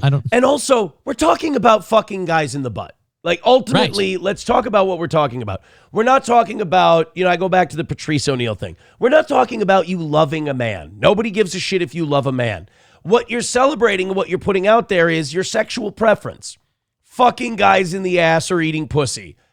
We don't need a concert. We don't need a big parade. You know what you can do? You can just be a cocksucking, pussy-eating son of a gun and just live a normal life. Like he's like, we need more pride. And I'd like to ask him, why? Well, what have you done to be proud of? Space in real life. St. Paul Pride Festival is one of the first big events this month. We don't deal with Pride Month. Pride is 12 months. It means a lot, I think, to the community. But for those of us that are in this stuff day to day, it's every day. Everyday life that would be impossible without support. Everyone should be kind. Remember to be kind. You need support? How about just leave each other the fuck alone? That's the argument they just kind of did. That's the argument they make when straight people go, well, where's Straight Pride Month? They're like, well, every day is Straight Pride for you. Right. Well, if apparently society has reached the point where for a lot of you gays, every day is Gay Pride Month, why do you need a festival? I ask you. Well, it's also like, they keep telling people you should understand us. You should try to understand us. Well, you don't understand us. Because, you tell us, oh, there's no straight pride because you don't need it. It's like, right, because we just go, about our life. You don't know we're straight. You don't look at them and go, oh, I bet she's pounding pussy. Like, you just, it's not something that we think about. It's like, it's degenerate to begin with to make everything in your life about sex and sexuality. It's degenerate on its face. So what right, and we've always ridiculed the straight ones that do it. What like we're in the shows and the movies, they're always the butt of the joke. What we're celebrating is degeneracy. We're not celebrating your existence. We're not celebrating your life. We're not celebrating anything. First of all, none of us need that celebration. Like, it's just, it's overkill. I think it's indicative of mental illness. I think it's indicative of maybe some psychological needs that maybe aren't being addressed. Nobody should need this much smoke blown up their ass. I mean, I'll defend women on this one. Women don't need this much smoke blown up their ass. Jakayla Davis is the CEO of Kayla Got Cakes and is a proud ally of the queer community. Very important, and just to remind them, like, they're not alone. I always want to be supportive. Those things are just titles. They're still human. The words acceptance and inclusion are often said in June. So St. Paul Pride created a place where those words become actions, creating a safe space where... This party looks shit. I thought gays were known for throwing bashes. The state of Minnesota called, ma'am. It would like to be removed from your calf. Right. She's got the state of Minnesota on her calf. That's... Everyone is loved. St. Paul Pride will be back in action on Sunday at Dual Citizen Brewing. They have a full lineup of performers. Dual Citizen Brewing. Well, I know where Ben Shapiro's going to be. They're beating back customers with both hands. Different food trucks coming in. They welcome everyone to stop by between noon and 8 p.m. Oh, this was run on the nightly news this weekend. I can't think of anything more useless. It's a slow news day. What do you want? You could have shown that Brazilian chick getting thrown off the bridge over and over and over and over again. Trust me, we did. Thank you very much to Red Fox Mad for the $5. We appreciate that. Says, Aaron, show us and shake those big, beautiful breasts of yours. Everyone donate and hit the goal to see Aaron's breasts. I humiliate myself every day. Come on, I plan this show where I'm like, we're going to talk about all this great shit, and then I end up trying to gimmick the goal as much as I can to hit it. It's like, who the fuck am I kidding? $1 from Veldrain says, Trump being elected was a sign of woke fatigue, but they didn't take the hint. Yeah, and unfortunately, it worked out so well that we'll... All right, 105 is the number, 100 memberships away from 600. Please and thank you. Please and thank you is all I ask. Support the show. If you don't have any money, hit like, hit follow, hit subscribe. Still at 744. Today is wild. Today is wild. Keep it going. Keep hitting like. Let's get after it. Apparently, the show has been high quality today, so I would appreciate a little chipping in for it. I don't like bothering you about it. We hit this point at about the 4-hour mark every day. I hate being that guy. Let's just let's knock it all out, man. Let's go. About $100 away. Let's get those $100. Everybody, we got 700 some odd people in here. We should hit that, no problem. Let's get after it, guys. Finish it off. Johnny's got time for one more. Okay. And then you know what? Shit. I don't have enough to go an extra hour today. I really don't. I'll be honest with you. We're going to have to go jump around and grab some shit to get to 11 o'clock today. We've burned through. We got about 4 stories left. And that's it for the old toe. Well, shit. Get Gravely Diggs a membership. Get Gurmy a membership. Get Dabblin' Debbie a membership. She's been in here coping all morning. I appreciate she's been in here for 4 hours. She's been fucking taking it. Like, let's get her a membership. By the way, we make money because of the Rumble Creator Program. The more time spent listening, the more we make. So we appreciate that, Debbie. She's really helping the show. Someone get her a membership. And you know what? You should feel bad for Debbie because the host that she likes lost to me and now he's dying. So he's been kind of cursed. God, that's just like... No offense, that's L after L. Yeah, like that's it's one thing to lose, like that's fine, that happens to all of us, but to take it it's embarrassing. You got so obese that your back gave out, and now you're telling people you want to die. Oof. You know what that is, Dabblin' Debbie? You are cursed. Yikes. But the worst part is nobody would miss him. They just move on to the next thing. Because it's about me. It's not about him. His whole thing has never been about him. It's been about me. So that sucks for her. Oh, boy. All right. So apparently Erica Kirk, we didn't know this, but she's a massive Louis C.K. fan. Oh. Just judging by the hat she's wearing. We'll get to that in a second. Come on, baby. Here we go. $10 from Thermodyne Diesel says high quality. You know what you get for $10. How we go? Oh, bless you, brother, man. Can I love on you? Can I love on you, baby? Can I love on you? Oh, boy. Thank you very much, Thermodyne Diesel. And then coming in hot, Lab Glass with 5 gifted memberships. What do you say there, Worski? Big support. Big support. Oh, buddy. What a fuck? Let's fuck. There we go. Who got those 5 memberships? Gravely Diggs, my Quilwindetsy and Robin, Ananalas, Shano Banano, and Gurmy all getting those memberships. There we go. 75 away from today. Let's go. We're doing it. Hey, you see what Lab Glass did? 3 more of those, and it's a win for the toe. Let's go. Let's go. Xbrap says, vanity is a sin, Aaron. Try not to gloat so much. You're right. You're right. No, vanity is what I have next to my bed in the room. It's it's on me. Xbraps is right. Now I feel like shit. I should be nicer to Debbie. She's grieving. She's grieving. She's having a loss right now. I should be more sensitive. Dude, her favorite show lost to the toe. Now they're dying. She's an orphan, essentially. I should be kinder. Debbie, you're going to welcome yourself into the steel toe community. You see how much fun they are. You've been hanging out with them for 4 hours. And do they try to tear your life apart or dig in? No, they just playfully bust your balls. You've been getting humiliated all morning, so you can clearly take it. I don't see why you just don't pledge your allegiance to the toe boys. That's all. All right, so apparently Erica Kirk, massive Louis C.K. fan. It can't stand for Charlie Kirk unless it's she's wearing that hat as hey, don't forget to fucking behave yourself because remember what I'm capable of. The closest I can get is that's Calvin Klein. Do you think they told her they were going to whack her husband and she gave it her blessing? Or do you think she was told afterwards? I think she was told afterwards. Okay. And she had to could seem the most real. She had to be instructed how to run Turning Point USA. How is it I've never heard about any of this? Sir, it's called plausible deniability. Right. So now with Erica Kirk, she's clearly a plant. She's an intelligence asset. She was a honeypot. But after being with the guy and having his kids, I'm sure you fall in love with him. You got to have some attachments unless you're a complete sociopath. Right. So they killed him. I'm sure it made her sad.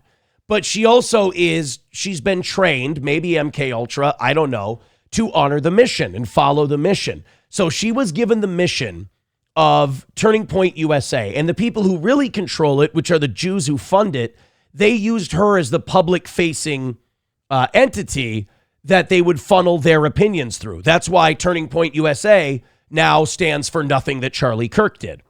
And now we're getting all these stories that are coming out and confirmed that Donald Trump called Charlie Kirk angrily 2 weeks before he died, being mad at him that he was talking about he wants the Epstein files released. He was against war with Iran. And Charlie was pissing off a lot of the neocon types.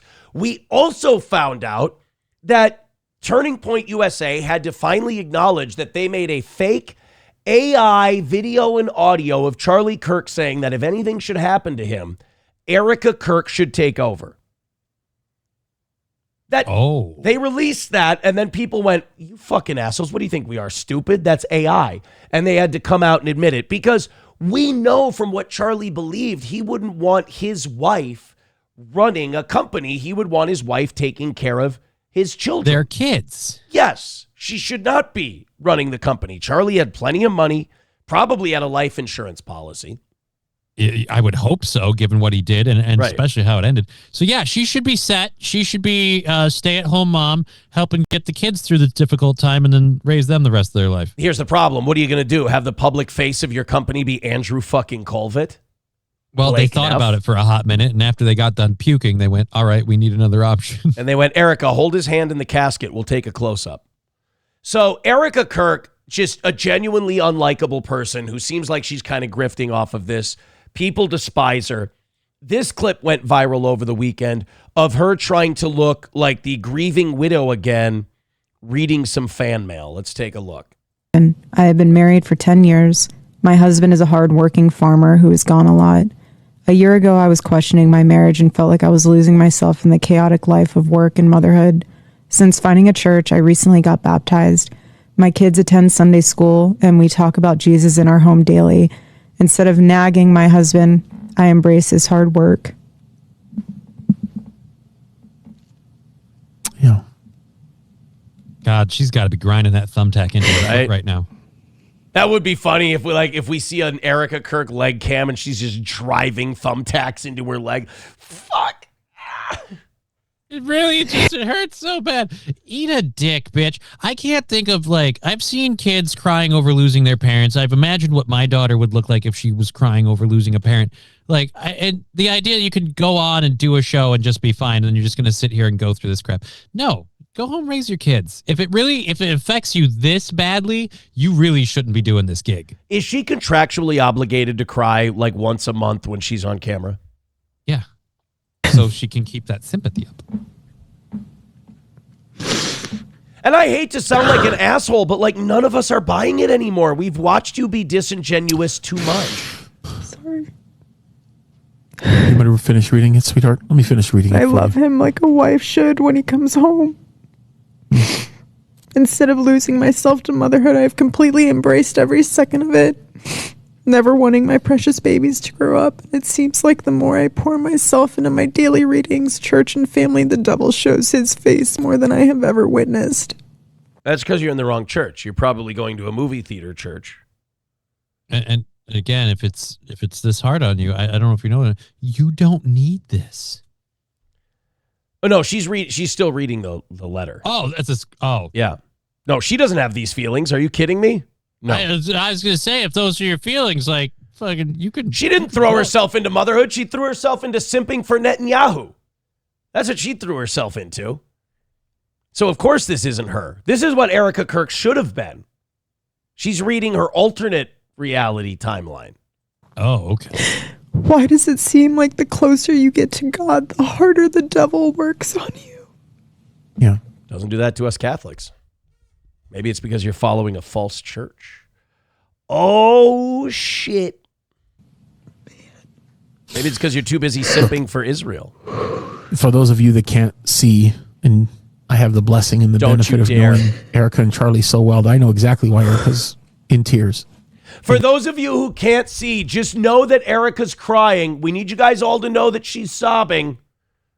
You know, when people are genuinely experiencing an emotion or a painful moment, especially on something like this, they might ask for a minute to cut their cam and collect themselves. No, but in case you guys didn't look at the video, the lady is crying. She's not feeling well, you guys. She's sad. She's sad about Charlie. She said that she feels like the loss of Charlie is real. Very much. Real. It is real. For sure. Like her paychecks. Her paycheck is real. Is real. Electric Shoes with $5 says, Debbie might be your biggest fan. Bro, fandom, we always said this in radio. Fandom is measured in time spent listening. And Debbie has been here from start to finish today. So we have, we definitely can welcome her as our biggest fan. Thank you, Debbie. Guys, do me a favor. Knock out that last $70 for Debbie. We need to do it for Debbie. Please. That's who we need to do it for, all right? She's our gal. Notch a win for Debbie. She's the best. 713 checking us out right now. Usually we dwindle. We're not dwindling today. This is incredible. Johnny, we're gonna let you go. Okay. We're gonna cut you loose. Fuck you. You're done. You're fucking fired, you piece of shit. Oh, fuck. And but you do have to come back tomorrow to pick up your shit. So all right. You're gonna pick up your shit from 6 to 10 tomorrow. Or 7 to 10 tomorrow. Oh, okay. And then after that, you're fired until the following Monday. All right, sounds like a plan. So go fuck yourself. Yeah, you fuck off too. 1 p.m. today on Twitch, Rumble, and YouTube. Yeah. Just Kidding LLC. You're going to be live. Yeah, we're going to be live. All right, we will see you then. Go follow him on all of those platforms that I don't have. There he goes. There goes Johnny. Thank you guys very much. The size of the audience was insane today. These I couldn't keep all these Rumble reads. I couldn't. I kept the first one, which was huge. The next two I had to throw out to you guys and the goal. I had to. It was just too much. And then the guys, thank you for buying all the merch that you do. I had to give some of the merch back to the goal as well. So you guys, thanks a million. $70 away from a dub. 100 memberships away from 600. Let's go. Let's go. Phil Herslet says, Johnny, do a Steel Toe after show. Your regular show sucks. Ooh, that would be kind of fun. Like Johnny goes on right after Steel Toe's over and like people write in their comments on what they thought about the show. Like the Howard Stern after show, right? I get it. This person writes in, if Debbie clears the goal, does she become the new second mic? Has Aaron learned? No, she can't become the new second mic because she's still under pedo possession. Like she's still possessed by pedos. So she'll try to like fuck up either, probation or whatever. She'll try to throw some smart ass shit in there that's not allowed to be said on this show. I'm a little too smart for Debbie in that vein, but we will honor Debbie as our newest, biggest fan for sure. Also, if Debbie's like, if her taste is that NLO was a good show, she's probably fucking as untalented as they come. Birds of a feather and all that.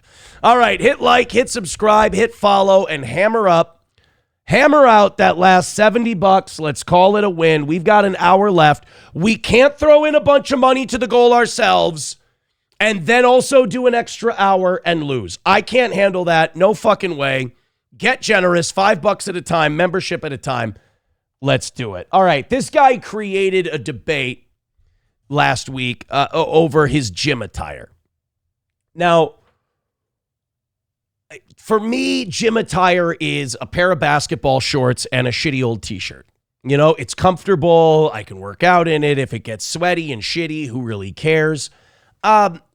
Going to the gym and shit that shows off your titties and your ass and then bitching about people looking at you. I mean, it's fucking pick-me behavior. It's gross. It's caveman-like. It's shitty. Likewise, if you're a dude, if you're wearing shit that makes you stand out or you're wearing shit that makes a statement in the gym and then the gym tells you to cut the shit, you can't be like, oh, I'm being persecuted or, oh, this isn't free speech. Motherfucker, there is no free speech at a gym. It's a place you go to work out, to exercise. If you're in there and you're making people uncomfortable, you got to fucking turn the shirt inside out. You got to go change. You got to do something. This guy was wearing a shirt to the gym that said Israel kills children. Now, is that based as fuck? Sure. Do I love it? Yeah. Do I agree with it? Absolutely.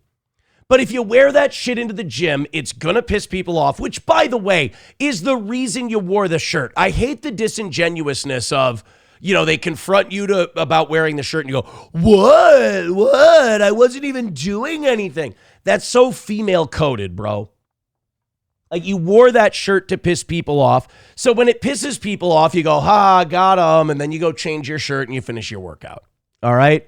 But don't do this thing where the gym goes to throw you out and they're like, but what about my free speech? What about my... You know what you did. You know why you did it. I think it's way more base to do it and then leave when they ask you to. Let's take a look. What's up, man? Can you not record? Why? What's going on? You don't have an active membership, so we got to ask you to leave. You're asking me why I don't have an active... I just paid for my membership. What are you talking about? No, somebody from corporate. Can you not put that in my face? Go ahead. Well, the cops are on their way, so what's the issue? You don't have an active membership. I paid for my membership. I've been here for 3 years. Membership's not active. What's the issue? Oh, they canceled. So corporate canceled his membership. And so you got to leave. Which is their right. They can ask him to leave at any time. But also, this guy's kind of being chicken shit too. It's like, just tell him why. We know why you're wearing the shirt, dickhead. It's making people uncomfortable. People have been complaining. You got to go. You got to get the fuck out of here. Go change your shirt or leave. Can you not record me? Tell me, what's the issue? Can you not record me? What's the issue? already told you what the issue was. Your membership's not active. My membership's not active. Why isn't it active? Clarify for me. I'm not sure. Did you scan into the club? See, this is what I hate about this guy. Tell me, come on, just don't want to be sure. I don't know. I'm in the blue. Like, you fucking know. I hate this shit. Like, trolling is one thing, but like trolling and then being a cunt, it's like, no, it's not funny. It's not cute.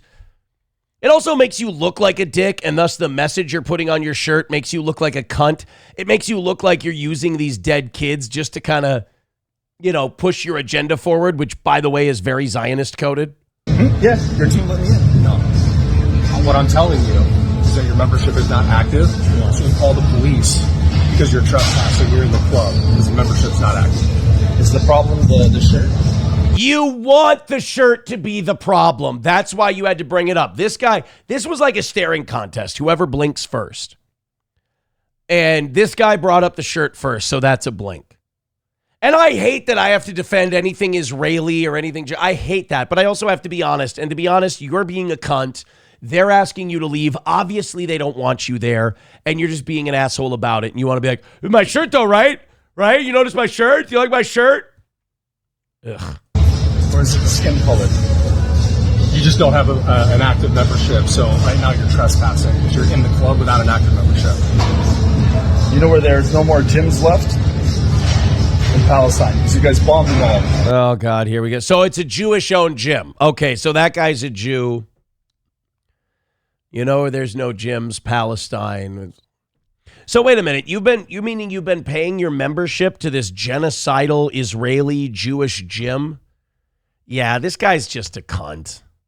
So I thought, maybe I come here and get a good workout in, I've been a member here for 3 years. Payment goes through every month. Are you offended by the shirt or by the fact that you guys kill all of the Palestinians in the gyms over there? Your membership isn't active. We got to ask you to leave. Is the problem the shirt? God, I fucking hate this guy. I hate that I'm siding with the suits on this one. I hate that but this guy, that other guy is being ridiculously professional, and this guy's just trying to goad him. Yeah, guys like this low IQ shit, we don't need this in this movement. We don't need this in this side of the argument. This is bullshit, childish behavior. Fuck him.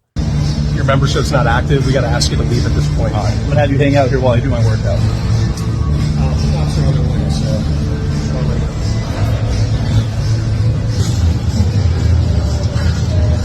Hey, officers, that was quick. Sit down. Well, yeah, a Jew called him. Of course they're going to be there fast. Sure, all right. What's the point of owning the police department if you can't, get them there as fast as you need them? How you guys doing? Good. So what's going on today, Ryan? So there's a Holocaust in Palestine. Israel has killed 300,000. I'm not talking about that. I'm asking what happened with staff today. Did they ask you to leave? So one person checked me in. Another lady told me you have to take off that shirt. Oh, so they talked to you about the shirt before this. Oh, that's interesting because you didn't film that part. You didn't film the part where they've already asked you to take off the shirt and you didn't. So now I'm seeing why they canceled your membership and trespassed you.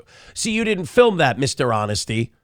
God, this guy's such a dipshit. He's making me defend Israelis. I said, well, I don't really think I have to take off the shirt. So I came up here and the manager said, either you leave or we're going to call the police. And I said, And if you don't leave when they ask you to leave, that's called trespassing, sir. You're angry about that, but there's no more gyms left in Palestine. You guys bombed all of them. Okay, but they asked you to leave, correct? Yeah, he told me he's going to call the police. All right. Did they talk to you before about this? No, they've always said that, like, oh, that shirt is offensive or, it's typical Gilbert white supremacy stuff, So they have talked to you about the shirt. They've talked... I really want to be able to hate this gym, but they're doing nothing wrong, and this guy's just being an antagonistic dickhead. And it's not like he's being an antagonistic dickhead while accomplishing something for the victimized Palestinian people. He's just being a douche for clicks. All right. That's my job. At this point, obviously, you're trespassing. You know that, right? All right. So you are going to be arrested for trespassing, okay? Placing it behind your back. Sounds good. So I put the phone down here? Yeah. Now you want to hit stop on that really quick?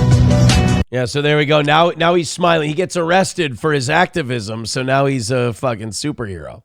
You see. Great.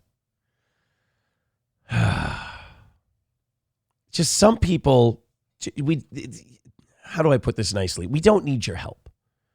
We don't need some people's help. Thank you to Leah for gifting a memberships to Electric Shoes. Very nice. Somalia, killing is negotiation. All right, so now we're $65 away from a win for the toe. We're also 94 memberships away from 600. Come on, guys, not just a W. It would be such a cheap W for us because I threw in a lot for it. So you guys knock out that goal. I just want to get the dub on paper. That's all I want. I just want to get the dub on paper. That's it. So go ahead and keep gifting those memberships. $65 away. Let's get away. And let's do it let's give our boy Main Vein a break. Sanford's son, Steffi, Gray Duckling. Let's give all them a break today and show that we can do it without them. Let's go. $5 at a time. A gifted membership at a time. Let's go. This is brilliant and evil and diabolical and shitty all at the same time. When you bring your son to a ball game, and I brought my son to a few, he's just getting interested now. I took him to a Rocks game not too long ago, a year or two ago. He hated it. He fucking thought it was terrible. Now he wants to go. Now we went to a Timberwolves game. We're going to a Vikings game this year. He wants to go to all the games now. So except Twins games. He still finds baseball a little slow. But when you go, your dream is to get a foul ball. In fact, even when he hated the Rocks games, he still had his glove on. He still wanted to say, "Hey, Dad, can we get a ball up here?" I'm like, "Yeah, they foul one off. We can get one here." So he was excited about that. Some dads are living vicariously through their kids. There's a difference between I want to do this for my son and with my son, and then there's I've got unsolved shit from my childhood, and I'm going to use my child as a vessel to complete that. And one of those things for a lot of dads is the old foul ball. Getting a home run ball or a foul ball at a baseball game. This dad was so desperate that he literally used his son as the tool to retrieve the ball. Take a look. The lead. He got wedged there just over the wall. So that dude's going to sacrifice his son. So the usher had to come by and he had to go, sir. Yeah. What the fuck are you doing? So this was apparently a Cincinnati Reds St. Louis Cardinals game.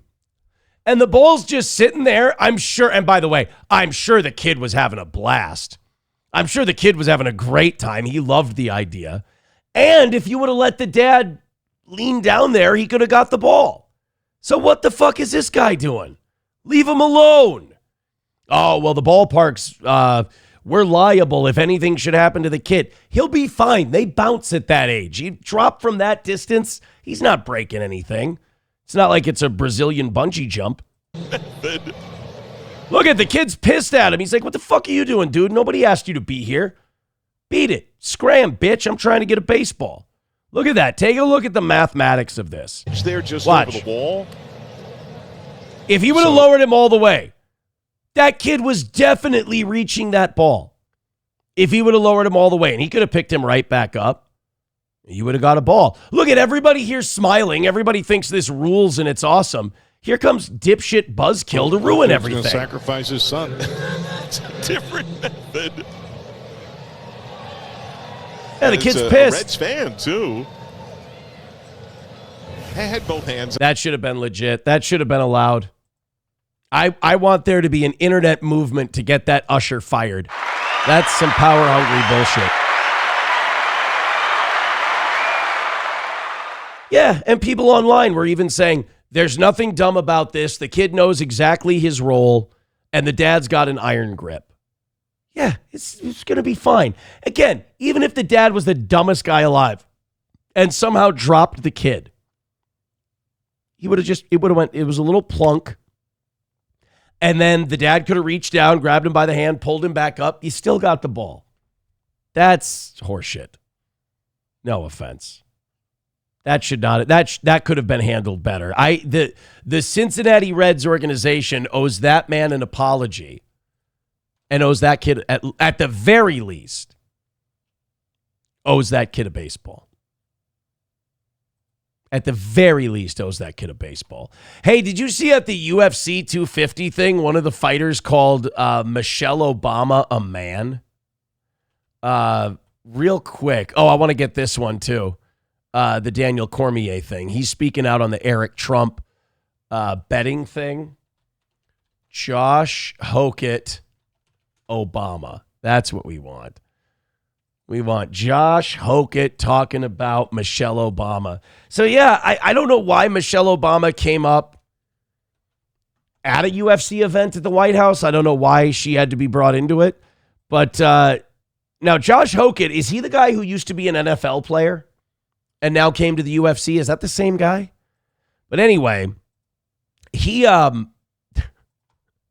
decided now was the time to drop a little based knowledge on everyone and reference Michelle Obama's cock in his post-fight interview. Let's take a look here. This is Josh Hokett after his victory at the UFC White House 250 event. Let's hit play on Josh. Hey, shout out to Trump for having the balls to put some shit like this on. Yeah, shout out to Trump for bread and circuses. Yay! People can't afford houses and gasoline and groceries. Thanks, Don, for throwing a party in your front lawn like fucking white trash. Yes. And if I'm going to say anything, there's only one person more incredible than the Incredible Hulk, and that's my Lord and Savior, Jesus Christ. Now, okay, if I may, you can't give power and honor and glory to Jesus Christ and then call someone a man with a dick. You got to pick one. Lord and Savior Jesus Christ, through him all things are possible. Nobody gets to the Father but through me. But great, awesome, perfect. That black lady's got a cock. You can do that, or you can do the Jesus thing. We're not allowed to do both. Now listen, Alex Pereira, I want a shama on your mama. Alex Pereira, by the way, went on to lose his fight with Cyril Gahn, so this really means nothing. And lastly, Michelle Obama is a man. Am I right, America? Ladies and gentlemen, Josh Hokett. I mean, he's kind of just a walking Redditor. I say walking Redditor because people on Reddit don't typically walk. But, like, that's all he is.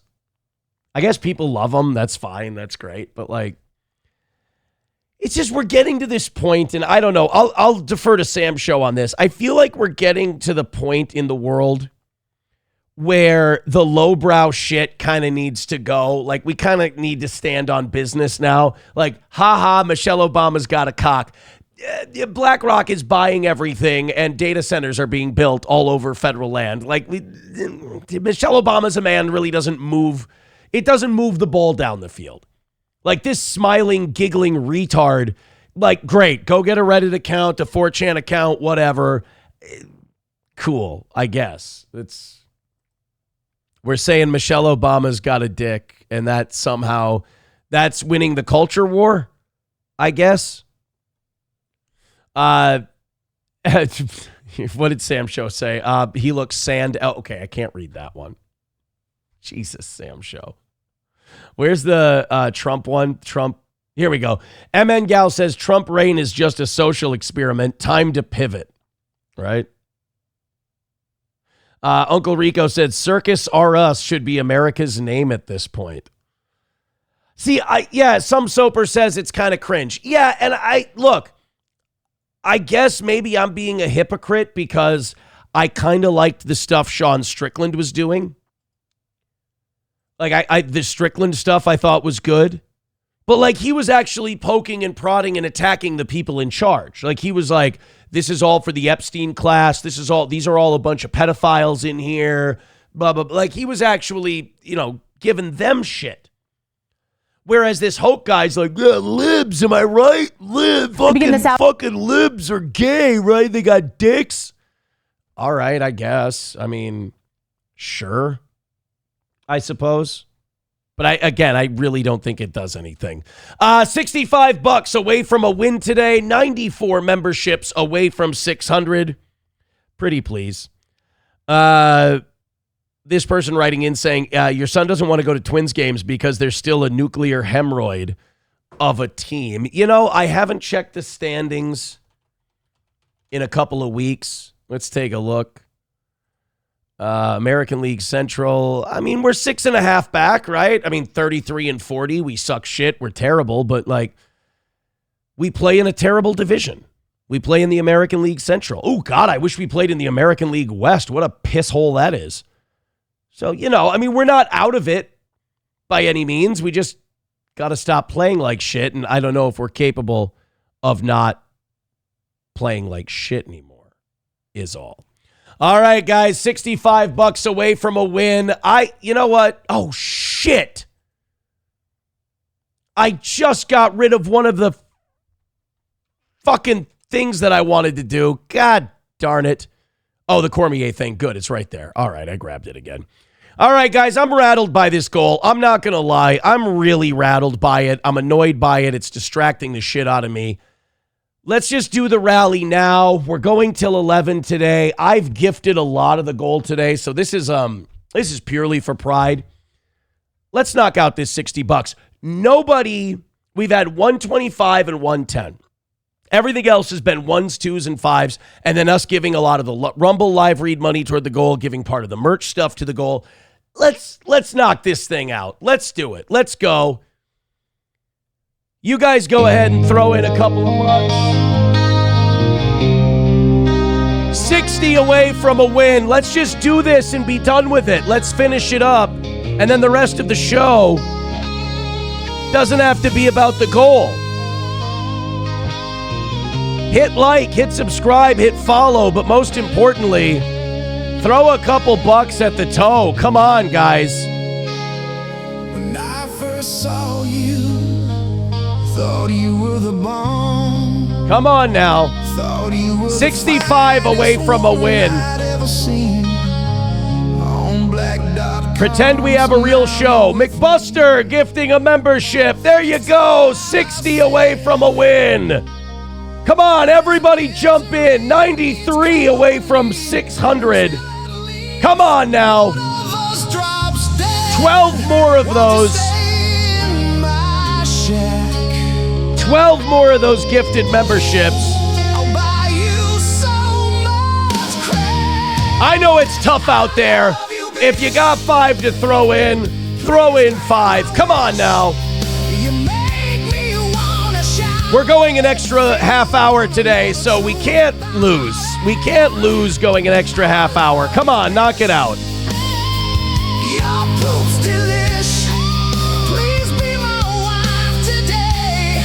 Let's go. Come on, guys. We can be done with this. I can close this all out. We can get back to the shit we've got. Let's roll. $60 away from a win for the toe. Please help. All the links are in the chat. Let's go. Let's go.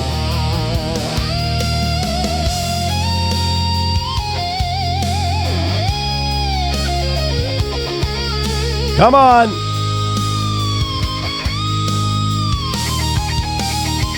Little bit.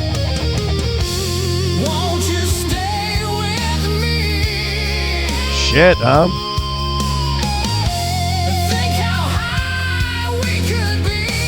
Oof.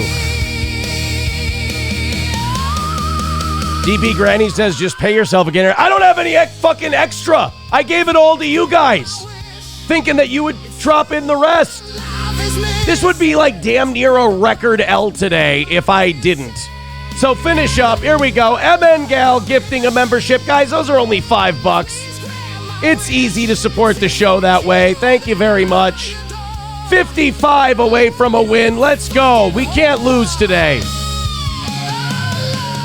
We've had 2 imperfect weeks in a row. We got to start notching W's just for the confidence levels around here.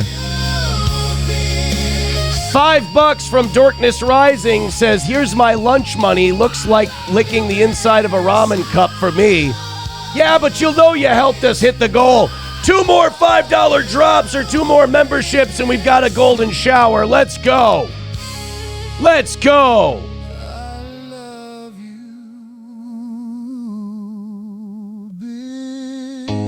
All right.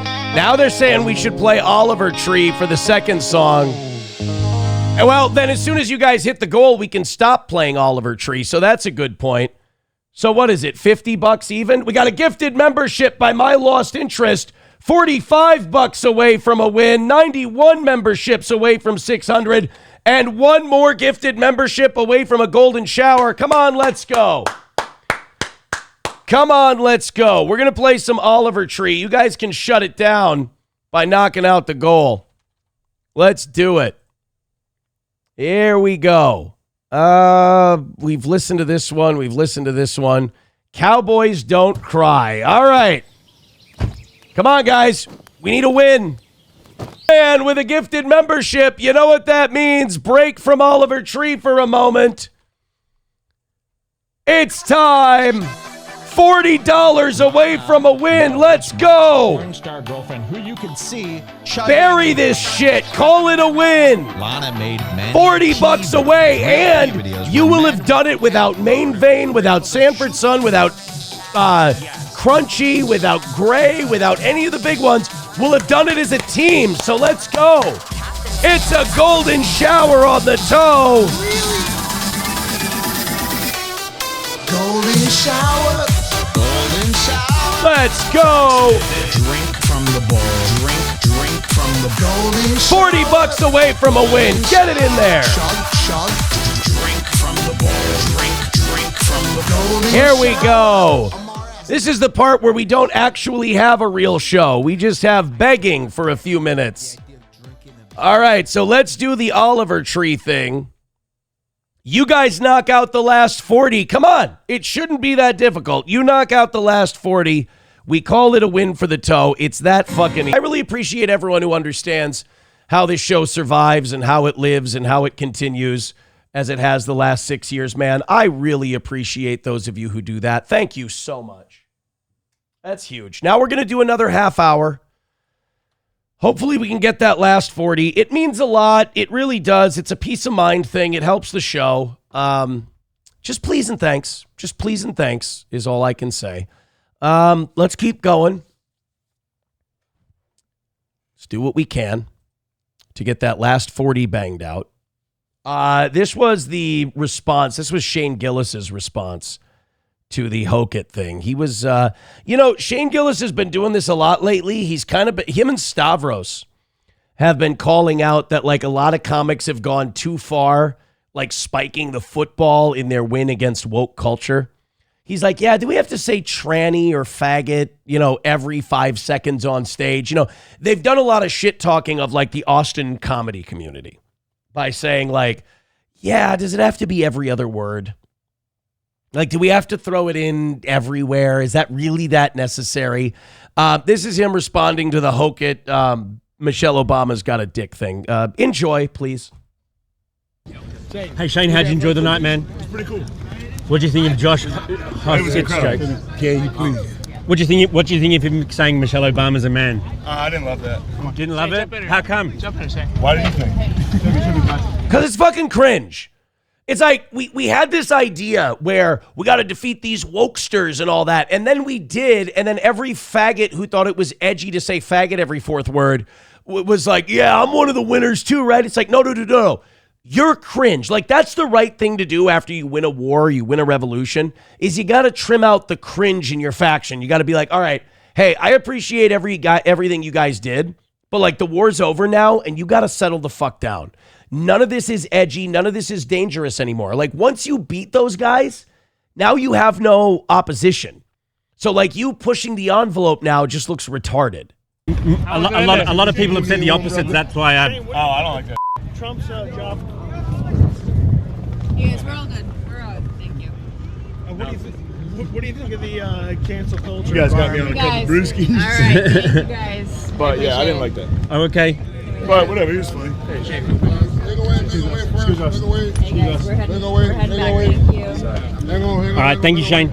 God, you know what? I will say this. That TMZ interviewer is dog shit, though. Your whole job, like the whole reason you have a paycheck is to keep a conversation going. Like, and keeping a conversation going is just keeping the ball up in the air. That's it. You're the guy who keeps the ball up in the air and keeps the conversation going. And there were just long stretches of silence. All of that just to get Sean Gillis to go, I don't like that. Do we have a follow-up to that? Is there anything else you'd like to know about how all right, could you get the fucking microphone out of his face then? It's fucking bizarre. And really, like, the whole Michelle Obama's a man thing anyway, it's like Obama's gone. Like, there is no Obama anymore. He did his tour of duty for the owners of this country, and now he's off making his millions.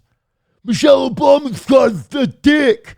Like, the kind of person who watches that and goes, John Hogan's my favorite fighter. It's just that's kind of the what do you say? That's like the stereotype of an MMA fan. Like, that's what everyone thinks they are. It's just a bad look in general.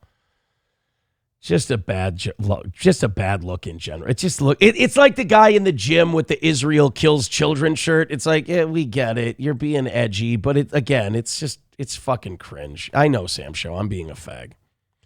We're $40 away from a win. I get it. We crossed 500 memberships, so I have to go to 11. I got it. If you could beat the shit out of me while throwing in a couple of bucks, that would be fucking great. I'll come back to you guys in a second after this. We're getting some of the details of the Iran peace deal. Again, we'll just keep banging these out until 11 o'clock. Hit the 40 if you can. I'd appreciate it. We're getting some of the details. And I know they must not be good because every time I go on Twitter to find another story, it's Mark Levin is melting down again about how shitty America is, how we're betraying Israel, we're not fighting terrorism, we're letting Islamic fundamentalism win. It's just, I know it must not be good if Mark Levin's not happy. Oh, by the way, $1 from Eric, thank you very much. He says, idea, Toe and Anna Kasparian versus Mark Levin and Bubba about Israel. I'd love it. I'd love to get into one of those debates so I could expand the profile of my show.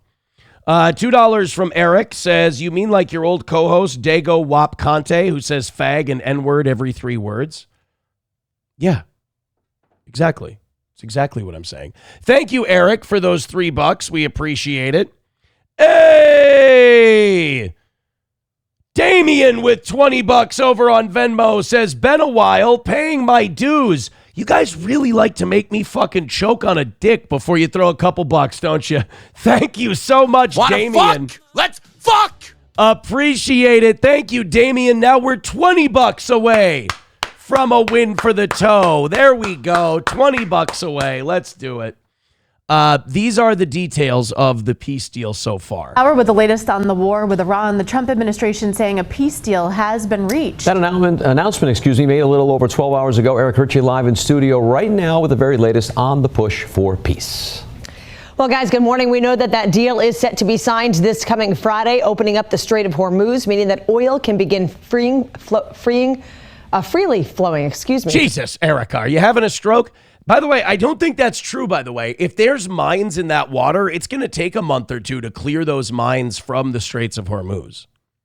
If they did it without mining the waters, which would be kind of wild, maybe it can open up sooner. But if there's mines in there, it's going to take a little bit. Through it once again. Those details shared by President Trump on Truth Social around 6:30 yesterday evening when he announced the deal. The Post saying Iran would open the Strait of Hormuz without tolls, and in turn, the U.S. would have removed the naval blockade. If that deal is signed on Friday, it would trigger a 60-day negotiation period where both sides will discuss Iran's nuclear program.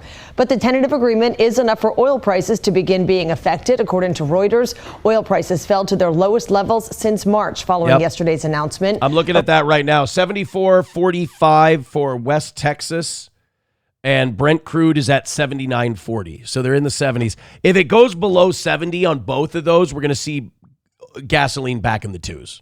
Iran's Supreme National Security Council confirmed the deal yesterday as well. In a statement, it confirmed the conditions around the strait that we just discussed and said all military operations across multiple fronts will cease, quote, immediately and permanently starting last night.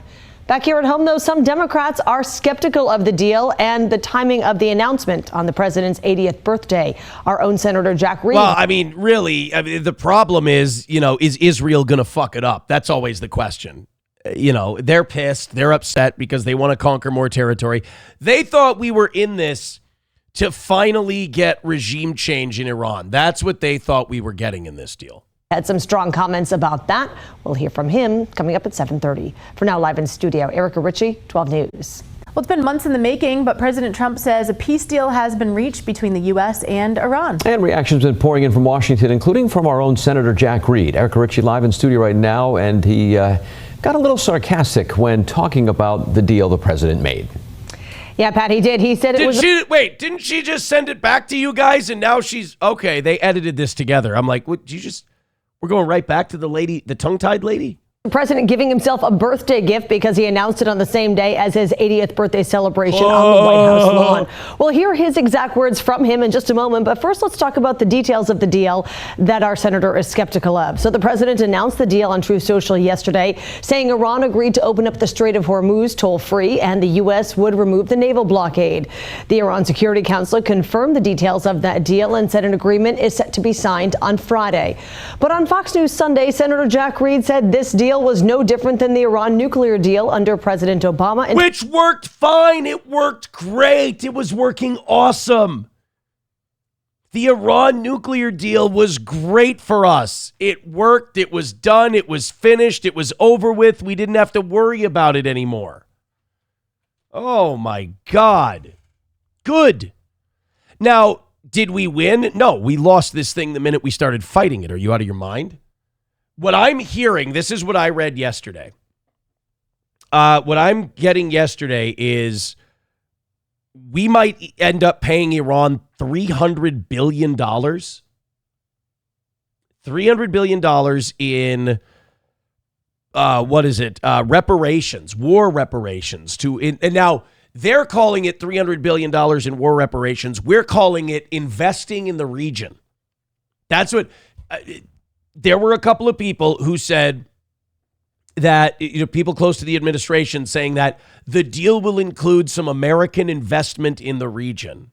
And Iran's been calling it reparations. Also, the lifting of all sanctions, the opening up of the Straits of Hormuz, the flowing of oil freely.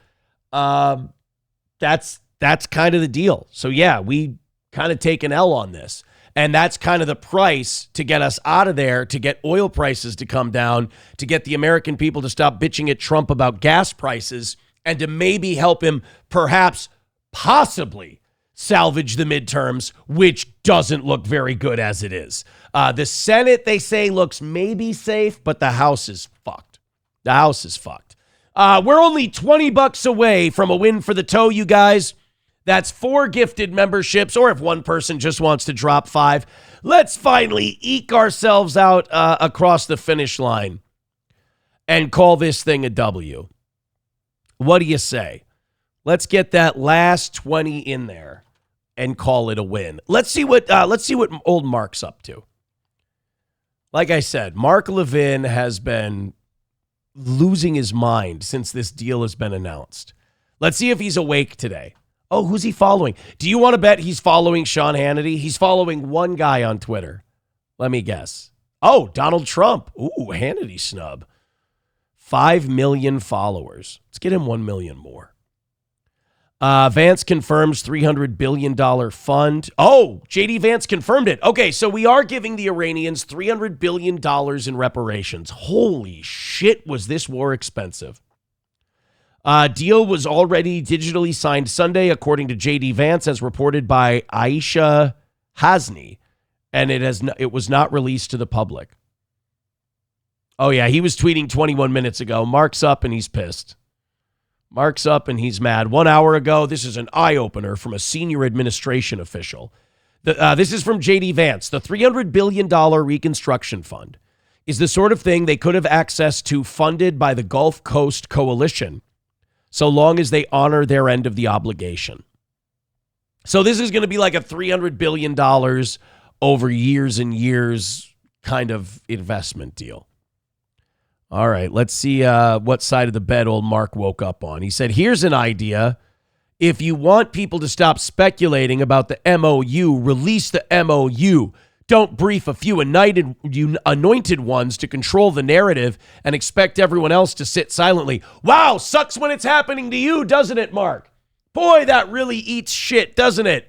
When you don't get to know what's really going on and only a few selected people are in on it, that must really suck. You know, didn't you call Trump the first Jewish president? I don't see you saying that right now. What's up, Mark?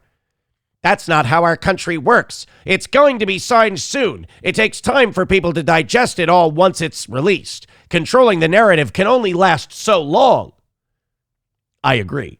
Isn't it telling, though, that like Mark Levin and his side get to control the narrative for years? We control it for 5 minutes, and this guy can't fucking function. I love this. Then he's calling for people to be arrested, for people to, you know, the people who leaked it, the DOJ and the FBI need to jump on this today. Oh, man. Hezbollah is emboldened. So now we did this. Now Hezbollah's. The Islamist 100-year agenda to conquer America is real. Well, yeah, you don't want him to take it away from the Jews. Oh, God, he was awake at 7:43. He was awake at 6:43. Oh, man, he was up early today. He set his alarm so he could bitch. Literally, his last tweet last night was 12 hours ago. His first tweet today was 4 hours ago. So he went to bed, got an 8-hour sleep, got a full night's sleep, and then woke up and hit that Twitter immediately. Wow.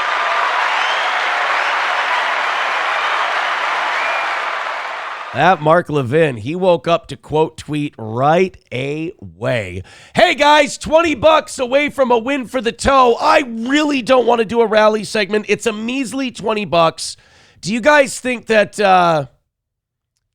maybe you could knock that out for us? Another win for the toe? Holy shit, I'd appreciate it. It would mean a ton. Let's get this, let's get the Daniel Cormier thing opened up here, and let's do that. So if you didn't know about this, DC Daniel Cormier, former light heavyweight and heavyweight UFC champion, tweeted out that Eric Trump had DM'd him to ask him if any of the fights tonight were fixed so that he could bet on them. Daniel Cormier was disgusted by this, tweeted it out, said, I know I'm going to get in a lot of trouble, but this is bad for our sport and it's a bad look for everybody.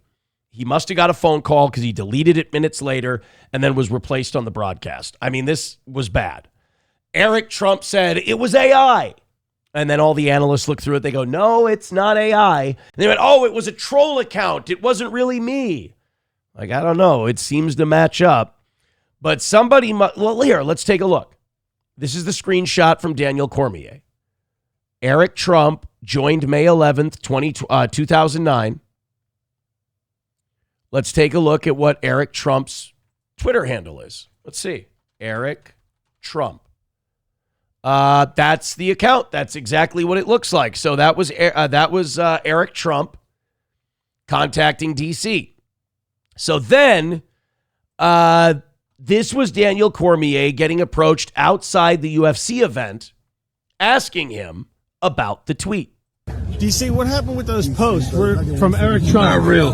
They're not real? I can't believe you guys believe that. Like, who believes that? Whoa. What do you mean? You're the one who posted it. I can't believe you guys believed that. You tweeted it from your account. Everyone said it was posted on your account. I got hacked or something. Who believes stuff like that? I got hacked. By the way, the liar's cope on stuff like this is always I got hacked. I got hacked or something. It had to be hacking. It couldn't have been real. I was hacked. It was really, is that what hackers are looking to do? You know, you're a hacker. You can go look into the FBI's files, the IRS. You can go look into powerful people. I think I'm going to hack into Daniel Cormier. I'm going to hack into a retired fighter's Twitter account and pretend that Eric Trump is asking him for betting tips and seeing if fights are faked. That's how I'm going to use my time.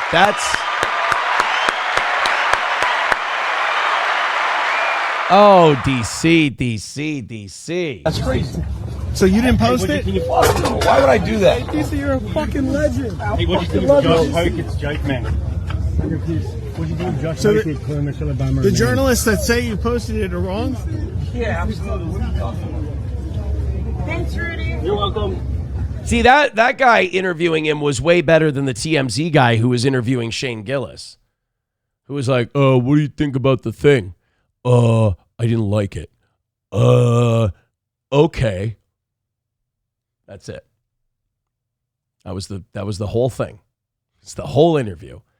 I mean, I'm sorry, guys. Maybe I want this to be a certain way. Maybe I want this to, I want this to be some kind of scandal. I'm sorry. It's not hard for me to believe that some billionaire's kid is a piece of shit and is writing someone in the UFC thinking he has access and wondering if the fights are rigged so he can bet on them. Also, I'm betting that a lot more fights and games and playoffs, I'm guessing a lot more of them are rigged now that we have so many betting sites and so many betting services and people can do it from their phone and more states are legalizing it. It's just, there's too much temptation. There's too much money out there for there not to be buyers in terms of throwing a fight. Or you had that Guardians pitcher who was like throwing first pitch balls or first pitch strikes because people were betting on it and they were telling him, I got $40,000 on you throwing a ball the first pitch of the game. So he did, so he could make them money. So forgive us, DC. It came from your Twitter account. The message was from Eric Trump's Twitter account. It didn't look hacked. And it looked like he was getting up to some bullshit. So forgive us for believing that, and forgive us for being a little skeptical of your I was hacked claims. Because I don't think there was a tweet immediately after. Like when he did delete the tweet, he didn't say, oh my God, I've been hacked, blah, blah, blah, blah, blah, blah, blah. And then like gaslighting us and going, oh, I can't believe you guys fell for that. Fell for what? It was a tweet from your account. We didn't fall for anything. We read the thing. I guess. Front Porch Conservative with $5 says, thanks for a great show and have a happy Monday. Thank you, buddy. Hey, guys, $15 away from a win. Somebody throw in a 20. Let's gift 3 memberships. Let's finish this thing up and call it a win. I can't throw in ad money and merch money and go an extra half hour today, thanks to your generosity, of course, and then also lose. I'm not saying that as like, I know it's a funny show, funny bit, Aaron. This is not a funny bit. This is me. The goal is the one thing I take seriously and I need a win on, all right? So please, like, follow, all that. Do the free stuff. That's great if you can't afford to donate. If you can afford to donate, we're $15 away from a win. Need this one to start the week. I don't want to do a second fucking beg segment. It's just gross. I think I'll just take the L in 10 minutes. I'm not doing another beg segment. $15. This is as much begging as you'll get out of me. Although somebody did mention this. I think this would be perfect. Here you go. Here's what we need, guys. $15 away. Drop it in. Motherfuck, noise. 1, 2, 1, 2, 3, 4, noise. Smoking weed, doing coke, drinking beers, rolling fatties, smoking blunts. Who smokes the blunts? We smoke the blunts, rolling blunts and smoking. Let me get a nickel bag. $15, little man, put that shit in my hand. If that money doesn't show, then you owe me, oh. My jungle love, yeah, oh. I think I wanna know ya, yeah. $15, little man, that's all we need to get a win for the toe. That's it. My Lost Interest gifting a membership. Let's go. $10 away. Let's do this thing. $10 for a win. 2 more gifted memberships. There's got to be 2 people left in this audience who are like, I don't want to see Aaron fucking lose his shit over $10. Let's get a win for the toe. Let's do that. Oh, fuck. Somebody remixed Ice Ice Baby as a 1950s soul track. Okay. This rules. Oh no, never mind. It's gonna suck. Let's kick it. It's gonna suck shit. It's gonna be really bad. I was wrong. I'ma stop. Collaborate and listen. No, this is shit.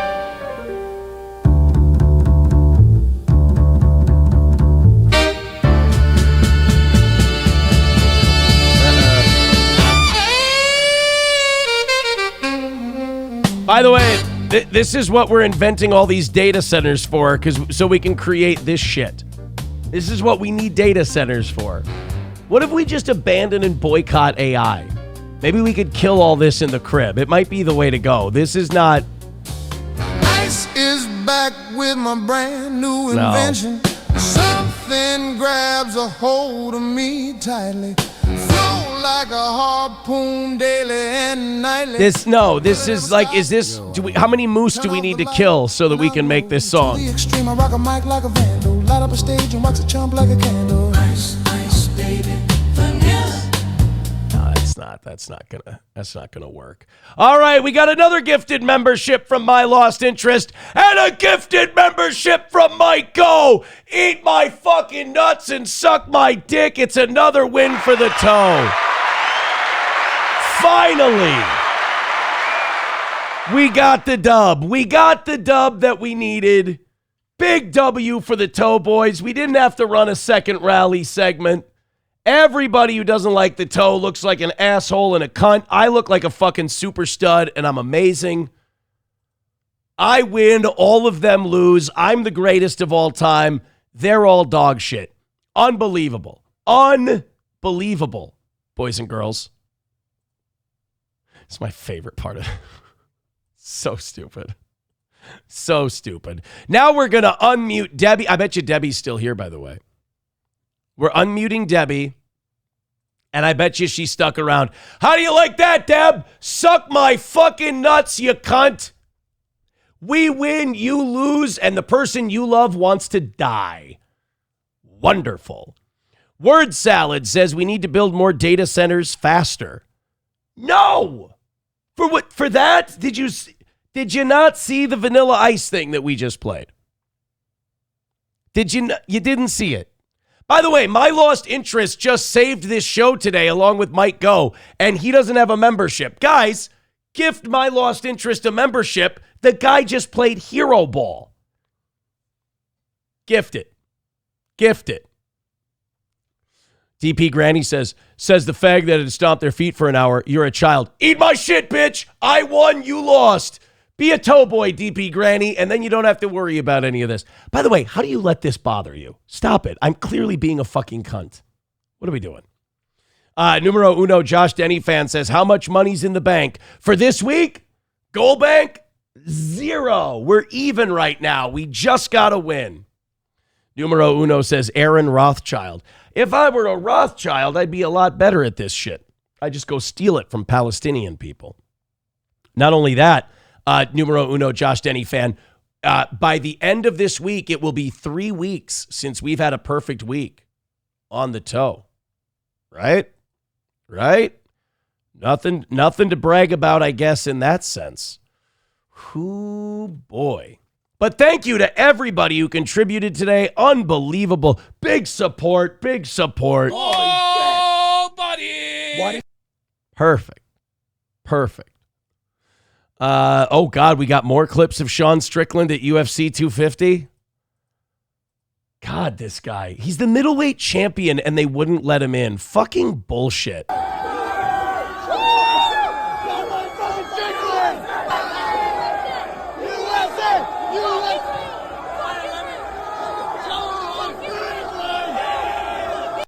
Fucking Sean, he's your middleweight champion. You won't let him in because he accurately called pedos pedos. Didn't Dana White also say that he's never doing this again? It was too expensive. UFC White House. I think he said last night at the press conference that he's never doing it again. Yeah, that he can't afford it. Here's the clip. As good as it's going to get, and we just have to write it into the history books. I mean, that's what I thought about the Sphere. And then here we are now. So I'm always looking to go to great arenas with, good technology and give fans that show up the best experience I possibly can.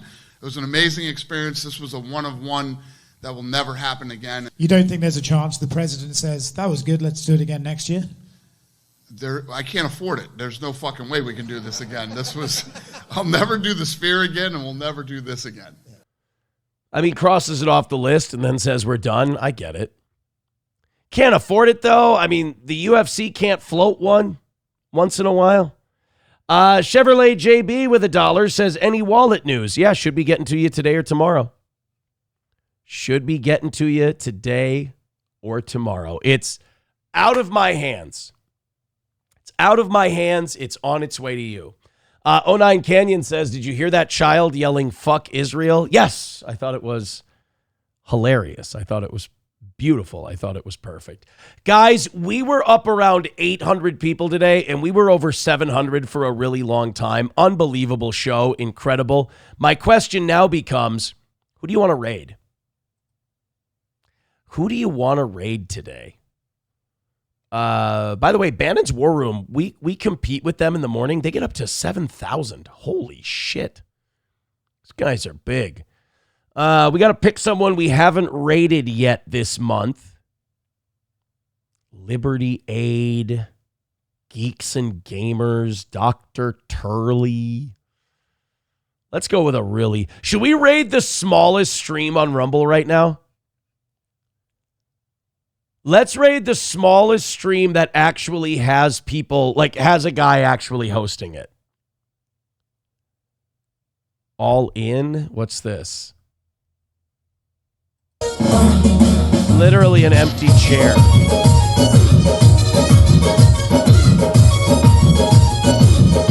Dude, guys, we have to raid this, right? You guys want to go have some fun? Let's raid some Indian lady playing Indian music. It's called All In. I think this has to be the one. Let's go. Guys, thank you very much. Unbelievable show today. Huge numbers. You hit the goal. We started the week perfect, which is huge. Head on over there. Be very nice. Do not be a dick. Follow their channel. Don't be an asshole, okay? See you later.